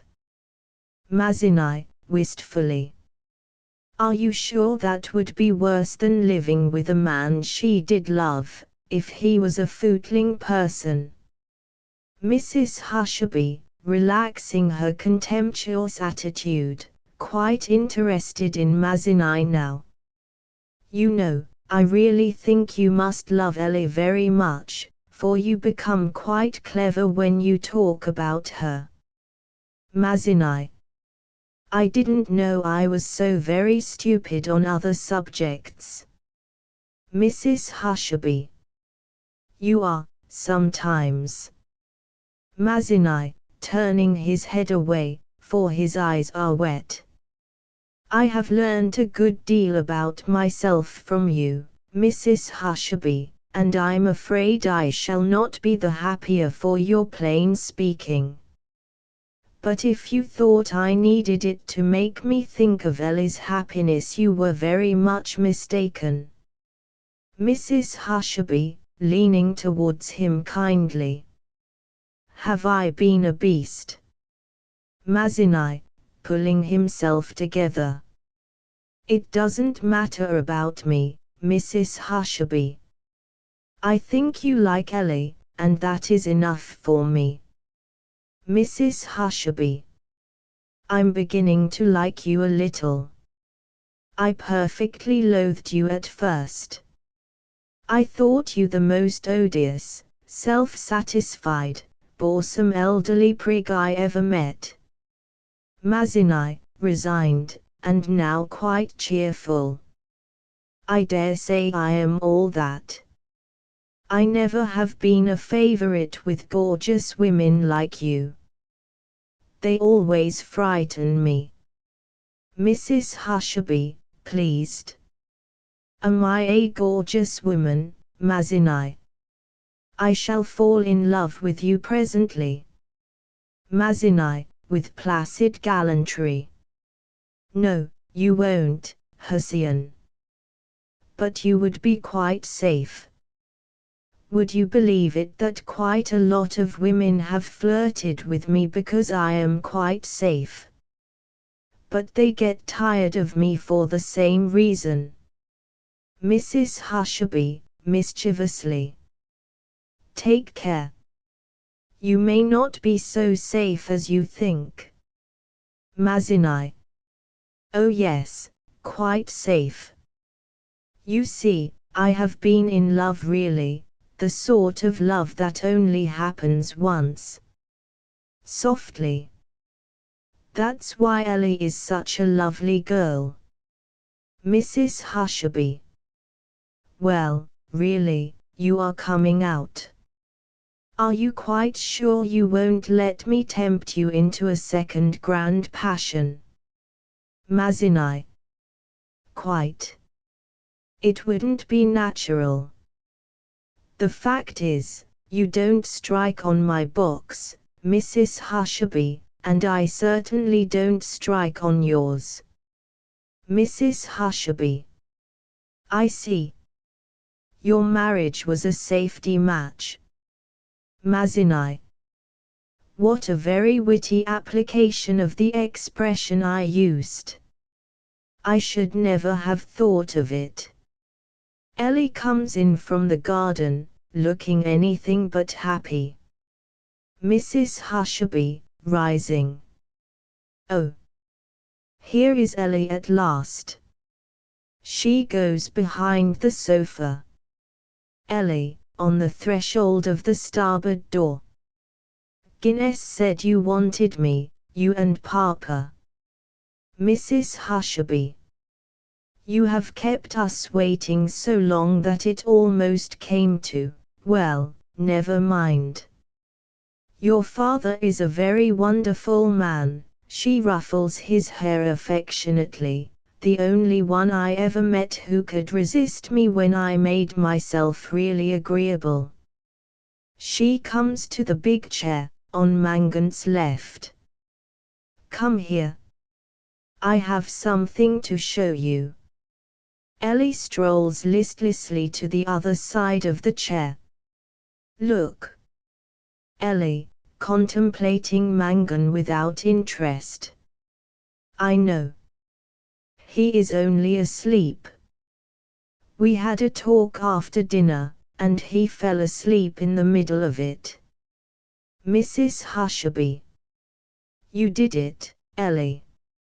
You put him asleep. Mazinai, rising quickly and coming to the back of the chair. Oh, I hope not. Did you, Ellie? Ellie, wearily. He asked me to. Mazinai. But it's dangerous. You know what happened to me. Ellie, utterly indifferent. Oh, I dare say I can wake him. If not, somebody else can. Mrs. Hushabye. It doesn't matter, anyhow, because I have at last persuaded your father that you don't want to marry him. Ellie, suddenly coming out of her listlessness, much vexed. But why did you do that, Hussein? I do want to marry him. I fully intend to marry him. Mazinai. Are you quite sure, Ellie? Mrs. Hushabye has made me feel that I may have been thoughtless and selfish about it. Ellie, very clearly and steadily. Papa. When Mrs. Hushabye takes it on herself to explain to you what I think or don't think, shut your ears tight, and shut your eyes too. Hussein knows nothing about me, she hasn't the least notion of the sort of person I am, and never will. I promise you I won't do anything I don't want to do and mean to do for my own sake. Mazinai. You are quite sure? Ellie. Quite sure. Now you must go away and leave me to talk to Mrs. Hushabye. Mazinai. But I should like to hear. Shall I be in the way? Ellie, inexorable. I had rather talk to her alone. Mazinai, affectionately. Oh, well, I know what a nuisance parents are, dear. I will be good and go. He goes to the garden door. By the way, Do you remember the address of that professional who woke me up? Don't you think I had better telegraph to him?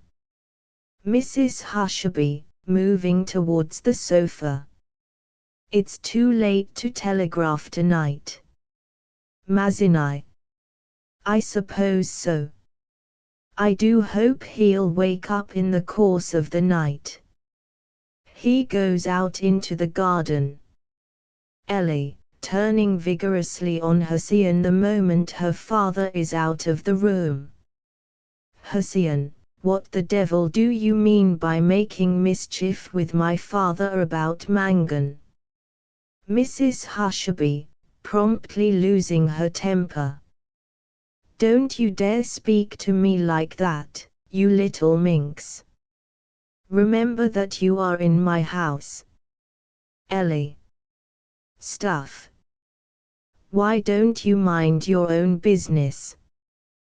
What is it to you whether I choose to marry Mangan or not? Mrs. Hushabye.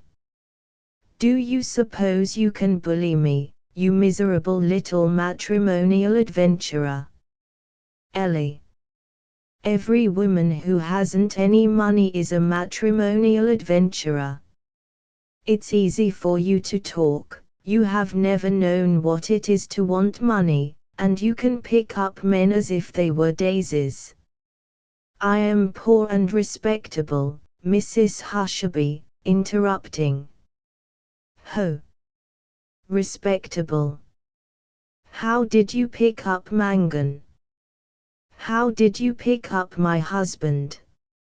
You have the audacity to tell me that I am Ellie. A siren. So you are. You were born to lead men by the nose. If you weren't, Marcus would have waited for me, perhaps. Mrs. Hushabye, suddenly melting and half laughing. Oh, my poor Ellie, my pettikins, my unhappy darling. I am so sorry about Hector. But what can I do? It's not my fault, I'd give him to you if I could. Ellie. I don't blame you for that. Mrs. Hushabye. What a brute I was to quarrel with you and call you names. Do kiss me and say you're not angry with me. Ellie, fiercely. Oh, don't slop and gush and be sentimental. Don't you see that unless I can be hard as nails, I shall go mad? I don't care a damn about your calling me names. Do you think a woman in my situation can feel a few hard words? Mrs. Hushabye. Poor little woman. Poor little situation. Ellie. I suppose you think you're being sympathetic. You are just foolish and stupid and selfish. You see me getting a smasher right in the face that kills a whole part of my life, the best part that can never come again, and you think you can help me over it by a little coaxing and kissing. When I want all the strength I can get to lean on, something iron, something stony, I don't care how cruel it is, you go all mushy and want to slobber over me. I'm not angry, I'm not unfriendly, but for God's sake do pull yourself together, and don't think that because you're on velvet and always have been, women who are in hell can take it as easily as you. Mrs. Hushabye, shrugging her shoulders. Very well. She sits down on the sofa in her old place. But I warn you that when I am neither coaxing and kissing nor laughing, I am just wondering how much longer I can stand living in this cruel, damnable world. You object to the siren, well, I drop the siren. You want to rest your wounded bosom against a grindstone, Well, folding her arms, here is the grindstone. Ellie, sitting down beside her, appeased. That's better, you really have the trick of falling in with everyone's mood, but you don't understand, because you are not the sort of woman for whom there is only one man and only one chance. Mrs. Hushabye. I certainly don't understand how your marrying that object, indicating Mangan, will console you for not being able to marry Hector. Ellie. Perhaps you don't understand why I was quite a nice girl this morning, and am now neither a girl nor particularly nice. Mrs. Hushabye. Oh, yes, I do. It's because you have made up your mind to do something despicable and wicked. Ellie. I don't think so, Hussein. I must make the best of my ruined house. Mrs. Hushabye. Pooh. You'll get over it. Your house isn't ruined. Ellie. Of course I shall get over it. You don't suppose I'm going to sit down and die of a broken heart, I hope, or be an old maid living on a pittance from the Sick and Indigent Room Keepers Association. But my heart is broken, all the same. What I mean by that is that I know that what has happened to me with Marcus will not happen to me ever again. In the world for me there is Marcus and a lot of other men of whom one is just the same as another. Well, if I can't have love, that's no reason why I should have poverty. If Mangan has nothing else, he has money. Mrs. Hushabye. And are there no young men with money? Ellie. Not within my reach. Besides, a young man would have the right to expect love from me, and would perhaps leave me when he found I could not give it to him. Rich young men can get rid of their wives, you know, pretty cheaply. But this object, as you call him, can expect nothing more from me than I am prepared to give him. Mrs. Hushabye. He will be your owner, remember. If he buys you, he will make the bargain pay him and not you. Ask your father. Ellie, rising and strolling to the chair to contemplate their subject. You need not trouble on that score, Hussein.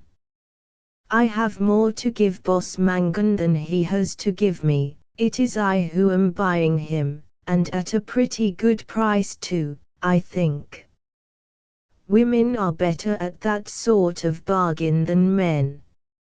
I have taken the boss's measure, and 10 Boss Mangans shall not prevent me doing far more as I please as his wife than I have ever been able to do as a poor girl. Stooping to the recumbent figure. Shall they, boss? I think not. She passes on to the drawing table, and leans against the end of it, facing the windows. I shall not have to spend most of my time wondering how long my gloves will last, anyhow. Mrs. Hushabye, rising superbly.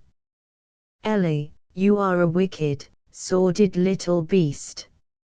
And to think that I actually condescended to fascinate that creature there to save you from him. Well, let me tell you this, if you make this disgusting match, you will never see Hector again if I can help it. Ellie, unmoved. I nailed Mangan by telling him that if he did not marry me he should never see you again. She lifts herself on her wrists and seats herself on the end of the table. Mrs. Hushabye, recoiling. Oh! Ellie! So you see I am not unprepared for your playing that trump against me. Well, you just try it, that's all. I should have made a man of Marcus, not a household pet. Mrs. Hushabye, flaming. You dare. Ellie, looking almost dangerous. Set him thinking about me if you dare. Mrs. Hushabye. Well, of all the impudent little fiends I ever met. Hector says there is a certain point at which the only answer you can give to a man who breaks all the rules is to knock him down. What would you say if I were to box your ears? Ellie, calmly. I should pull your hair. Mrs. Hushabye, mischievously. That wouldn't hurt me. Perhaps it comes off at night. Ellie, so taken aback that she drops off the table and runs to her. Oh, you don't mean to say, Hussien, that your beautiful black hair is false. Mrs. Hushabye, patting it. Don't tell Hector. He believes in it. Ellie, groaning. Oh. Even the hair that ensnared him false. Everything false. Mrs. Hushabye. Pull it and try. Other women can snare men in their hair, but I can swing a baby on mine. Aha! You can't do that, Goldilocks. Ellie, heartbroken. No. You have stolen my babies. Mrs. Hushabye. Pettikins, don't make me cry. You know what you said about my making a household pet of him is a little true. Perhaps he ought to have waited for you. Would any other woman on earth forgive you? Ellie. Oh, what right had you to take him all for yourself? Pulling herself together. There. You couldn't help it, neither of us could help it. He couldn't help it. No, don't say anything more, I can't bear it. Let us wake the object. She begins stroking Mangan's head, reversing the movement with which she put him to sleep. Wake up, do you hear? You are to wake up at once. Wake up, wake, Mangan, bouncing out of the chair in a fury and turning on them. Wake up. So you think I've been asleep, do you? He kicks the chair violently back out of his way, and gets between them. You throw me into a trance so that I can't move hand or foot, I might have been buried alive. It's a mercy I wasn't, and then you think I was only asleep. If you'd let me drop the 2 times you rolled me about, my nose would have been flattened for life against the floor. But I've found you all out, anyhow. I know the sort of people I'm among now. I've heard every word you've said, you and your precious father, and, to Mrs. Hushabye, you too. So I'm an object, am I? I'm a thing, am I? I'm a fool that hasn't sense enough to feed myself properly, am I? I'm afraid of the men that would starve if it weren't for the wages I give them, am I? I'm nothing but a disgusting old skinflint to be made a convenience of by designing women and fool managers of my works, am I? I'm Mrs. Hushabye, with the most elegant aplomb. Sh-sh-sh-sh-sh. Mr. Mangan, you are bound in honor to obliterate from your mind all you heard while you were pretending to be asleep. It was not meant for you to hear. Mangan. Pretending to be asleep. Do you think if I was only pretending that I'd have sprawled there helpless, and listened to such unfairness, such lies, such injustice and plotting and backbiting and slandering of me, if I could have up and told you what I thought of you? I wonder I didn't burst. Mrs. Hushabye, sweetly. You dreamt it all, Mr. Mangan. We were only saying how beautifully peaceful you looked in your sleep. That was all, wasn't it, Ellie? Believe me, Mr. Mangan, all those unpleasant things came into your mind in the last half-second before you woke. Ellie rubbed your hair the wrong way, and the disagreeable sensation suggested a disagreeable dream. Mangan, doggedly. I believe in dreams. Mrs. Hushabye. So do I. But they go by contraries, don't they? Mangan, depths of emotion suddenly welling up in him. I shan't forget, to my dying day, that when you gave me the glad eye that time in the garden, you were making a fool of me. That was a dirty low mean thing to do. You had no right to let me come near you if I disgusted you. It isn't my fault if I'm old and haven't a moustache like a bronze candlestick as your husband has. There are things no decent woman would do to a man, like a man hitting a woman in the breast. Hussein, utterly shamed, sits down on the sofa and covers her face with her hands. Mangan sits down also on his chair and begins to cry like a child. Ellie stares at them. Mrs. Hushabye, at the distressing sound he makes, takes down her hands and looks at him. She rises and runs to him. Mrs. Hushabye. Don't cry, I can't bear it. Have I broken your heart? I didn't know you had one. How could I? Mangan. I'm a man, ain't I? Mrs. Hushabye, half coaxing, half rallying, altogether tenderly. Oh no, not what I call a man.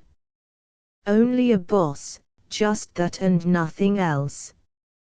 What business has a boss with a heart? Mangan. Then you're not a bit sorry for what you did, nor ashamed. Mrs. Hushabye. I was ashamed for the first time in my life when you said that about hitting a woman in the breast, and I found out what I'd done. My very bones blushed red. You've had your revenge, boss. Aren't you satisfied? Mangan. Serve you right. Do you hear? Serve you right. You're just cruel. Cruel. Mrs. Hushabye. Yes, cruelty would be delicious if one could only find some sort of cruelty that didn't really hurt. By the way, sitting down beside him on the arm of the chair, what's your name? It's not really boss, is it? Mangan, shortly. If you want to know, my name's Alfred. Mrs. Hushabye springs up. Alfred. Ellie, he was christened after Tennyson. Mangan, rising. I was christened after my uncle, and never had a penny from him, damn him. What of it? Mrs. Hushabye. It comes to me suddenly that you are a real person, that you had a mother, like anyone else. putting her hands on his shoulders and surveying him. Little Alf. Mangan. Well, you have a nerve. Mrs. Hushabye. And you have a heart, Alfie, a whimpering little heart, but a real one. Releasing him suddenly. Now run and make it up with Ellie.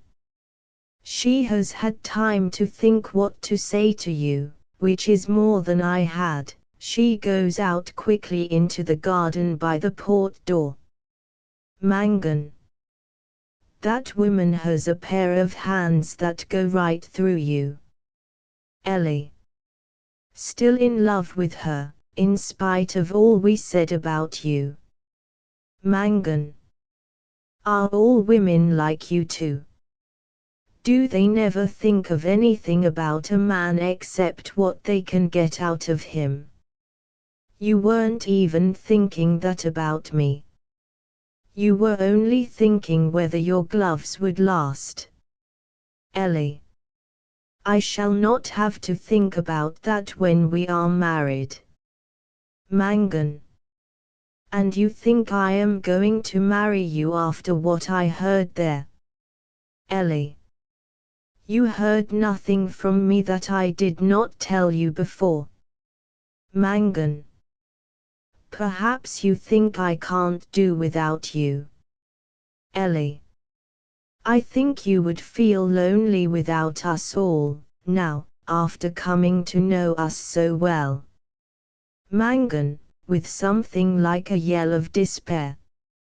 Am I never to have the last word? Captain Shotover, appearing at the starboard garden door. There is a soul in torment here. What is the matter? Mangan. This girl doesn't want to spend her life wondering how long her gloves will last. Captain Shotover, passing through. Don't wear any. I never do. He goes into the pantry. Lady Utterword, appearing at the port garden door, in a handsome dinner dress. Is anything the matter? Ellie. This gentleman wants to know, is he never to have the last word? Lady Utterword, coming forward to the sofa. I should let him have it, my dear. The important thing is not to have the last word, but to have your own way. Mangan. She wants both. Lady Utterword. She won't get them, Mr. Mangan. Providence always has the last word. Mangan, desperately. Now you are going to come religion over me. In this house a man's mind might as well be a football. I'm going. He makes for the hall, but is stopped by a hail from the captain, who has just emerged from his pantry. Captain Shotover. Whither away, Boss Mangan? Mangan. To hell out of this house. Let that be enough for you and all here. Captain Shotover. You were welcome to come, you are free to go. The wide earth, the high seas, the spacious skies are waiting for you outside. Lady Utterword. But your things, Mr. Mangan. Your bag, your comb and brushes, your pajamas. Hector, who has just appeared in the port doorway in a handsome Arab costume. Why should the escaping slave take his chains with him? Mangan. That's right, Hushabye. Keep the pajamas, my lady, and much good may they do you.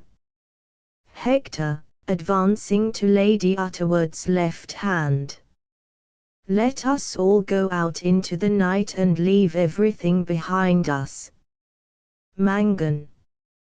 You stay where you are, the lot of you. I want no company, especially female company. Ellie. Let him go. He is unhappy here. He is angry with us. Captain Shotover.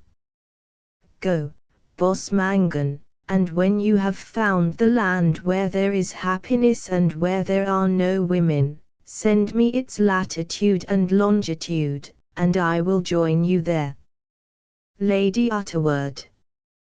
You will certainly not be comfortable without your luggage, Mr. Mangan. Ellie, impatient. Go, go, why don't you go? It is a heavenly night, you can sleep on the heath. Take my waterproof to lie on, it is hanging up in the hall. Hector. Breakfast at 9, unless you prefer to breakfast with the captain at 6. Ellie. Good night, Alfred. Hector. Alfred. He runs back to the door and calls into the garden. Randall, Mangan's Christian name is Alfred. Randall, appearing in the starboard doorway in evening dress. Then Hessian wins her bet. Mrs. Hushabye appears in the port doorway. She throws her left arm round Hector's neck, draws him with her to the back of the sofa, and throws her right arm round Lady Utterword's neck. Mrs. Hushabye. They wouldn't believe me, Alf. They contemplate him. Mangan. Is there any more of you coming in to look at me, as if I was the latest thing in a menagerie? Mrs. Hushabye. You are the latest thing in this menagerie. Before Mangan can retort, a fall of furniture is heard from upstairs, then a pistol shot, and a yell of pain. The staring group breaks up in consternation. Mazinai's voice, from above. Help! A burglar! Help! Hector, his eyes blazing. A burglar! Mrs. Hushabye. No, Hector, you'll be shot, but it is too late. He has dashed out past Mangan, who hastily moves towards the bookshelves out of his way. Captain Shotover, blowing his whistle. All hands aloft. He strides out after Hector. Lady Utterword. My diamonds. She follows the captain. Randall, rushing after her. No. Ariadne. Let me. Ellie. Oh, is Papa shot? She runs out. Mrs. Hushabye. Are you frightened, Alf? Mangan. No. It ain't my house, thank God. Mrs. Hushabye. If they catch a burglar, shall we have to go into court as witnesses, and be asked all sorts of questions about our private lives? Mangan. You won't be believed if you tell the truth. Mazinai, terribly upset, with a dueling pistol in his hand, comes from the hall, and makes his way to the drawing table. Mazinai. Oh, my dear Mrs. Hushabye, I might have killed him. He throws the pistol on the table and staggers round to the chair. I hope you won't believe I really intended to. Hector comes in, marching an old and villainous-looking man before him by the collar. He plants him in the middle of the room and releases him. Ellie follows, and immediately runs across to the back of her father's chair and pats his shoulders. Randall, entering with a poker. Keep your eye on this door, Mangan. I'll look after the other. He goes to the starboard door and stands on guard there. Lady Utterword comes in after Randall, and goes between Mrs. Hushabye and Mangan. Nurse Guinness brings up the rear, and waits near the door, on Mangan's left. Mrs. Hushabye. What has happened? Mazinai.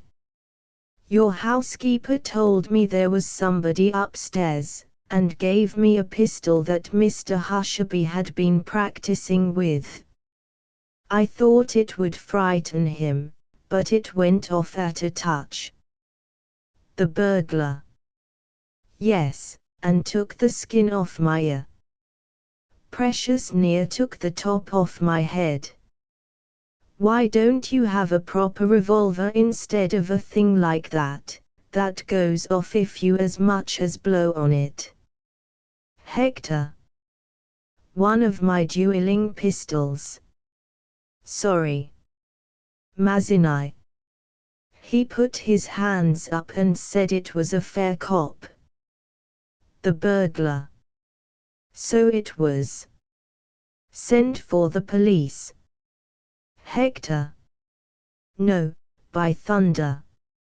It was not a fair cop. We were 4-1. Mrs. Hushabye. What will they do to him? The burglar. 10 years. Beginning with solitary. 10 years off my life. I shan't serve it all, I'm too old. It will see me out. Lady Utterword. You should have thought of that before you stole my diamonds. The burglar. Well, you've got them back, lady, haven't you? Can you give me back the years of my life you are going to take from me? Mrs. Hushabye. Oh, we can't bury a man alive for 10 years for a few diamonds. The burglar. 10 little shining diamonds. 10 long black years. Lady Utterword. Think of what it is for us to be dragged through the horrors of a criminal court, and have all our family affairs in the papers. If you were a native, and Hastings could order you a good beating and send you away, I shouldn't mind, but here in England there is no real protection for any respectable person. The burglar. I'm too old to be give a hiding, lady. Send for the police and have done with it. It's only just and right you should. Randall, who has relaxed his vigilance on seeing the burglar so pacifically disposed, and comes forward swinging the poker between his fingers like a well-folded umbrella. It is neither just nor right that we should be put to a lot of inconvenience to gratify your moral enthusiasm, my friend. You had better get out, while you have the chance. The burglar, inexorably. No, I must work my sin off my conscience. This has come as a sort of call to me. Let me spend the rest of my life repenting in a cell. I shall have my reward above. Mangan, exasperated. The very burglars can't behave naturally in this house. Hector. My good sir, you must work out your salvation at somebody else's expense. Nobody here is going to charge you. The burglar. Oh, you won't charge me, won't you? Hector. No. I'm sorry to be inhospitable, but will you kindly leave the house? The burglar. Right. I'll go to the police station and give myself up. He turns resolutely to the door, but Hector stops him. Hector! Oh, no. You mustn't do that. Randall. Speaking together, no, no. Clear out, man, can't you, and don't be a fool. Mrs. Hushabye, don't be so silly. Can't you repent at home? Lady Utterword. You will have to do as you are told. The burglar. It's compounding a felony, you know. Mrs. Hushabye. This is utterly ridiculous. Are we to be forced to prosecute this man when we don't want to? The burglar. Am I to be robbed of my salvation to save you the trouble of spending a day at the sessions? Is that justice? Is it right? Is it fair to me? Mazzini, rising and leaning across the table persuasively as if it were a pulpit desk or a shop counter. Come, come. Let me show you how you can turn your very crimes to account. Why not set up as a locksmith? You must know more about locks than most honest men. The burglar. That's true, sir. But I couldn't set up as a locksmith under £20. Randall. Well, you can easily steal £20. You will find it in the nearest bank. The burglar, horrified. Oh, what a thing for a gentleman to put into the head of a poor criminal scrambling out of the bottomless pit as it were. Oh, shame on you, sir. Oh, God forgive you. He throws himself into the big chair and covers his face as if in prayer. Lady Utterword. Really, Randall. Hector. It seems to me that we shall have to take up a collection for this inopportunely contrite sinner. Lady Utterword. But £20 is ridiculous. The burglar, looking up quickly. I shall have to buy a lot of tools, lady. Lady Utterword. Nonsense, you have your burgling kit. The burglar. What's a jimmy and a centrebit and an acetylene welding plant and a bunch of skeleton keys? I shall want a forge, and a smithy, and a shop, and fittings. I can't hardly do it for 20. Hector. My worthy friend, we haven't got £20. The burglar, now master of the situation. You can raise it among you, can't you? Mrs. Hushabye. Give him a sovereign, Hector, and get rid of him. Hector, giving him £1. There. Off with you. The burglar, rising and taking the money very ungratefully. I won't promise nothing. You have more on you than a quid, all the lot of you, I mean. Lady Utterword, vigorously. Oh, let us prosecute him and have done with it. I have a conscience too, I hope, and I do not feel at all sure that we have any right to let him go, especially if he is going to be greedy and impertinent. The burglar, quickly. All right, lady, all right. I've no wish to be anything but agreeable. Good evening, ladies and gentlemen, and thank you kindly. He is hurrying out when he is confronted in the doorway by Captain Shotover. Captain Shotover, fixing the burglar with a piercing regard. What's this? Are there two of you? The burglar, falling on his knees before the captain in abject terror. "Oh, my good lord, what have I done? Don't tell me it's your house I've broken into," Captain Shotover. The captain seizes him by the collar, drags him to his feet, and leads him to the middle of the group, Hector falling back beside his wife to make way for them. Captain Shotover, turning him towards Ellie. "Is that your daughter?" He releases him. "The burglar." "Well, how do I know, Captain? You know the sort of life you and me has led. Any young lady of that age might be my daughter anywhere in the wide world, as you might say." Captain Shotover, to Mazinai. "You are not Billy Dunn." "This is Billy Dunn. Why have you imposed on me?" The burglar, indignantly to Mazinai. "Have you been giving yourself out to be me?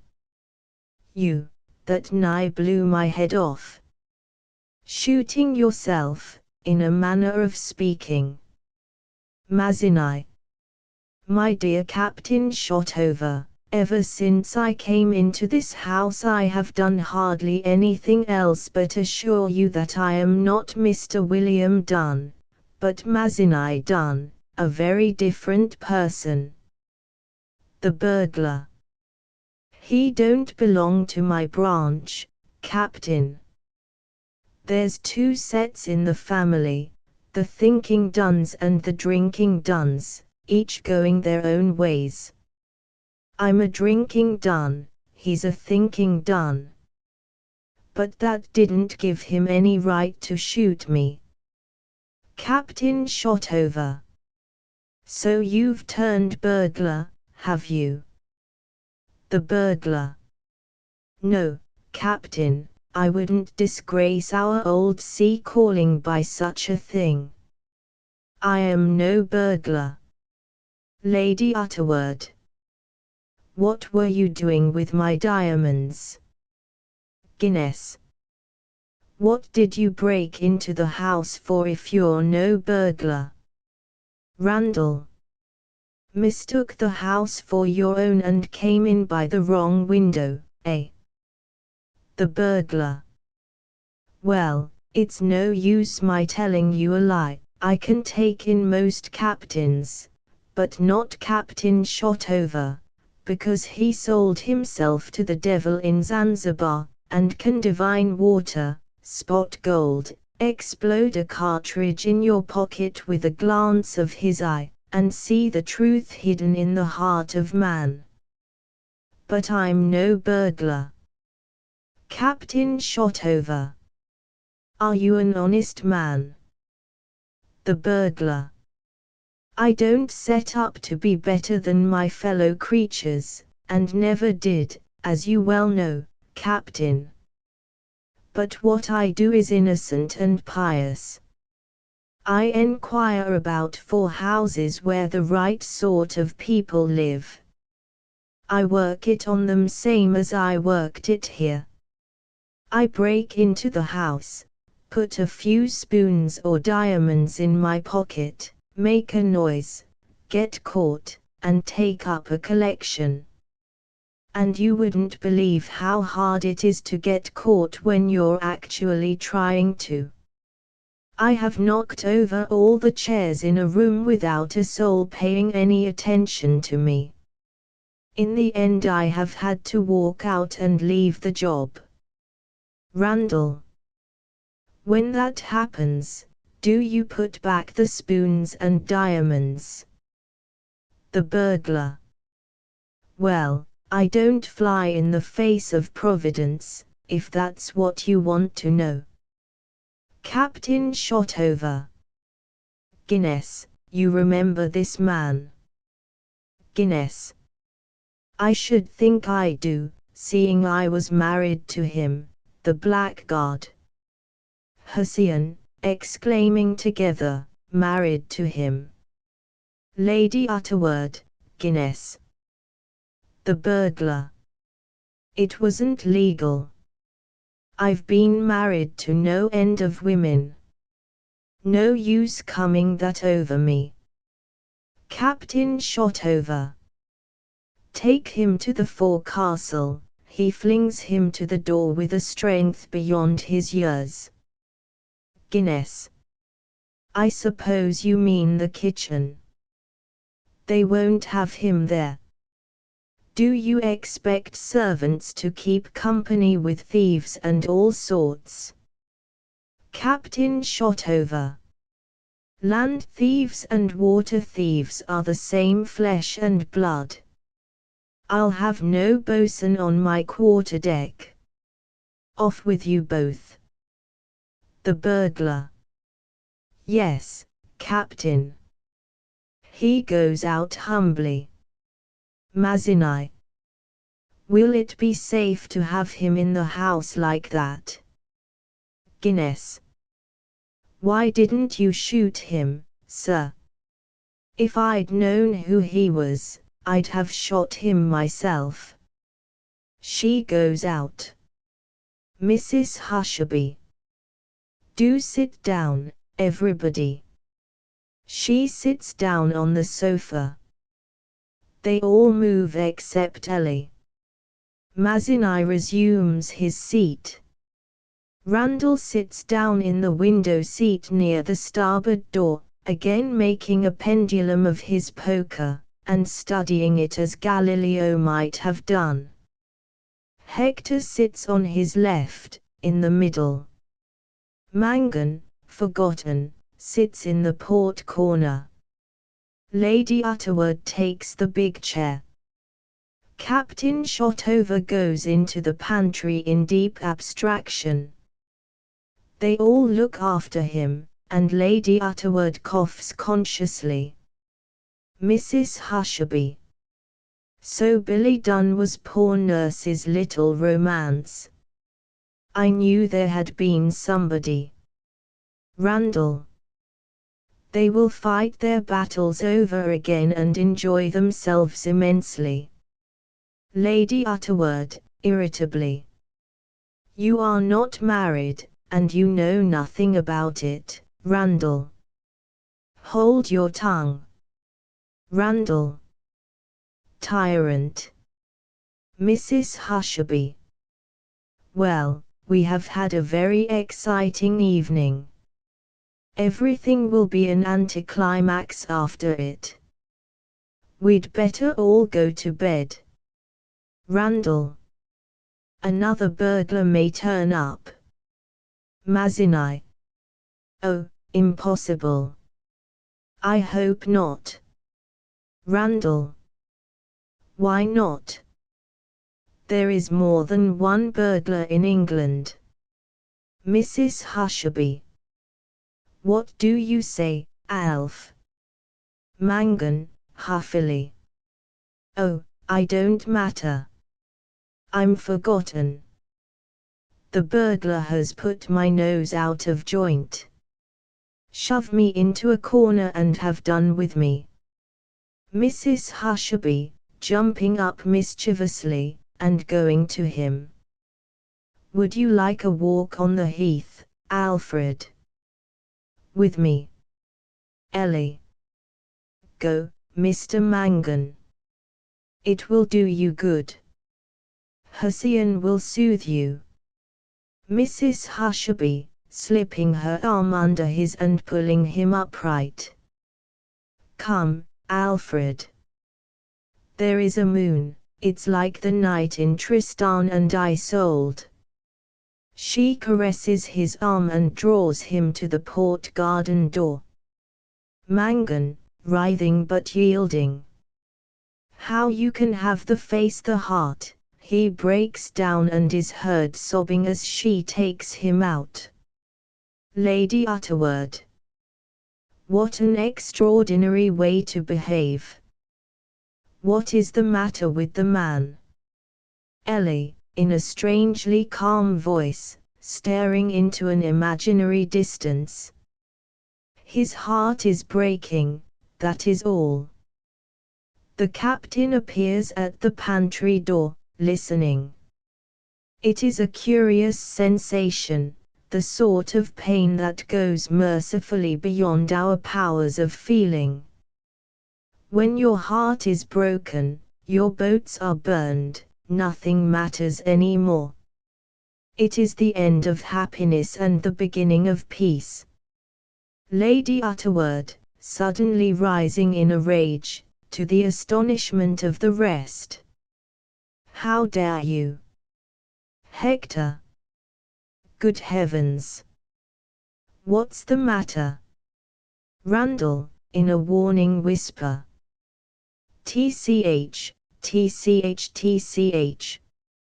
Steady. Ellie, surprised and haughty. I was not addressing you particularly, Lady Utterword. And I am not accustomed to being asked how dare I, Lady Utterword. Of course not. Anyone can see how badly you have been brought up. Mazinai. Oh, I hope not, Lady Utterword. Really? Lady Utterword. I know very well what you meant. The impudence.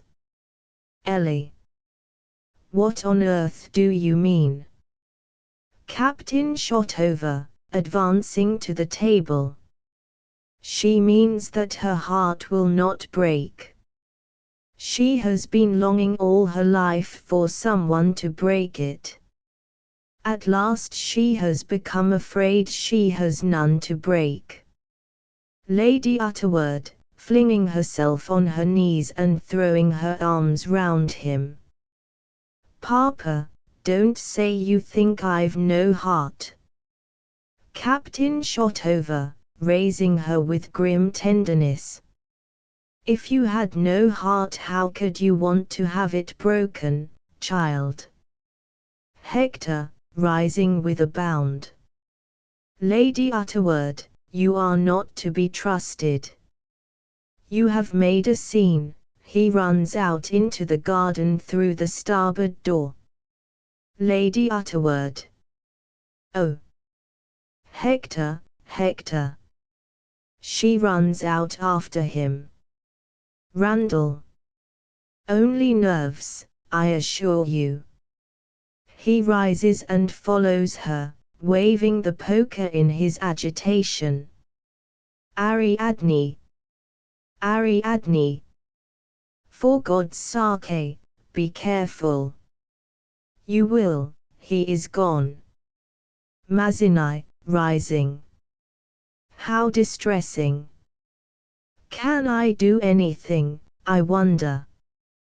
Captain Shotover, promptly taking his chair and setting to work at the drawing board. No. Go to bed. Good night. Mazinai, bewildered. Oh. Perhaps you are right. Ellie. Good night, dearest. She kisses him. Mazinai. Good night, love. He makes for the door, but turns aside to the bookshelves. I'll just take a book, he takes one. Good night. He goes out, leaving Ellie alone with the captain. The captain is intent on his drawing. Ellie, standing sentry over his chair, contemplates him for a moment. Ellie. Does nothing ever disturb you, Captain Shotover?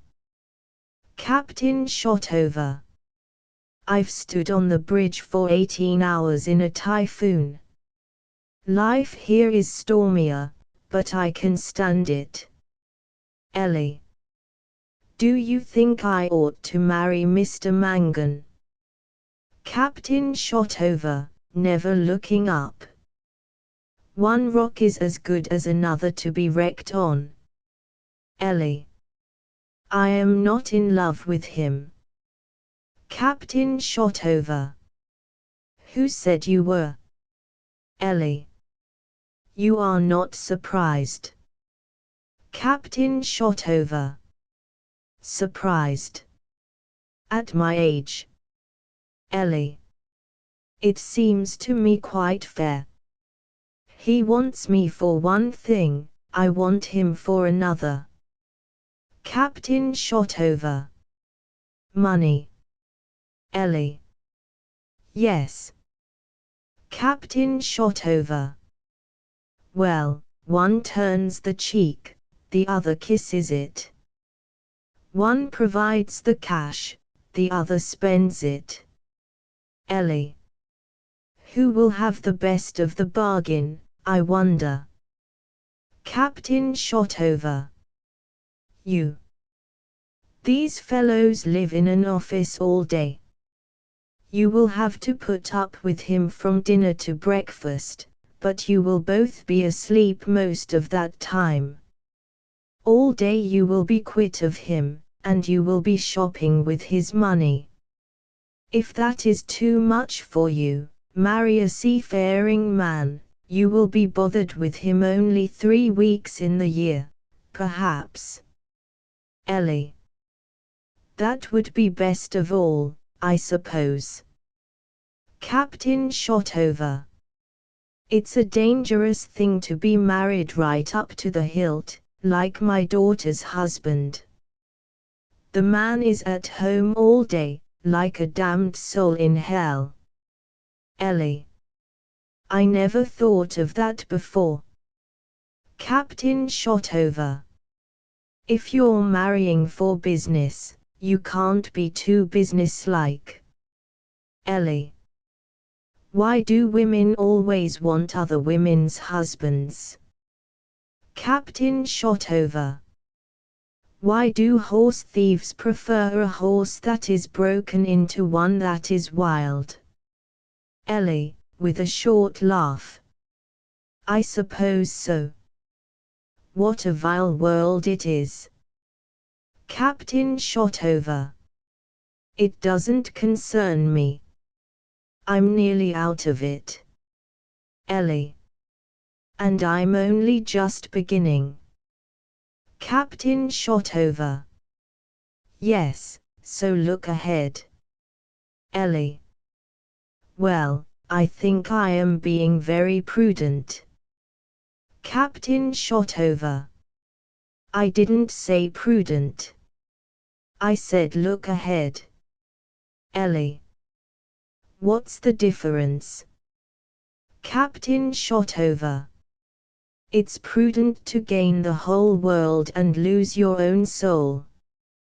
But don't forget that your soul sticks to you if you stick to it, but the world has a way of slipping through your fingers.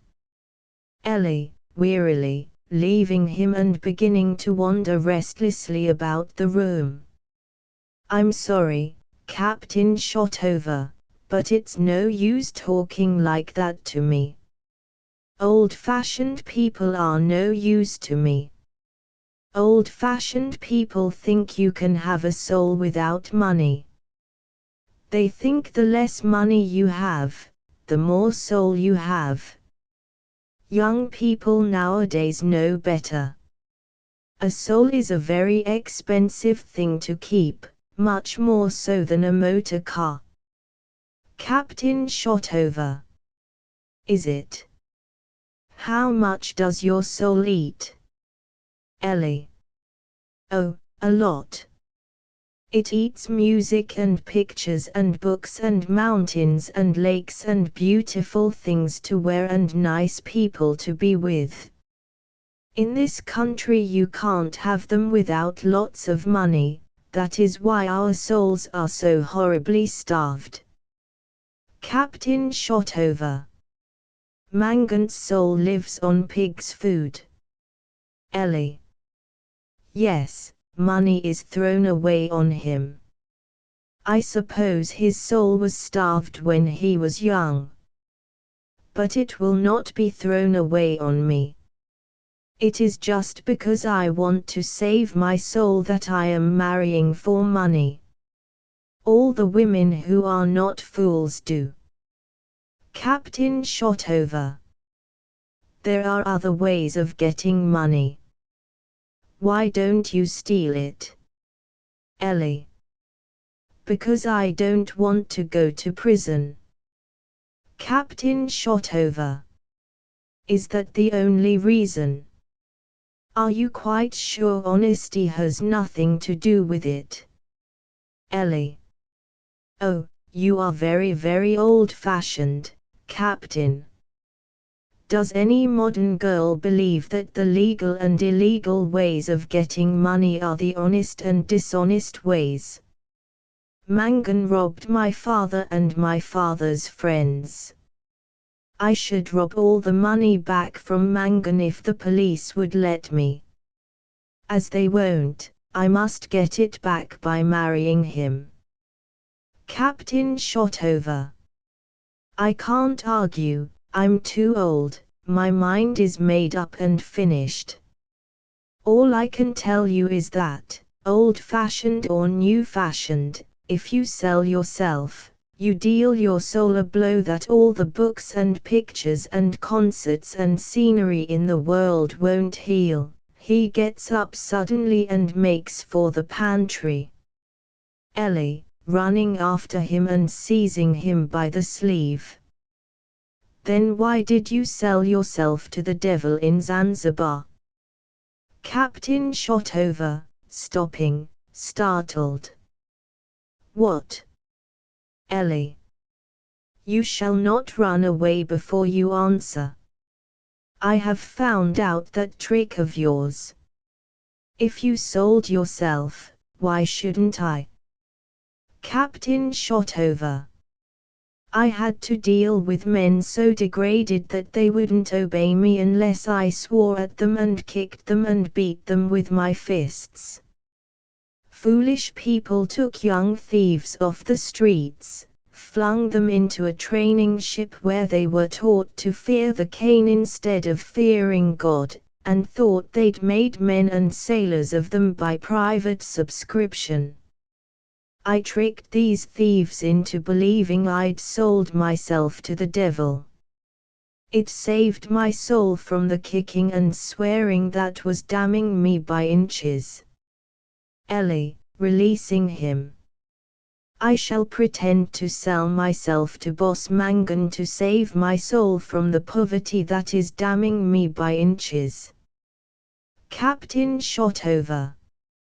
Riches will damn you 10 times deeper. Riches won't save even your body. Ellie. Old-fashioned again. We know now that the soul is the body, and the body the soul. They tell us they are different because they want to persuade us that we can keep our souls if we let them make slaves of our bodies. I am afraid you are no use to me, Captain. Captain Shotover. What did you expect? A savior, eh? Are you old-fashioned enough to believe in that? Ellie. No. But I thought you were very wise, and might help me. Now I have found you out. You pretend to be busy, and think of fine things to say, and run in and out to surprise people by saying them, and get away before they can answer you. Captain Shotover. It confuses me to be answered. It discourages me. I cannot bear men and women. I have to run away. I must run away now, he tries to. Ellie, again seizing his arm. You shall not run away from me. I can hypnotize you. You are the only person in the house I can say what I like to. I know you are fond of me. Sit down. She draws him to the sofa. Captain Shotover, yielding. Take care, I am in my dotage. Old men are dangerous, it doesn't matter to them what is going to happen to the world. They sit side by side on the sofa. She leans affectionately against him with her head on his shoulder and her eyes half closed. Ellie, dreamily. I should have thought nothing else mattered to old men. They can't be very interested in what is going to happen to themselves. Captain Shotover. A man's interest in the world is only the overflow from his interest in himself. When you are a child, your vessel is not yet full, so you care for nothing but your own affairs. When you grow up, your vessel overflows, and you are a politician, a philosopher, or an explorer and adventurer. In old age the vessel dries up, there is no overflow, you are a child again. I can give you the memories of my ancient wisdom, mere scraps and leavings, but I no longer really care for anything but my own little wants and hobbies.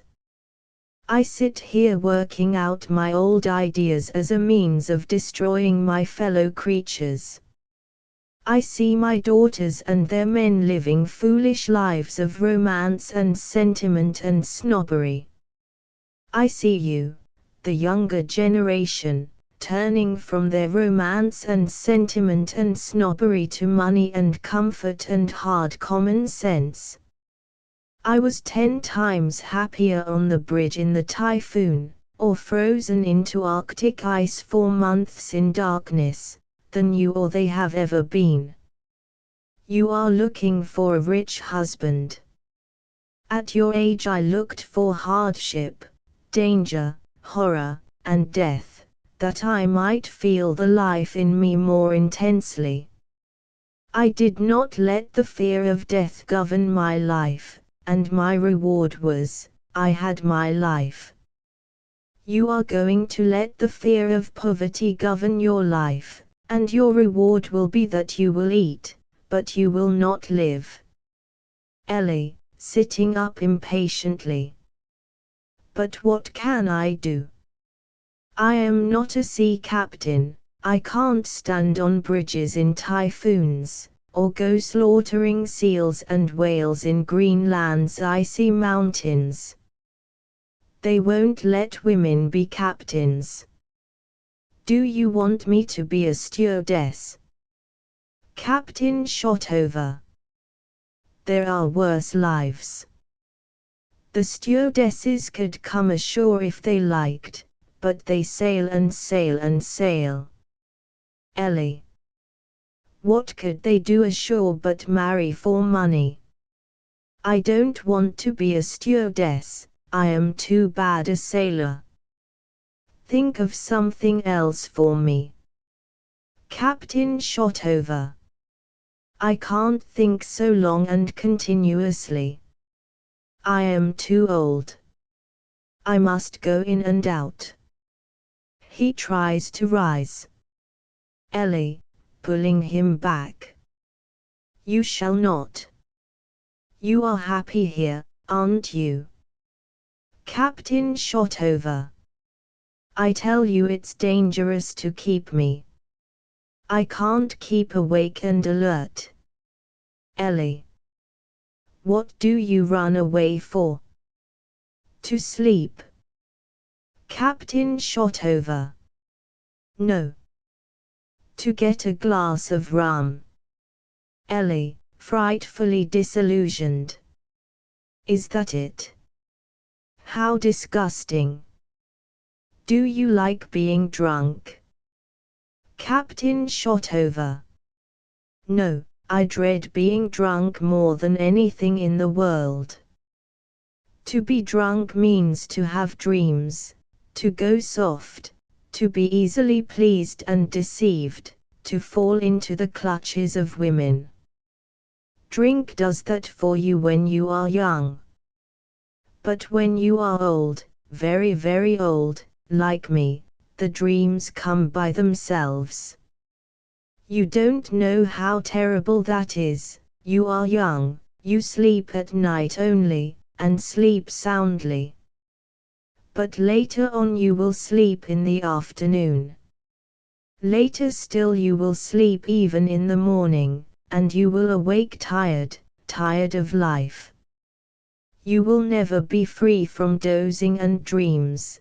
The dreams will steal upon your work every 10 minutes unless you can awaken yourself with rum. I drink now to keep sober, but the dreams are conquering. Rum is not what it was. I have had 10 glasses since you came, and it might be so much water. Go get me another, Guinness knows where it is. You had better see for yourself the horror of an old man drinking. Ellie. You shall not drink. Dream. I like you to dream. You must never be in the real world when we talk together. Captain Shotover. I am too weary to resist, or too weak. I am in my second childhood. I do not see you as you really are. I can't remember what I really am. I feel nothing but the accursed happiness I have dreaded all my life long, the happiness that comes as life goes, the happiness of yielding and dreaming instead of resisting and doing, the sweetness of the fruit that is going rotten. Ellie. You dread it almost as much as I used to dread losing my dreams and having to fight and do things. But that is all over for me, my dreams are dashed to pieces. I should like to marry a very old, very rich man. I should like to marry you. I had much rather marry you than marry Mangan. Are you very rich? Captain Shotover. No. Living from hand to mouth. And I have a wife somewhere in Jamaica, a black one. My first wife. Unless she's dead. Ellie. What a pity. I feel so happy with you. She takes his hand, almost unconsciously, and pats it. I thought I should never feel happy again. Captain Shotover. Why? Ellie. Don't you know? Captain Shotover. No. Ellie. Heartbreak. I fell in love with Hector, and didn't know he was married. Captain Shotover. Heartbreak. Are you one of those who are so sufficient to themselves that they are only happy when they are stripped of everything, even of hope? Ellie, gripping the hand. It seems so, for I feel now as if there was nothing I could not do, because I want nothing. Captain Shotover. That's the only real strength. That's genius. That's better than rum. Ellie, throwing away his hand. Rum. Why did you spoil it? Hector and Randall come in from the garden through the starboard door. Hector. I beg your pardon. We did not know there was anyone here. Ellie, rising. That means that you want to tell Mr. Randall the story about the tiger. Come, Captain, I want to talk to my father, and you had better come with me. Captain Shotover, rising. Nonsense. The man is in bed. Ellie. Aha. I've caught you. My real father has gone to bed, but the father you gave me is in the kitchen. You knew quite well all along. Come. She draws him out into the garden with her through the port door. Hector. That's an extraordinary girl. She has the ancient mariner on a string like a Pekingese dog. Randall. Now that they have gone, shall we have a friendly chat? Hector. You are in what is supposed to be my house. I am at your disposal. Hector sits down in the draftsman's chair, turning it to face Randall, who remains standing, leaning at his ease against the carpenter's bench. Randall. I take it that we may be quite frank. I mean about Lady Utterword. Hector. You may. I have nothing to be frank about. I never met her until this afternoon. Randall, straightening up. What? But you are her sister's husband. Hector. Well, if you come to that, you are her husband's brother. Randall. But you seem to be on intimate terms with her. Hector. So do you. Randall. Yes, but I am on intimate terms with her. I have known her for years. Hector. It took her years to get to the same point with you that she got to with me in 5 minutes, it seems. Randall, vexed. Really, Ariadne is the limit. He moves away huffishly towards the windows.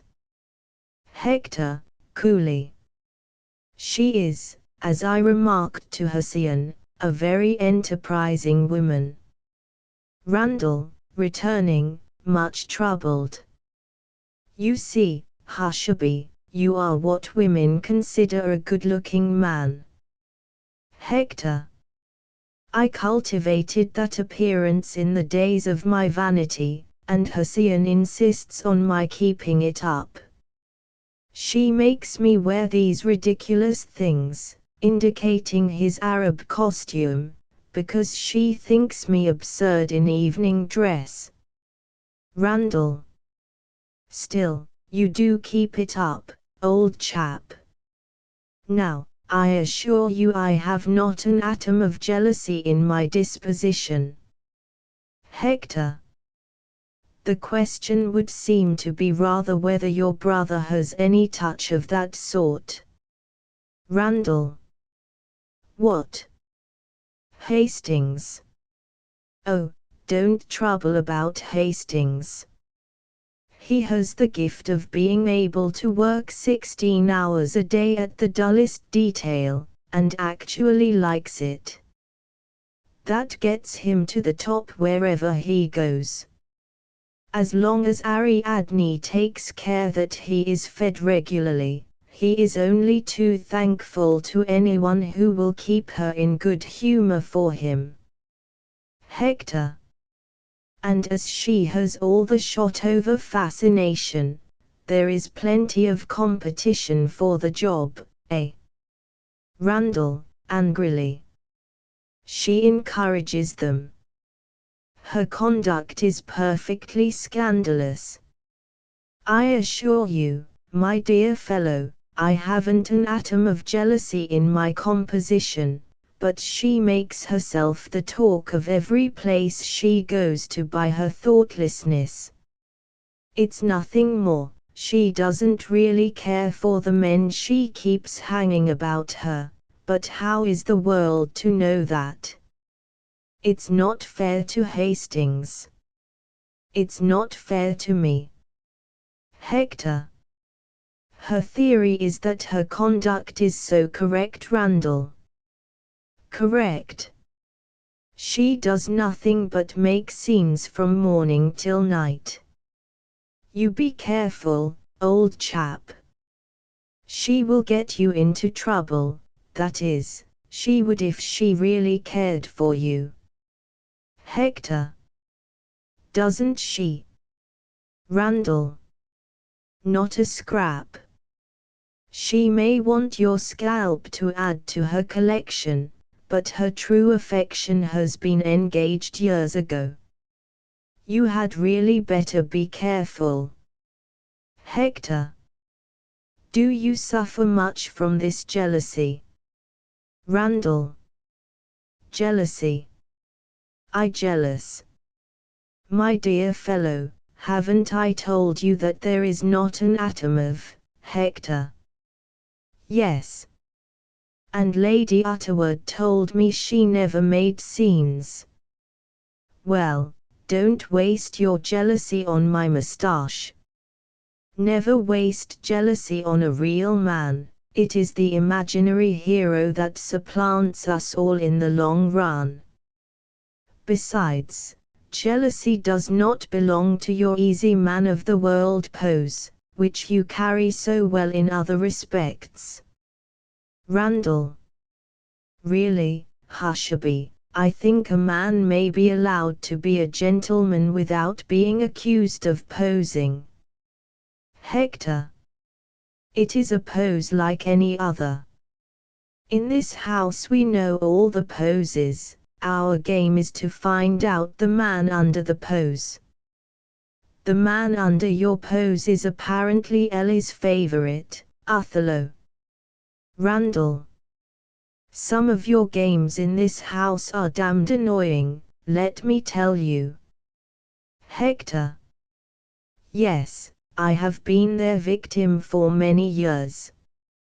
I used to writhe under them at first, but I became accustomed to them. At last I learned to play them. Randall.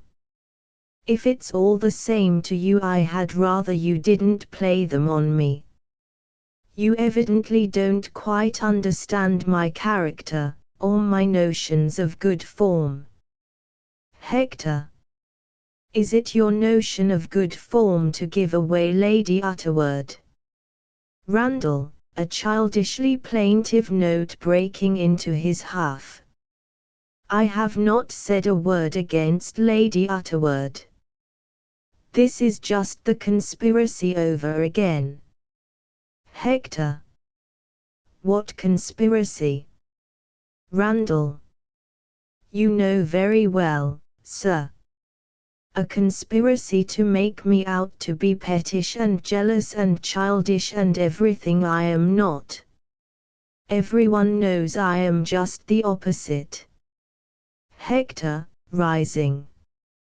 Something in the air of the house has upset you. It often does have that effect. He goes to the garden door and calls Lady Utterword with commanding emphasis.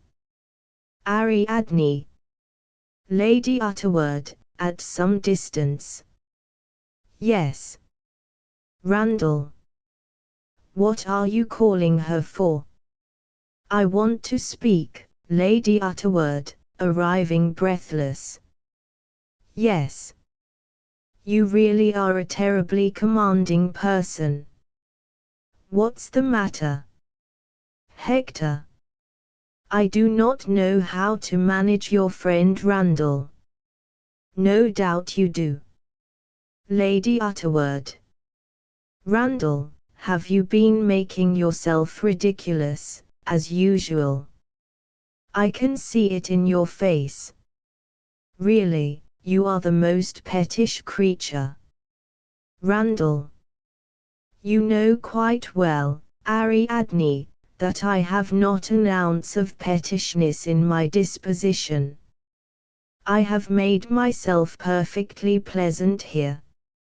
I have remained absolutely cool and imperturbable in the face of a burglar. Imperturbability is almost too strong a point of mine. But, putting his foot down with a stamp, and walking angrily up and down the room, I insist on being treated with a certain consideration. I will not allow Hushabye to take liberties with me. I will not stand your encouraging people as you do. Hector. The man has a rooted delusion that he is your husband. Lady Utterword. I know. He is jealous. As if he had any right to be. He compromises me everywhere. He makes scenes all over the place. Randall, I will not allow it. I simply will not allow it. You had no right to discuss me with Hector. I will not be discussed by men. Hector. Be reasonable, Ariadne. Your fatal gift of beauty forces men to discuss you. Lady Utterword. Oh indeed. What about your fatal gift of beauty? Hector. How can I help it? Lady Utterword. You could cut off your moustache, I can't cut off my nose. I get my whole life messed up with people falling in love with me. And then Randall says I run after men. Randall. Lady Utterword. Yes you do, you said it just now. Why can't you think of something else than women? Napoleon was quite right when he said that women are the occupation of the idle man. Well, if ever there was an idle man on earth, his name is Randall Utterword. Randall. Ariad, Lady Utterword, overwhelming him with a torrent of words. Oh yes you are, it's no use denying it. What have you ever done? What good are you? You are as much trouble in the house as a child of 3. You couldn't live without your valet. Randall. This is, Lady Utterword. Laziness. You are laziness incarnate. You are selfishness itself. You are the most uninteresting man on earth. You can't even gossip about anything but yourself and your grievances and your ailments and the people who have offended you. Turning to Hector. Do you know what they call him, Hector? Hector, speaking together, please don't tell me. Randall, I'll not stand it, Lady Utterword. Randall the Rotter. That is his name in good society. Randall, shouting. I'll not bear it, I tell you.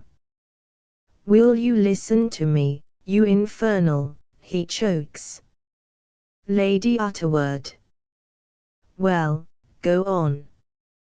What were you going to call me? An infernal what? Which unpleasant animal is it to be this time? Randall, foaming. There is no animal in the world so hateful as a woman can be. You are a maddening devil. Hushabye, you will not believe me when I tell you that I have loved this demon all my life, but God knows I have paid for it. He sits down in the draftsman's chair, weeping. Lady Utterword, standing over him with triumphant contempt. Cry baby. Hector, gravely, coming to him. My friend, the Shotover sisters have 2 strange powers over men. They can make them love, and they can make them cry. Thank your stars that you are not married to one of them. Lady Utterword, haughtily. And pray, Hector, Hector, suddenly catching her round the shoulders, swinging her right round him and away from Randall, and gripping her throat with the other hand. Ariadne, if you attempt to start on me, I'll choke you, do you hear? The cat-and-mouse game with the other sex is a good game, but I can play your head off at it. He throws her, not at all gently, into the big chair, and proceeds, less fiercely but firmly. It is true that Napoleon said that woman is the occupation of the idle man. But he added that she is the relaxation of the warrior. Well, I am the warrior. So take care. Lady Utterword, not in the least put out, and rather pleased by his violence. My dear Hector, I have only done what you asked me to do. Hector. How do you make that out, pray? Lady Utterword. You called me in to manage Randall, didn't you? You said you couldn't manage him yourself. Hector. Well, what if I did? I did not ask you to drive the man mad. Lady Utterword. He isn't mad. That's the way to manage him. If you were a mother, you'd understand. Hector. Mother. What are you up to now? Lady Utterword. It's quite simple. When the children got nerves and were naughty, I smacked them just enough to give them a good cry and a healthy nervous shock. They went to sleep and were quite good afterwards. Well, I can't smack Randall, he is too big, so when he gets nerves and is naughty, I just rag him till he cries. He will be all right now. Look, he is half asleep already, which is quite true. Randall, waking up indignantly. I'm not. You are most cruel, Ariadne. Sentimentally. But I suppose I must forgive you, as usual. He checks himself in the act of yawning. Lady Utterword, to Hector. Is the explanation satisfactory, dread warrior? Hector. Some day I shall kill you, if you go too far. I thought you were a fool. Lady Utterword, laughing. Everybody does, at first. But I am not such a fool as I look. She rises complacently. Now, Randall, go to bed. You will be a good boy in the morning. Randall, only very faintly rebellious. I'll go to bed when I like. It isn't 10 yet. Lady Utterword. It is long past 10. See that he goes to bed at once, Hector. She goes into the garden. Hector. Is there any slavery on earth viler than this slavery of men to women? Randall, rising resolutely. I'll not speak to her tomorrow. I'll not speak to her for another week. I'll give her such a lesson. I'll go straight to bed without bidding her good night. He makes for the door leading to the hall. Hector. You are under a spell, man. Old Shotover sold himself to the devil in Zanzibar. The devil gave him a black witch for a wife, and these two demon daughters are their mystical progeny. I am tied to Hessian's apron string, but I'm her husband, and if I did go stark staring mad about her, at least we became man and wife. But why should you let yourself be dragged about and beaten by Ariadne as a toy donkey is dragged about and beaten by a child? What do you get by it? Are you her lover? Randall. You must not misunderstand me. In a higher sense, in a platonic sense, Hector. Pshaw. Platonic sense. She makes you her servant, and when payday comes round, she bilks you, that is what you mean. Randall, feebly.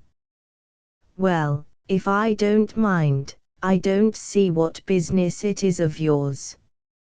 Besides, I tell you I am going to punish her. You shall see, I know how to deal with women. I'm really very sleepy. Say good night to Mrs. Hushabye for me, will you, like a good chap?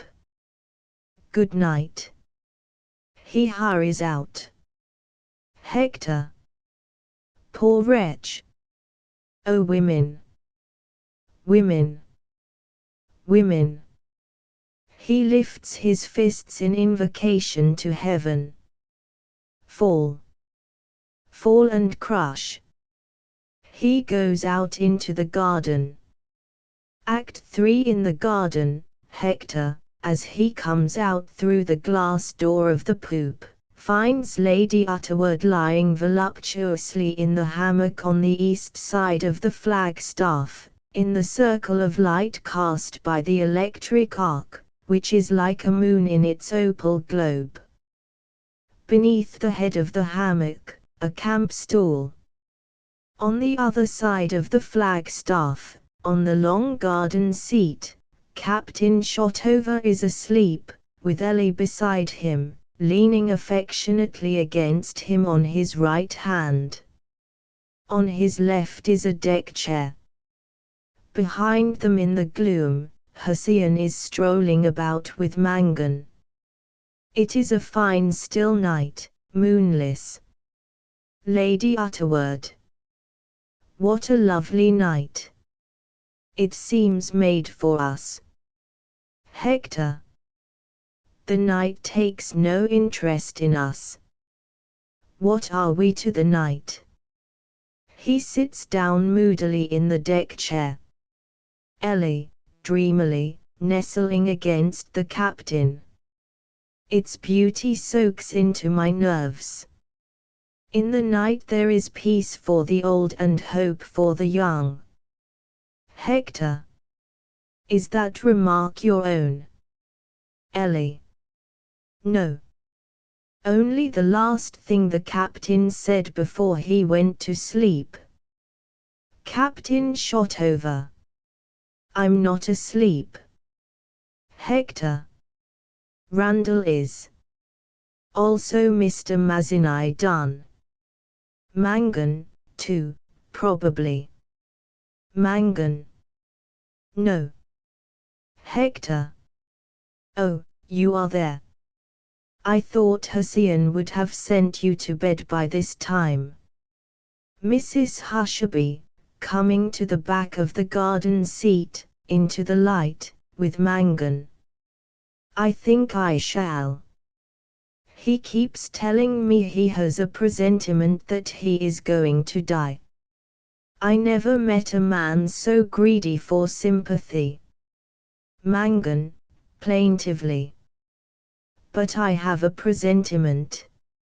I really have. And you wouldn't listen. Mrs. Hushabye. I was listening for something else. There was a sort of splendid drumming in the sky. Did none of you hear it? It came from a distance and then died away. Mangan. I tell you it was a train. Mrs. Hushabye. And I tell you, Alf, there is no train at this hour. The last is 9:45. Mangan. But a goods train. Mrs. Hushabye. Not on our little line. They tack a truck onto the passenger train. What can it have been, Hector? Hector. Heaven's threatening growl of disgust at us useless futile creatures. Fiercely. I tell you, one of two things must happen. Either out of that darkness some new creation will come to supplant us as we have supplanted the animals, or the heavens will fall in thunder and destroy us. Lady Utterword, in a cool instructive manner, wallowing comfortably in her hammock. We have not supplanted the animals, Hector. Why do you ask heaven to destroy this house, which could be made quite comfortable if Hussein had any notion of how to live? Don't you know what is wrong with it? Hector. We are wrong with it. There is no sense in us. We are useless, dangerous, and ought to be abolished. Lady Utterword. Nonsense. Hastings told me the very first day he came here, nearly 24 years ago, what is wrong with the house. Captain Shotover. What? The numbskull said there was something wrong with my house. Lady Utterword. I said Hastings said it, and he is not in the least a numbskull. Captain Shotover. What's wrong with my house? Lady Utterword. Just what is wrong with a ship, Papa. Wasn't it clever of Hastings to see that? Captain Shotover. The man's a fool. There's nothing wrong with a ship. Lady Utterword. Yes, there is. Mrs. Hushabye. But what is it? Don't be aggravating, Addie. Lady Utterword. Guess. Hector. Demons. Daughters of the Witch of Zanzibar. Demons. Lady Utterword. Not a bit. I assure you, all this house needs to make it a sensible, healthy, pleasant house, with good appetites and sound sleep in it, is horses. Mrs. Hushabye. Horses? What rubbish! Lady Utterword. Yes, horses. Why have we never been able to let this house? Because there are no proper stables. Go anywhere in England where there are natural, wholesome, contented, and really nice English people, and what do you always find? That the stables are the real center of the household, and that if any visitor wants to play the piano the whole room has to be upset before it can be opened. There are so many things piled on it. I never lived until I learned to ride, and I shall never ride really well because I didn't begin as a child. There are only two classes in good society in England, the equestrian classes and the neurotic classes. It isn't mere convention. Everybody can see that the people who hunt are the right people and the people who don't are the wrong ones. Captain Shotover. There is some truth in this.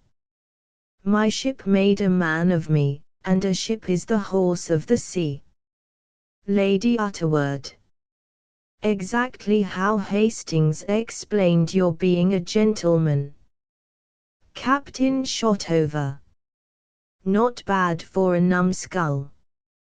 Bring the man here with you next time, I must talk to him. Lady Utterword. Why is Randall such an obvious rotter? He is well bred, he has been at a public school and a university, he has been in the Foreign Office, he knows the best people and has lived all his life among them. Why is he so unsatisfactory, so contemptible? Why can't he get a valet to stay with him longer than a few months? Just because he is too lazy and pleasure-loving to hunt and shoot. He strums the piano, and sketches, and runs after married women, and reads literary books and poems. He actually plays the flute, but I never let him bring it into my house. If he would only. She is interrupted by the melancholy strains of a flute coming from an open window above. She raises herself indignantly in the hammock. Randall, you have not gone to bed. Have you been listening? The flute replies pertly. How vulgar. Go to bed instantly, Randall, how dare you? The window is slammed down. She subsides. How can anyone care for such a creature? Mrs. Hushabye. Addie, do you think Ellie ought to marry poor Alfred merely for his money? Mangan, much alarmed. What's that? Mrs. Hushabye, are my affairs to be discussed like this before everybody? Lady Utterword. I don't think Randall is listening now. Mangan. Everybody is listening. It isn't right. Mrs. Hushabye. But in the dark, what does it matter? Ellie doesn't mind. Do you, Ellie? Ellie. Not in the least. What is your opinion, Lady Utterword? You have so much good sense. Mangan. But it isn't right. Mrs. Hushabye puts her hand on his mouth. Oh, very well. Lady Utterword. How much money have you, Mr. Mangan? Mangan. Really, no, I can't stand this. Lady Utterword. Nonsense, Mr. Mangan. It all turns on your income, doesn't it? Mangan. Well, if you come to that, how much money has she? Ellie. None. Lady Utterword. You are answered, Mr. Mangan. And now, as you have made Miss Dunn throw her cards on the table, you cannot refuse to show your own. Mrs. Hushabye. Come, Alf. Out with it. How much? Mangan, baited out of all prudence. Well, if you want to know, I have no money and never had any. Mrs. Hushabye. Alfred, you mustn't tell naughty stories. Mangan. I'm not telling you stories.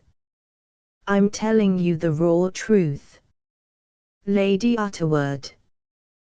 Then what do you live on, Mr. Mangan? Mangan. Travelling expenses. And a trifle of commission.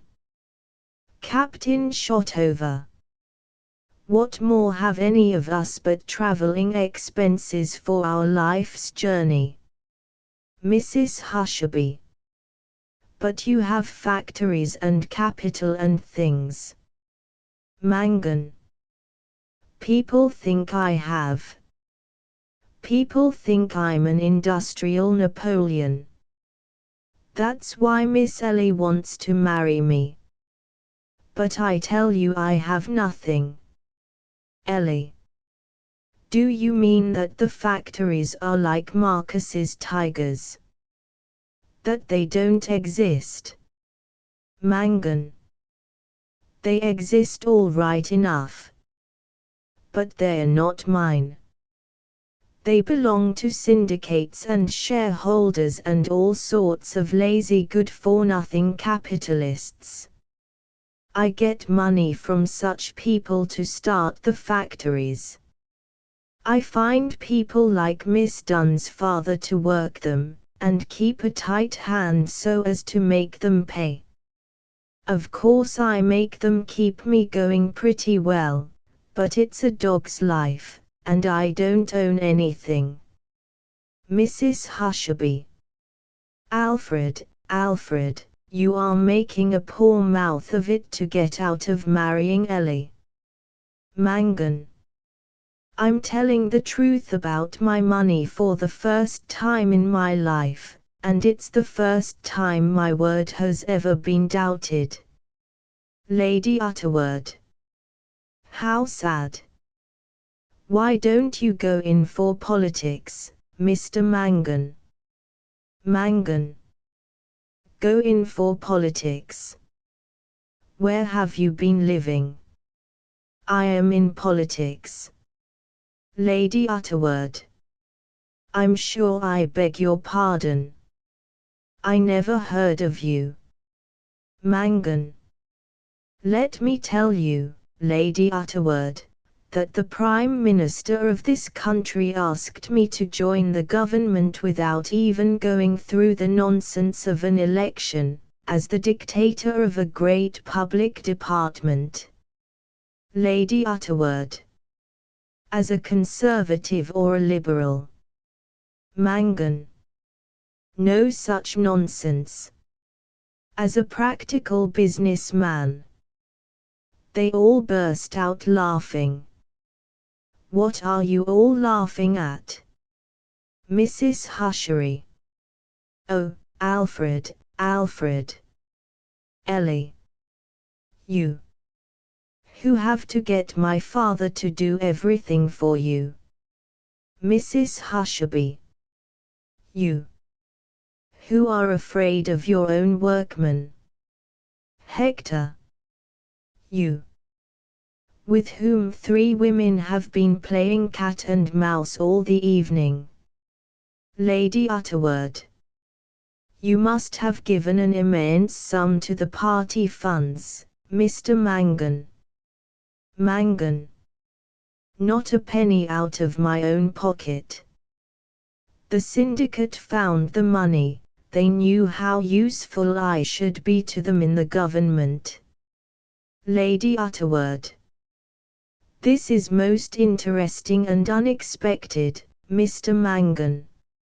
And what have your administrative achievements been, so far? Mangan. Achievements. Well, I don't know what you call achievements, but I've jolly well put a stop to the games of the other fellows in the other departments. Every man of them thought he was going to save the country all by himself, and do me out of the credit and out of my chance of a title. I took good care that if they wouldn't let me do it, they shouldn't do it themselves either. I may not know anything about my own machinery, but I know how to stick a ramrod into the other fellows. And now they all look the biggest fools going. Hector. And in heaven's name, what do you look like? Mangan. I look like the fellow that was too clever for all the others, don't I? If that isn't a triumph of practical business, what is? Hector. Is this England, or is it a madhouse? Lady Utterword. Do you expect to save the country, Mr. Mangan? Mangan. Well, who else will? Will your Mr. Randall save it? Lady Utterword. Randall the rotter? Certainly not. Mangan. Will your brother-in-law save it with his moustache and his fine talk? Hector. Yes, if they will let me. Mangan, sneering. Ah. Will they let you? Hector. No. They prefer you. Mangan. Very well then, as you're in a world where I'm appreciated and you're not, you'd best be civil to me, hadn't you? Who else is there but me? Lady Utterword. There is Hastings. Get rid of your ridiculous sham democracy, and give Hastings the necessary powers, and a good supply of bamboo to bring the British native to his senses, he will save the country with the greatest ease. Captain Shotover. It had better be lost. Any fool can govern with a stick in his hand. I could govern that way. It is not God's way. The man is a numbskull. Lady Utterword. The man is worth all of you rolled into one. What do you say, Miss Dunn? Ellie. I think my father would do very well if people did not put upon him and cheat him and despise him because he is so good. Mangan, contemptuously. I think I see Mazinai Dunn getting into Parliament or pushing his way into the government. We've not come to that yet, thank God. What do you say, Mrs. Hushaby? Mrs. Hushaby. Oh, I say it matters very little which of you governs the country so long as we govern you. Hector. We. Who is we, pray? Mrs. Hushaby. The devil's granddaughters, dear. The lovely women. Hector, raising his hands as before. Fall, I say, and deliver us from the lures of Satan. Ellie. There seems to be nothing real in the world except my father and Shakespeare. Marcus's tigers are false, Mr. Mangan's millions are false. There is nothing really strong and true about Hessian but her beautiful black hair, and Lady Utterword's is too pretty to be real. The one thing that was left to me was the captain's 7th degree of concentration, and that turns out to be Captain Shotover. Rum. Lady Utterword, placidly. A good deal of my hair is quite genuine. The Duchess of Dithering offered me 50 guineas for this, touching her forehead, under the impression that it was a transformation, but it is all natural except the color. Mangan, wildly. Look here, I'm going to take off all my clothes. He begins tearing off his coat. Lady Utterword. In consternation, Mr. Mangan. Captain Shotover, what's that? Hector. Ha. Ha. Do. Ellie, please don't. Mrs. Hushaby, catching his arm and stopping him. Alfred, for shame. Are you mad? Mangan. Shame. What shame is there in this house? Let's all strip stark naked. We may as well do the thing thoroughly when we're about it. We've stripped ourselves morally naked, well, let us strip ourselves physically naked as well, and see how we like it. I tell you I can't bear this. I was brought up to be respectable.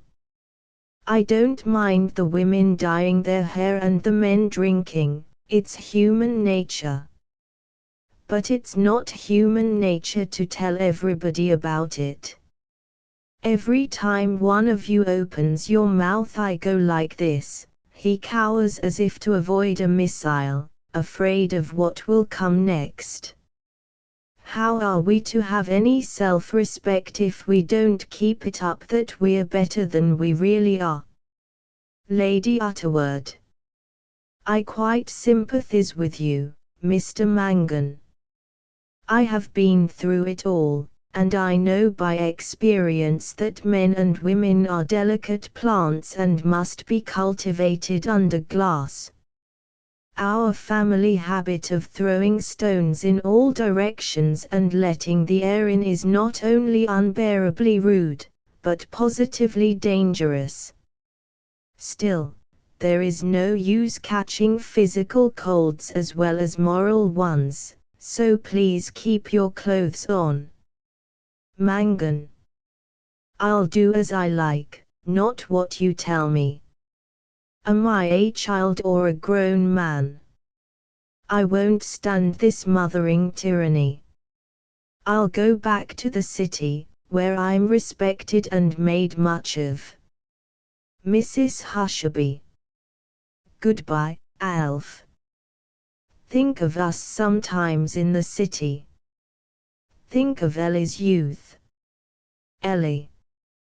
Think of Hussein's eyes and hair. Captain Shotover. Think of this garden in which you are not a dog barking to keep the truth out. Hector. Think of Lady Utterword's beauty.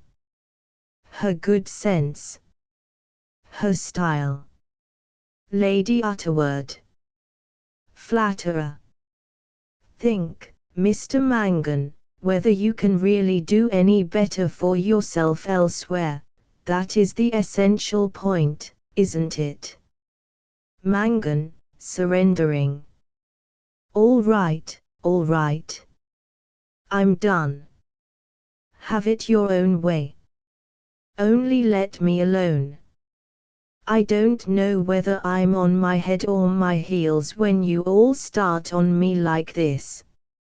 I'll stay. I'll marry her. I'll do anything for a quiet life. Are you satisfied now? Ellie. No, I never really intended to make you marry me, Mr. Mangan. Never in the depths of my soul. I only wanted to feel my strength, to know that you could not escape if I chose to take you. Mangan, indignantly. What? Do you mean to say you are going to throw me over after my acting so handsome? Lady Utterword. I should not be too hasty, Miss Dunn. You can throw Mr. Mangan over at any time up to the last moment. Very few men in his position go bankrupt. You can live very comfortably on his reputation for immense wealth. Ellie. I cannot commit bigamy, Lady Utterword. Mrs. Hushabye. Bigamy. Whatever on earth are you talking about, Ellie? Lady Utterword, exclaiming altogether, bigamy. What do you mean, Miss Dunn? Mangan, bigamy. Do you mean to say you're married already? Hector, bigamy. This is some enigma. Ellie. Only half an hour ago I became Captain Shotover's white wife. Mrs. Hushabye. Ellie. What nonsense. Where? Ellie. In heaven, where all true marriages are made. Lady Utterword. Really, Miss Dunn? Really, Papa? Mangan. He told me I was too old. And him a mummy. Hector, quoting Shelley. Their altar the grassy earth outspreads and their priest the muttering wind. Ellie. Yes, I, Ellie Dunn, give my broken heart and my strong sound soul to its natural captain, my spiritual husband and second father. She draws the captain's arm through hers, and pats his hand. The captain remains fast asleep. Mrs. Hushabye. Oh, that's very clever of you, Pettikins. Very clever. Alfred, you could never have lived up to Ellie. You must be content with a little share of me. Mangan, sniffling and wiping his eyes. It isn't kind, his emotion chokes him. Lady Utterword. You are well out of it, Mr. Mangan. Miss Dunn is the most conceited young woman I have met since I came back to England. Mrs. Hushabye. Oh, Ellie isn't conceited. Are you, Pettikins? Ellie. I know my strength now, Husain. Mangan. Brazen, I call you. Brazen. Mrs. Hushabye. Tut, tut, Alfred, don't be rude. Don't you feel how lovely this marriage night is, made in heaven? Aren't you happy, you and Hector? Open your eyes, Addie and Ellie look beautiful enough to please the most fastidious man. We live and love and have not a care in the world. We women have managed all that for you. Why in the name of common sense do you go on as if you were two miserable wretches? Captain Shotover. I tell you happiness is no good. You can be happy when you are only half alive. I am happier now I am half dead than ever I was in my prime. But there is no blessing on my happiness. Ellie, her face lighting up. Life with a blessing. That is what I want. Now I know the real reason why I couldn't marry Mr. Mangan. There would be no blessing on our marriage. There is a blessing on my broken heart. There is a blessing on your beauty, Husain. There is a blessing on your father's spirit. Even on the lies of Marcus there is a blessing, but on Mr. Mangan's money there is none. Mangan. I don't understand a word of that. Ellie. Neither do I. But I know it means something. Mangan. Don't say there was any difficulty about the blessing. I was ready to get a bishop to marry us. Mrs. Hushabye. Isn't he a fool, Pettikins? Hector, fiercely. Do not scorn the man. We are all fools. Mazinai, in pajamas and a richly colored silk dressing gown, comes from the house, on Lady Utterword's side. Mrs. Hushabye. Oh. Here comes the only man who ever resisted me. What's the matter, Mr. Dunn? Is the house on fire? Mazinai. Oh, no, nothing's the matter, but really it's impossible to go to sleep with such an interesting conversation going on under one's window, and on such a beautiful night too. I just had to come down and join you all. What has it all been about? Mrs. Hushabye. Oh, wonderful things, soldier of freedom. Hector. For example, Mangan, as a practical businessman, has tried to undress himself and has failed ignominiously, whilst you, as an idealist, have succeeded brilliantly. Mazinai. I hope you don't mind my being like this, Mrs. Hushabye. He sits down on the camp stool. Mrs. Hushabye. On the contrary, I could wish you always like that. Lady Utterword. Your daughter's match is off, Mr. Dunn.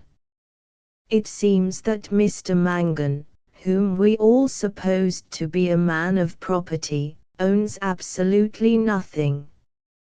Mazinai. Well, of course I knew that, Lady Utterword. But if people believe in him and are always giving him money, whereas they don't believe in me and never give me any, how can I ask poor Ellie to depend on what I can do for her? Mangan. Don't you run away with this idea that I have nothing. Hector. Oh, don't explain. We understand. You have a couple of £1,000 in exchequer bills, 50,000 shares worth 10p a dozen, and half a dozen tabloids of cyanide of potassium to poison yourself with when you are found out. That's the reality of your millions. Mazinai. Oh no, no, no. He is quite honest. The businesses are genuine and perfectly legal. Hector, disgusted. Yeah. Not even a great swindler. Mangan. So you think. But I've been too many for some honest men, for all that. Lady Utterword. There is no pleasing you, Mr. Mangan. You are determined to be neither rich nor poor, honest nor dishonest. Mangan. There you go again. Ever since I came into this silly house I have been made to look like a fool, though I'm as good a man in this house as in the city. Ellie, musically. Yes, this silly house, this strangely happy house, this agonizing house, this house without foundations. I shall call it Heartbreak House. Mrs. Hushabye. Stop, Ellie, or I shall howl like an animal. Mangan breaks into a low snivelling. Mrs. Hushabye. There. You have set Alfred off. Ellie. I like him best when he is howling. Captain Shotover. Silence. Mangan subsides into silence. I say, let the heart break in silence. Hector. Do you accept that name for your house? Captain Shotover. It is not my house, it is only my kennel. Hector. We have been too long here. We do not live in this house, we haunt it. Lady Utterword, heart torn. It is dreadful to think how you have been here all these years while I have gone round the world. I escaped young, but it has drawn me back. It wants to break my heart too. But it shan't. I have left you and it behind. It was silly of me to come back. I felt sentimental about Papa and Hussein and the old place. I felt them calling to me. Mazinai. But what a very natural and kindly and charming human feeling, Lady Utterword. Lady Utterword. So I thought, Mr. Dunn. But I know now that it was only the last of my influenza. I found that I was not remembered and not wanted. Captain Shotover. You left because you did not want us. Was there no heartbreak in that for your father? You tore yourself up by the roots, and the ground healed up and brought forth fresh plants and forgot you. What right had you to come back and probe old wounds? Mrs. Hushabye. You were a complete stranger to me at first, Addie, but now I feel as if you had never been away. Lady Utterword.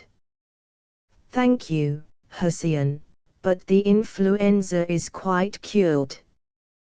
The place may be Heartbreak House to you, Miss Dunn, and to this gentleman from the city who seems to have so little self-control, but to me it is only a very ill-regulated and rather untidy villa without any stables. Hector. Inhabited by Ellie, a crazy old sea captain and a young singer who adores him. Mrs. Hushabye, a sluttish female, trying to stave off a double chin and an elderly spread, vainly wooing a born soldier of freedom. Mazzini. Oh, really, Mrs. Hushabye, Mangan. A member of His Majesty's government that everybody sets down as a nincompoop. Don't forget him, Lady Utterword. Lady Utterword. And a very fascinating gentleman whose chief occupation is to be married to my sister. Hector. All heartbroken imbeciles. Mazzini. Oh no. Surely, if I may say so, rather a favourable specimen of what is best in our English culture.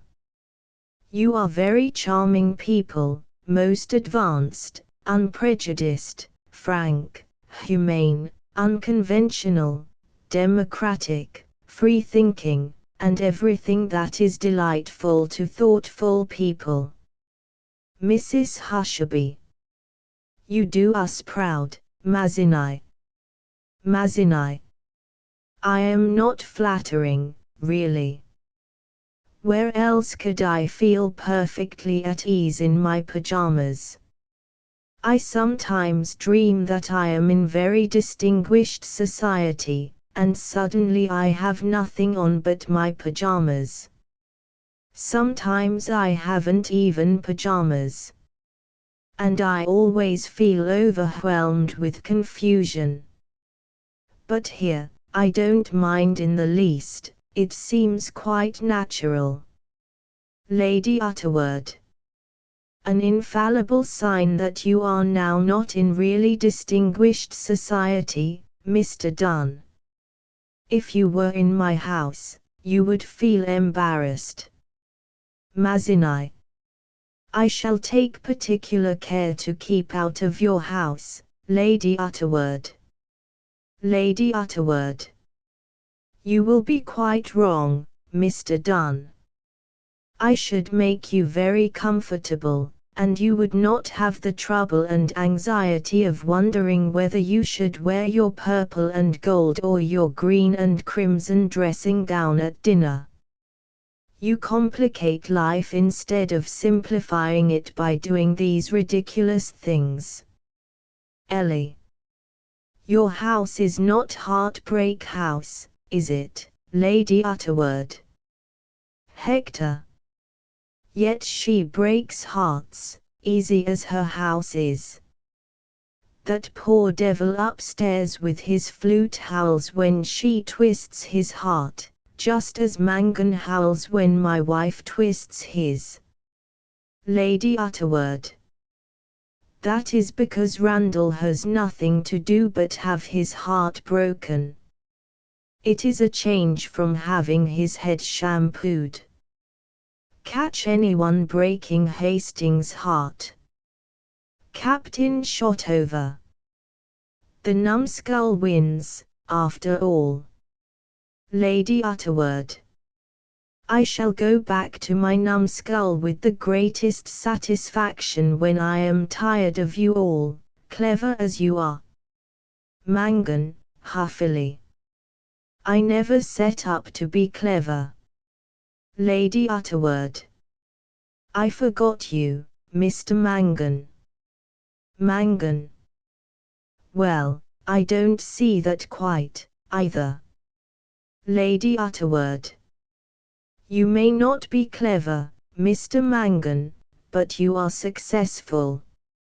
Mangan. But I don't want to be regarded merely as a successful man. I have an imagination like anyone else. I have a presentiment. Mrs. Hushabye. Oh, you are impossible, Alfred. Here I am devoting myself to you, and you think of nothing but your ridiculous presentiment. You bore me. Come and talk poetry to me under the stars. She drags him away into the darkness.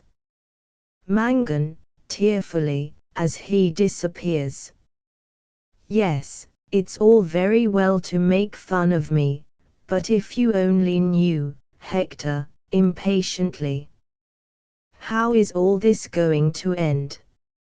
Mazzini. It won't end, Mr. Hushabye. Life doesn't end, it goes on. Ellie. Oh, it can't go on forever. I'm always expecting something. I don't know what it is, but life must come to a point sometime. Lady Utterword. The point for a young woman of your age is a baby. Hector. Yes, but, damn it, I have the same feeling, and I can't have a baby. Lady Utterword. By deputy, Hector. Hector. But I have children. All that is over and done with for me, and yet I too feel that this can't last. We sit here talking, and leave everything to Mangan and to chance and to the devil.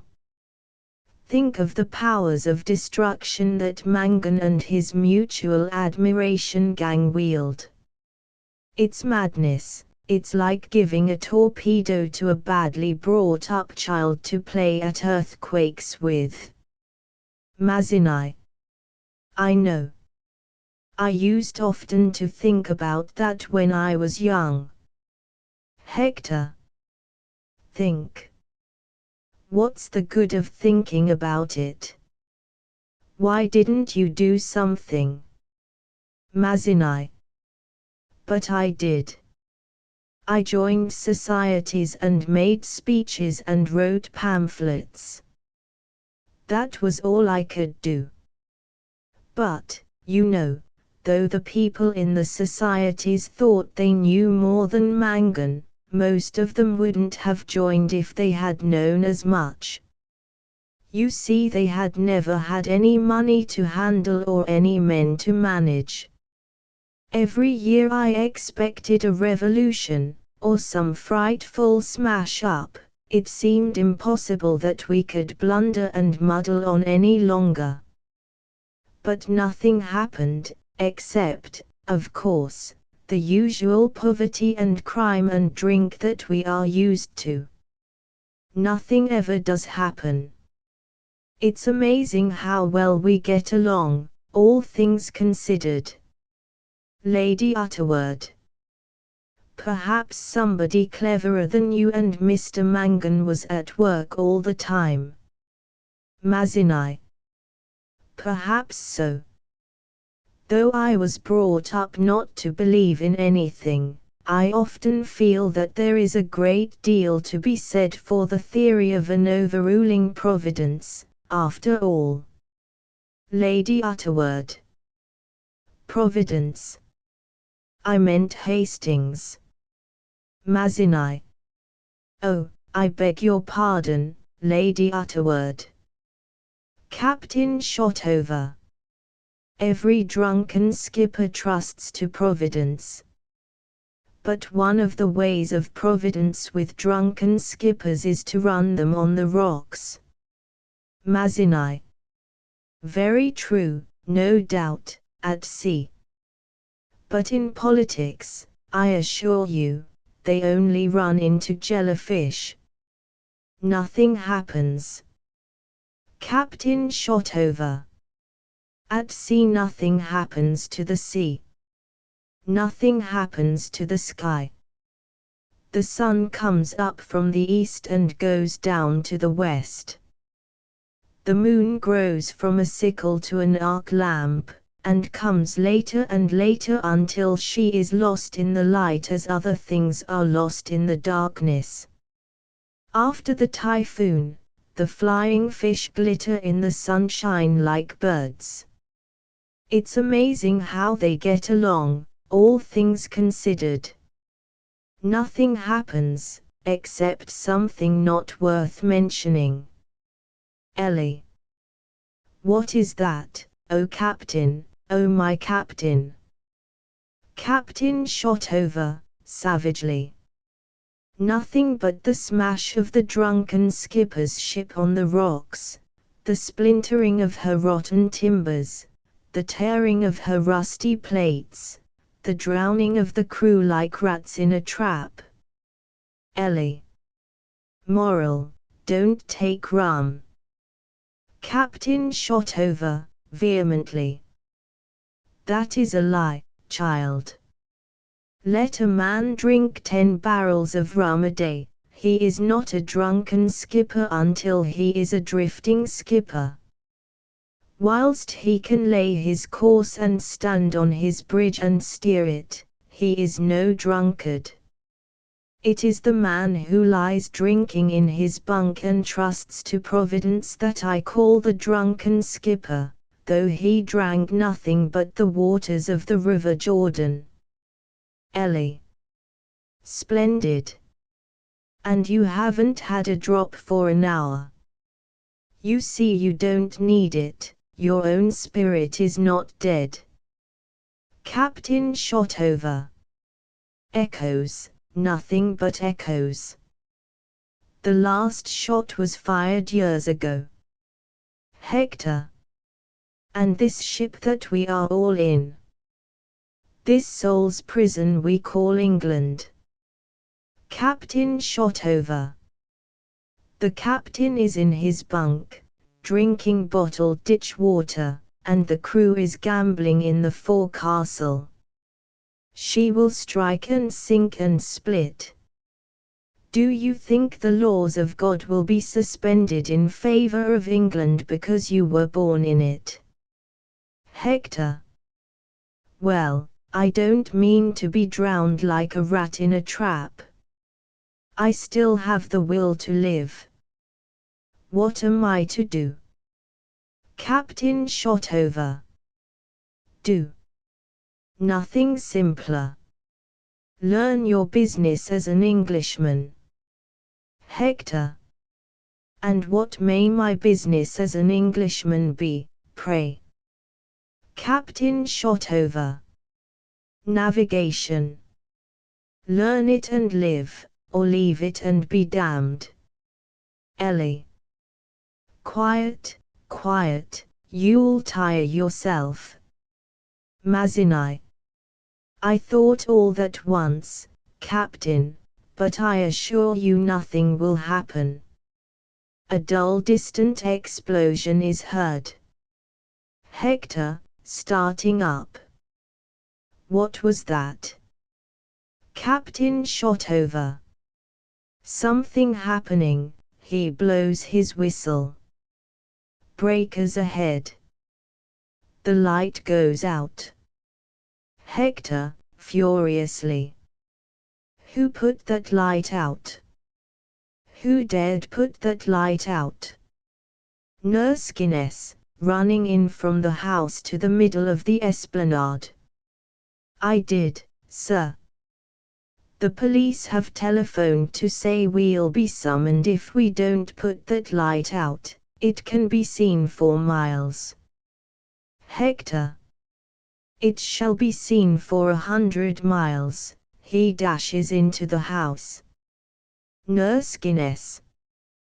The rectory is nothing but a heap of bricks, they say. Unless we can give the rector a bed, he has nowhere to lay his head this night. Captain shot over. The church is on the rocks, breaking up. I told him it would unless it headed for God's open sea. Nurse Guinness. And you are all to go down to the cellars. Captain shot over. Go there yourself, you and all the crew. Batten down the hatches. Nurse Guinness. and hide beside the coward I married. I'll go on the roof first. The lamp lights up again. There. Mr. Hushabye's turned it on again. The burglar, hurrying in and appealing to Nurse Guinness. Here, where's the way to that gravel pit? The boot boy says there's a cave in the gravel pit. Them cellars is no use. Where's the gravel pit, Captain?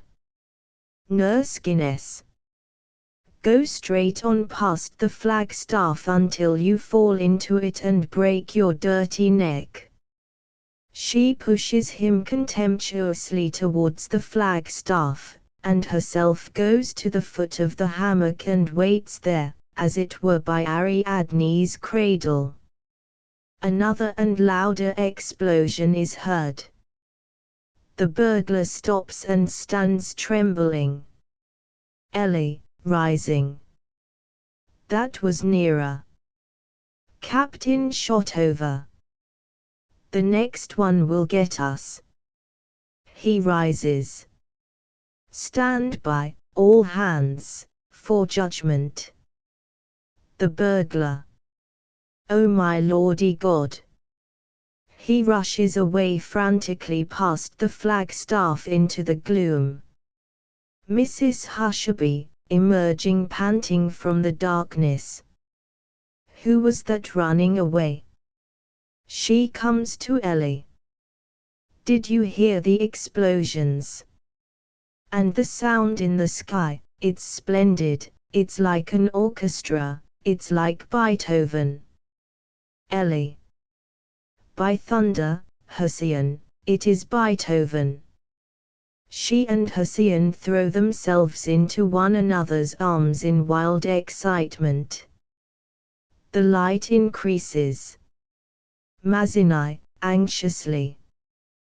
The light is getting brighter. Nurse Guinness, looking up at the house. It's Mr. Hushabye turning on all the lights in the house and tearing down the curtains.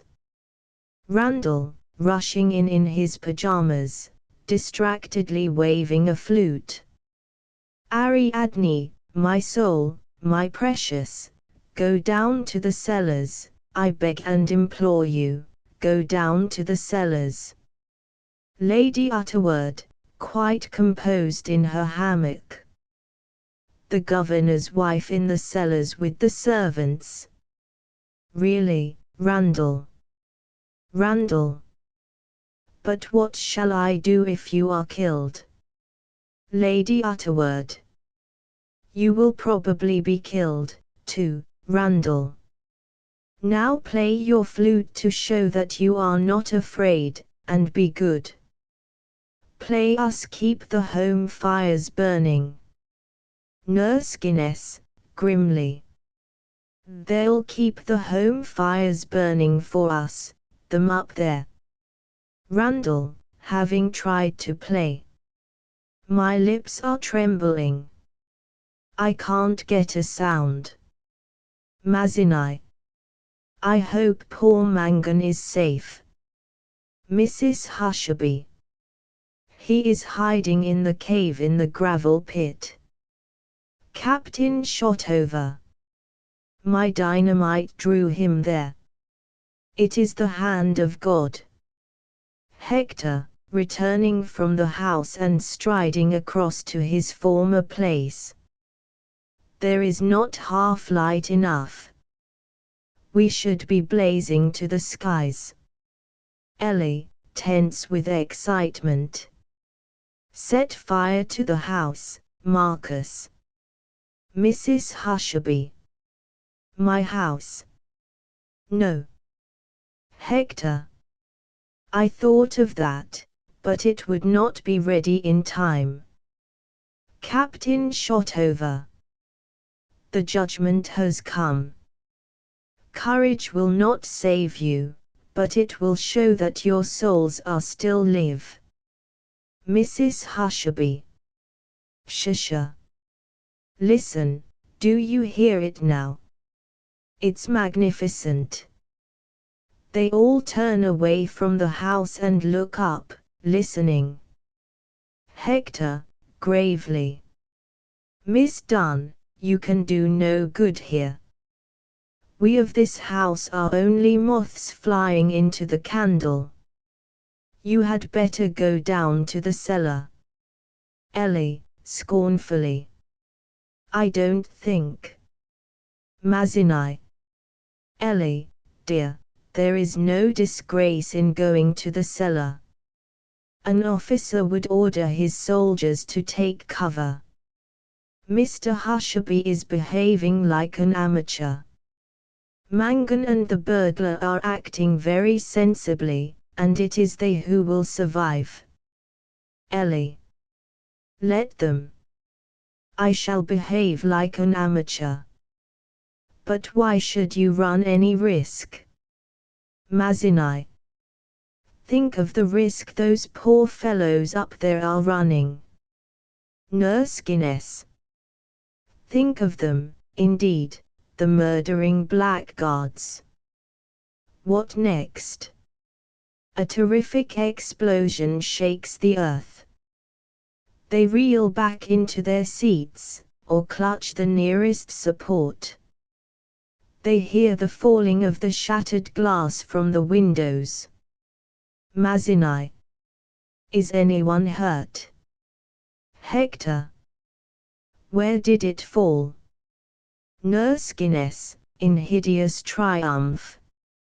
Right in the gravel pit, I seen it. Serve you right.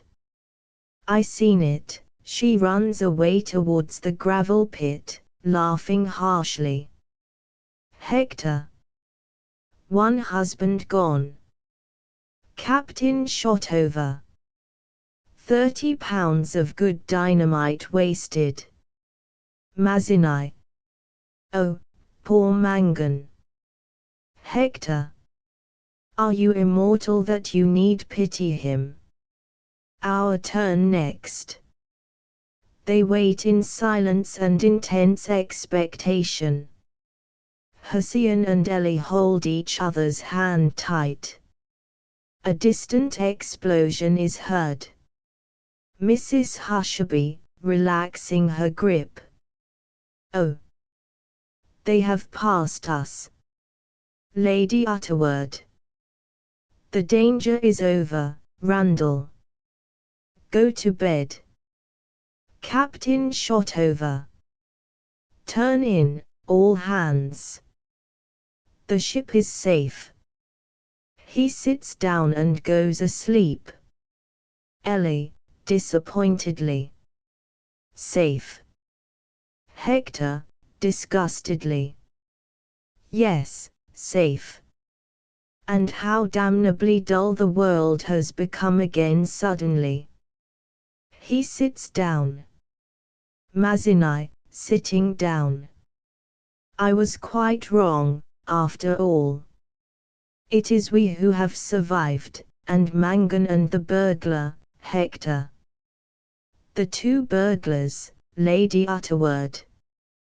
The two practical men of business, Mazinai. Both gone. And the poor clergyman will have to get a new house. Mrs. Hushabye. But what a glorious experience. I hope they'll come again tomorrow night. Ellie, radiant at the prospect. Oh, I hope so. Randall at last succeeds in keeping the home fires burning on his flute. Asterisk asterisk asterisk end of the Project Gutenberg ebook Heartbreak House asterisk asterisk asterisk updated editions will replace the previous one, the old editions will be renamed. Creating the works from print editions not protected by U.S. copyright law means that no one owns a United States copyright in these works. So the Foundation, and you, can copy and distribute it in the United States without permission and without paying copyright royalties. Special rules, set forth in the general terms of use part of this license, apply to copying and distributing Project Gutenberg trademark symbol electronic works to protect the Project Gutenberg trademark symbol concept and trademark. Project Gutenberg is a registered trademark, and may not be used if you charge for an ebook, except by following the terms of the trademark license, including paying royalties for use of the Project Gutenberg trademark. If you do not charge anything for copies of this ebook, complying with the trademark license is very easy. You may use this ebook for nearly any purpose, such as creation of derivative works, reports, performances and research. Project Gutenberg ebooks may be modified and printed and given away. You may do practically anything in the United States with ebooks not protected by U.S. copyright law. Redistribution is subject to the trademark license, especially commercial redistribution. Start. Full license. The full Project Gutenberg license. Please read this before you distribute or use this work to protect the Project Gutenberg trademark symbol mission of promoting the free distribution of electronic works, by using or distributing this work, or any other work associated in any way with the phrase Project Gutenberg. You agree to comply with all the terms of the full Project Gutenberg trademark symbol license available with this file or online at www.gutenberg.org/license. Section 1. General Terms of Use and Redistributing Project Gutenberg Trademark Symbol Electronic Works 1.0. By reading or using any part of this Project Gutenberg trademark symbol electronic work, you indicate that you have read, understand, agree to and accept all the terms of this license and intellectual property, trademark/copyright, agreement. If you do not agree to abide by all the terms of this agreement, you must cease using and return or destroy all copies of Project Gutenberg trademark symbol electronic works in your possession. If you paid a fee for obtaining a copy of or access to a Project Gutenberg trademark symbol electronic work and you do not agree to be bound by the terms of this agreement, you may obtain a refund from the person or entity to whom you paid the fee as set forth in paragraph 1.e.8. 1.b. Project Gutenberg is a registered trademark. It may only be used on or associated in any way with an electronic work by people who agree to be bound by the terms of this agreement. There are a few things that you can do with most Project Gutenberg trademark symbol electronic works even without complying with the full terms of this agreement. See paragraph 1.c below. There are a lot of things you can do with Project Gutenberg trademark symbol electronic works if you follow the terms of this agreement and help preserve free future access to Project Gutenberg trademark symbol electronic works. See paragraph 1.e below. 1.c. The Project Gutenberg Literary Archive Foundation, the Foundation or PGLAF, owns a compilation copyright in the collection of Project Gutenberg trademark symbol electronic works. Nearly all the individual works in the collection are in the public domain in the United States. If an individual work is unprotected by copyright law in the United States and you are located in the United States, we do not claim a right to prevent you from copying, distributing, performing, displaying or creating derivative works based on the work as long as all references to Project Gutenberg are removed. Of course, we hope that you will support the Project Gutenberg trademark symbol mission of promoting free access to electronic works by freely sharing Project Gutenberg trademark symbol works in compliance with the terms of this agreement for keeping the Project Gutenberg trademark symbol name associated with the work. You can easily comply with the terms of this agreement by keeping this work in the same format with its attached full Project Gutenberg trademark symbol license when you share it without charge with others. 1.d. The copyright laws of the place where you are located also govern what you can do with this work. Copyright laws in most countries are in a constant state of change. If you are outside the United States, check the laws of your country in addition to the terms of this agreement before downloading, copying, displaying, performing, distributing or creating derivative works based on this work or any other Project Gutenberg trademark symbol work. The Foundation makes no representations concerning the copyright status of any work in any country other than the United States.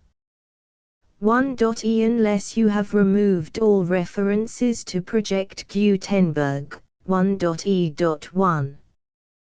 The following sentence, with active links to, or other immediate access to, the full Project Gutenberg trademark symbol license must appear prominently whenever any copy of a Project Gutenberg trademark symbol work, any work on which the phrase Project Gutenberg appears, or with which the phrase Project Gutenberg is associated, is accessed, displayed, performed, viewed, copied or distributed. This ebook is for the use of anyone anywhere in the United States and most other parts of the world at no cost and with almost no restrictions whatsoever. You may copy it, give it away or reuse it under the terms of the Project Gutenberg license included with this ebook or online at www.gutenberg.org. If you are not located in the United States, you will have to check the laws of the country where you are located before using this ebook. 1.e.2. If an individual Project Gutenberg trademark symbol electronic work is derived from texts not protected by U.S. copyright law, does not contain a notice indicating that it is posted with permission of the copyright holder, the work can be copied and distributed to anyone in the United States without paying any fees or charges. If you are redistributing or providing access to a work with the phrase Project Gutenberg associated with or appearing on the work, you must comply either with the requirements of paragraphs 1.e.1 through 1.e.7 or obtain permission for the use of the work and the Project Gutenberg trademark symbol trademark as set forth in paragraphs 1.e.8 or 1.e.9. 1.e.3. If an individual Project Gutenberg trademark symbol electronic work is posted with the permission of the copyright holder, your use and distribution must comply with both paragraphs 1.e.1 through 1.e.7 and any additional terms imposed by the copyright holder. Additional terms will be linked to the Project Gutenberg trademark symbol license for all works posted with the permission of the copyright holder found at the beginning of this work. 1.e.4 Do not unlink or detach or remove the full Project Gutenberg trademark symbol license terms from this work, or any files containing a part of this work or any other work associated with Project Gutenberg trademark symbol. 1.e.5 Do not copy, display, perform, distribute or redistribute this electronic work, or any part of this electronic work, without prominently displaying the sentence set forth in paragraph 1.e.1 with active links or immediate access to the full terms of the Project Gutenberg trademark symbol license. 1.e.6 You may convert to and distribute this work in any binary, compressed, marked up, non-proprietary or proprietary form, including any word processing or hypertext form. However, if you provide access to or distribute copies of a Project Gutenberg trademark symbol work in a format other than plain vanilla ASCII or other format used in the official version posted on the official Project Gutenberg trademark symbol website, www.gutenberg.org, you must, at no additional cost, fee or expense to the user, provide a copy, a means of exporting a copy, or a means of obtaining a copy upon request, of the work in its original plain vanilla ASCII or other form. Any alternate format must include the full Project Gutenberg trademark symbol license as specified in paragraph 1.e.1. 1.e.7 Do not charge a fee for access to, viewing, displaying, performing, copying or distributing any Project Gutenberg trademark symbol works unless you comply with paragraph 1.e.8 or 1.e.9. 1.e.8 You may charge a reasonable fee for copies of or providing access to or distributing Project Gutenberg trademark symbol electronic works provided that you pay a royalty fee of 20% of the gross profits you derive from the use of Project Gutenberg trademark symbol works calculated using the method you already use to calculate your applicable taxes. The fee is owed to the owner of the Project Gutenberg trademark symbol trademark, but he has agreed to donate royalties under this paragraph to the Project Gutenberg Literary Archive Foundation. Royalty payments must be paid within 60 days following each date on which you prepare, or are legally required to prepare, your periodic tax returns. Royalty payments should be clearly marked as such and sent to the Project Gutenberg Literary Archive Foundation at the address specified in Section 4, Information about donations to the Project Gutenberg Literary Archive Foundation. You provide a full refund of any money paid by a user who notifies you in writing, or by email, within 30 days of receipt that he does not agree to the terms of the full Project Gutenberg trademark symbol license. You must require such a user to return or destroy all copies of the works possessed in a physical medium and discontinue all use of and all access to other copies of Project Gutenberg trademark symbol works. You provide, in accordance with paragraph 1.f.3, a full refund of any money paid for a work or a replacement copy, If a defect in the electronic work is discovered and reported to you within 90 days of receipt of the work, you comply with all other terms of this agreement for free distribution of Project Gutenberg trademark symbol works. 1.e.9. If you wish to charge a fee or distribute a Project Gutenberg trademark symbol electronic work or group of works on different terms than are set forth in this agreement, you must obtain permission in writing from the Project Gutenberg Literary Archive Foundation, the manager of the Project Gutenberg trademark symbol trademark. Contact the Foundation as set forth in Section 3 below. 1.f1.f.1 Project Gutenberg volunteers and employees expend considerable effort to identify, do copyright research on, transcribe and proofread works not protected by U.S. copyright law in creating the Project Gutenberg trademark symbol collection.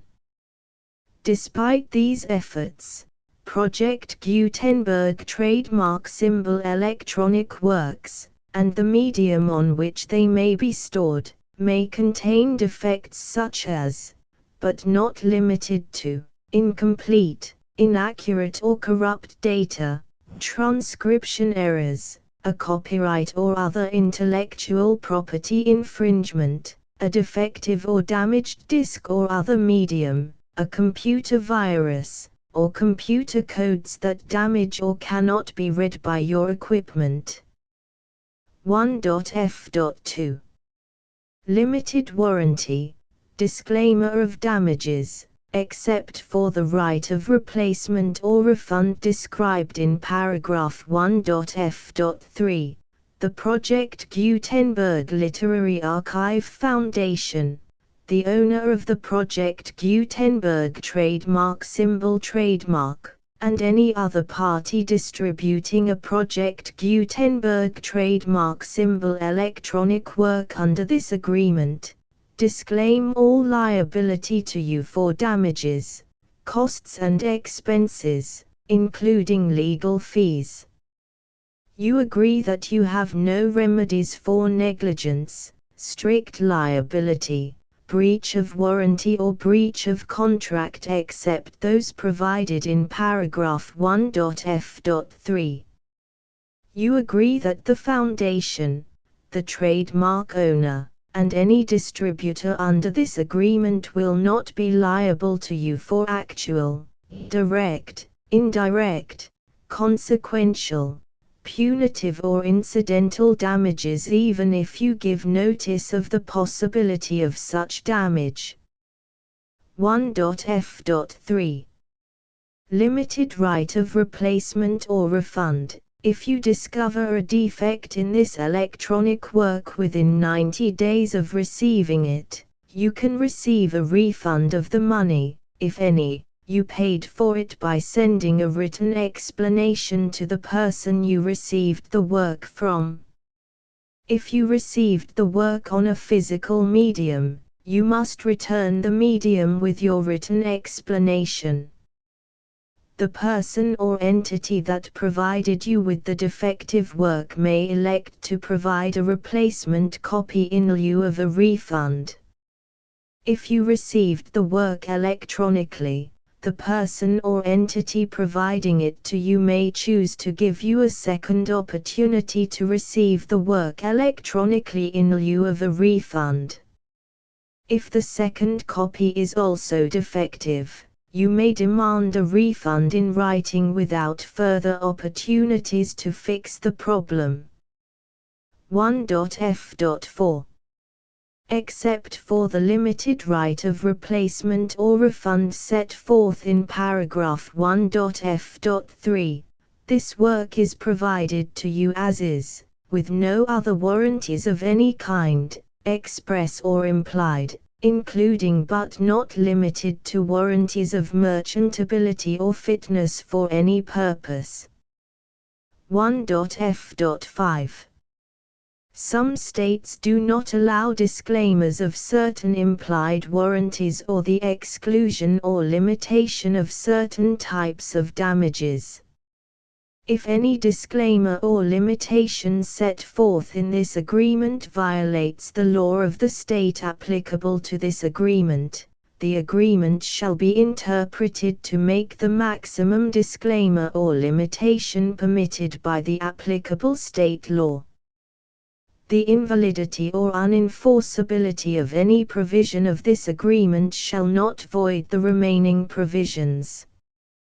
1.f.6 Indemnity. You agree to indemnify and hold the foundation, the trademark owner, any agent or employee of the foundation, anyone providing copies of Project Gutenberg trademark symbol electronic works in accordance with this agreement, and any volunteers associated with the production, promotion and distribution of Project Gutenberg trademark symbol electronic works, harmless from all liability, costs and expenses, including legal fees, that arise directly or indirectly from any of the following which you do or cause to occur.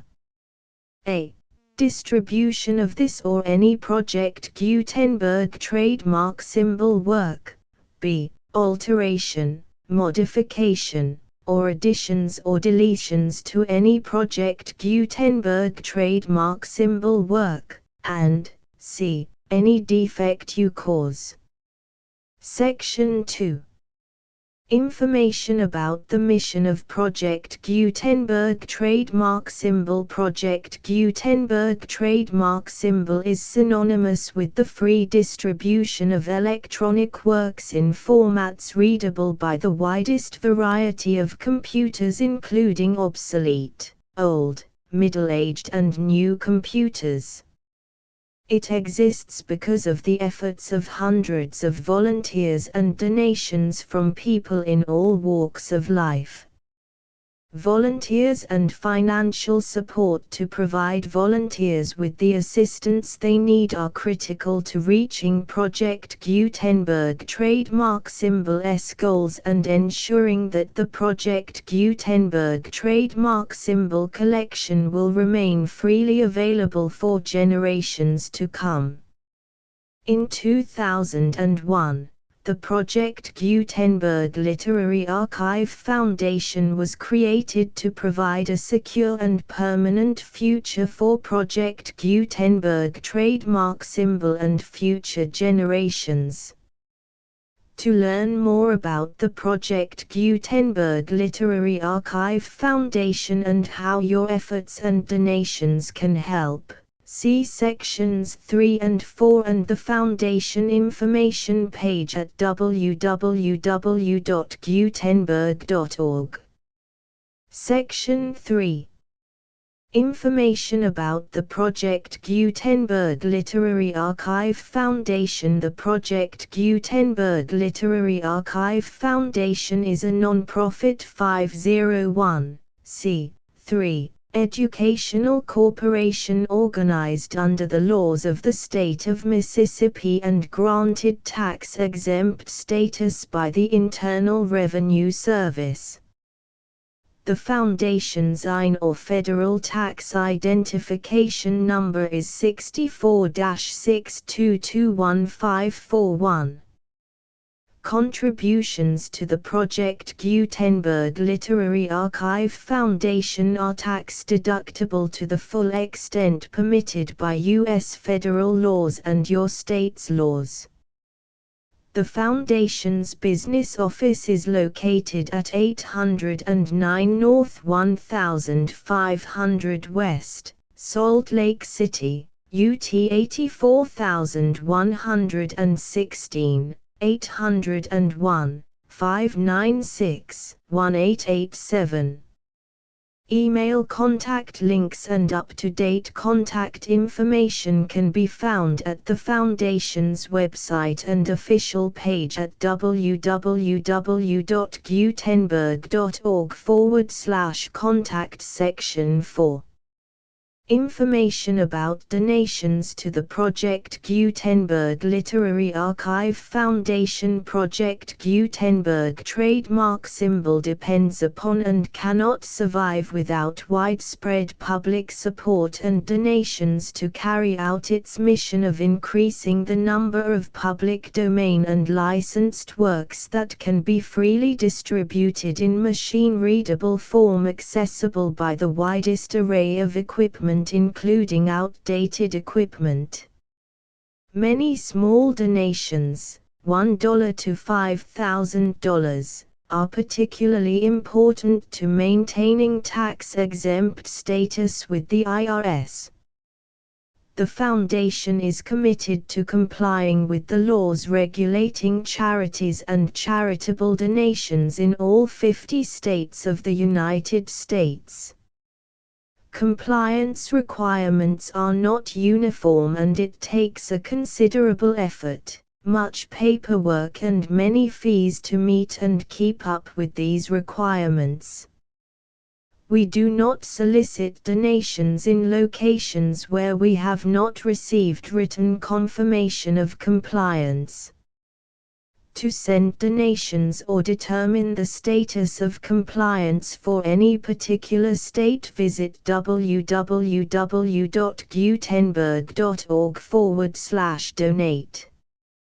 While we cannot and do not solicit contributions from states where we have not met the solicitation requirements, we know of no prohibition against accepting unsolicited donations from donors in such states who approach us with offers to donate. International donations are gratefully accepted, but we cannot make any statements concerning tax treatment of donations received from outside the United States. U.S. laws alone swamp our small staff. Please check the Project Gutenberg web pages for current donation methods and addresses. Donations are accepted in a number of other ways, including checks, online payments and credit card donations. To donate, please visit www.gutenberg.org/donate. Section 5. General information about Project Gutenberg trademark symbol. Electronic Works. Professor Michael S. Hart was the originator of the Project Gutenberg trademark symbol concept of a library of electronic works that could be freely shared with anyone. For 40 years, he produced and distributed Project Gutenberg trademark symbol ebooks with only a loose network of volunteer support. Project Gutenberg trademark symbol ebooks are often created from several printed editions, all of which are confirmed as not protected by copyright in the US unless a copyright notice is included. Thus, we do not necessarily keep ebooks in compliance with any particular paper edition. Most people start at our website, which has the main PG search facility, www.gutenberg.org. This website includes information about Project Gutenberg trademark symbol, including how to make donations to the Project Gutenberg Literary Archive Foundation, how to help produce our new ebooks, and how to subscribe to our email newsletter to hear about new ebooks.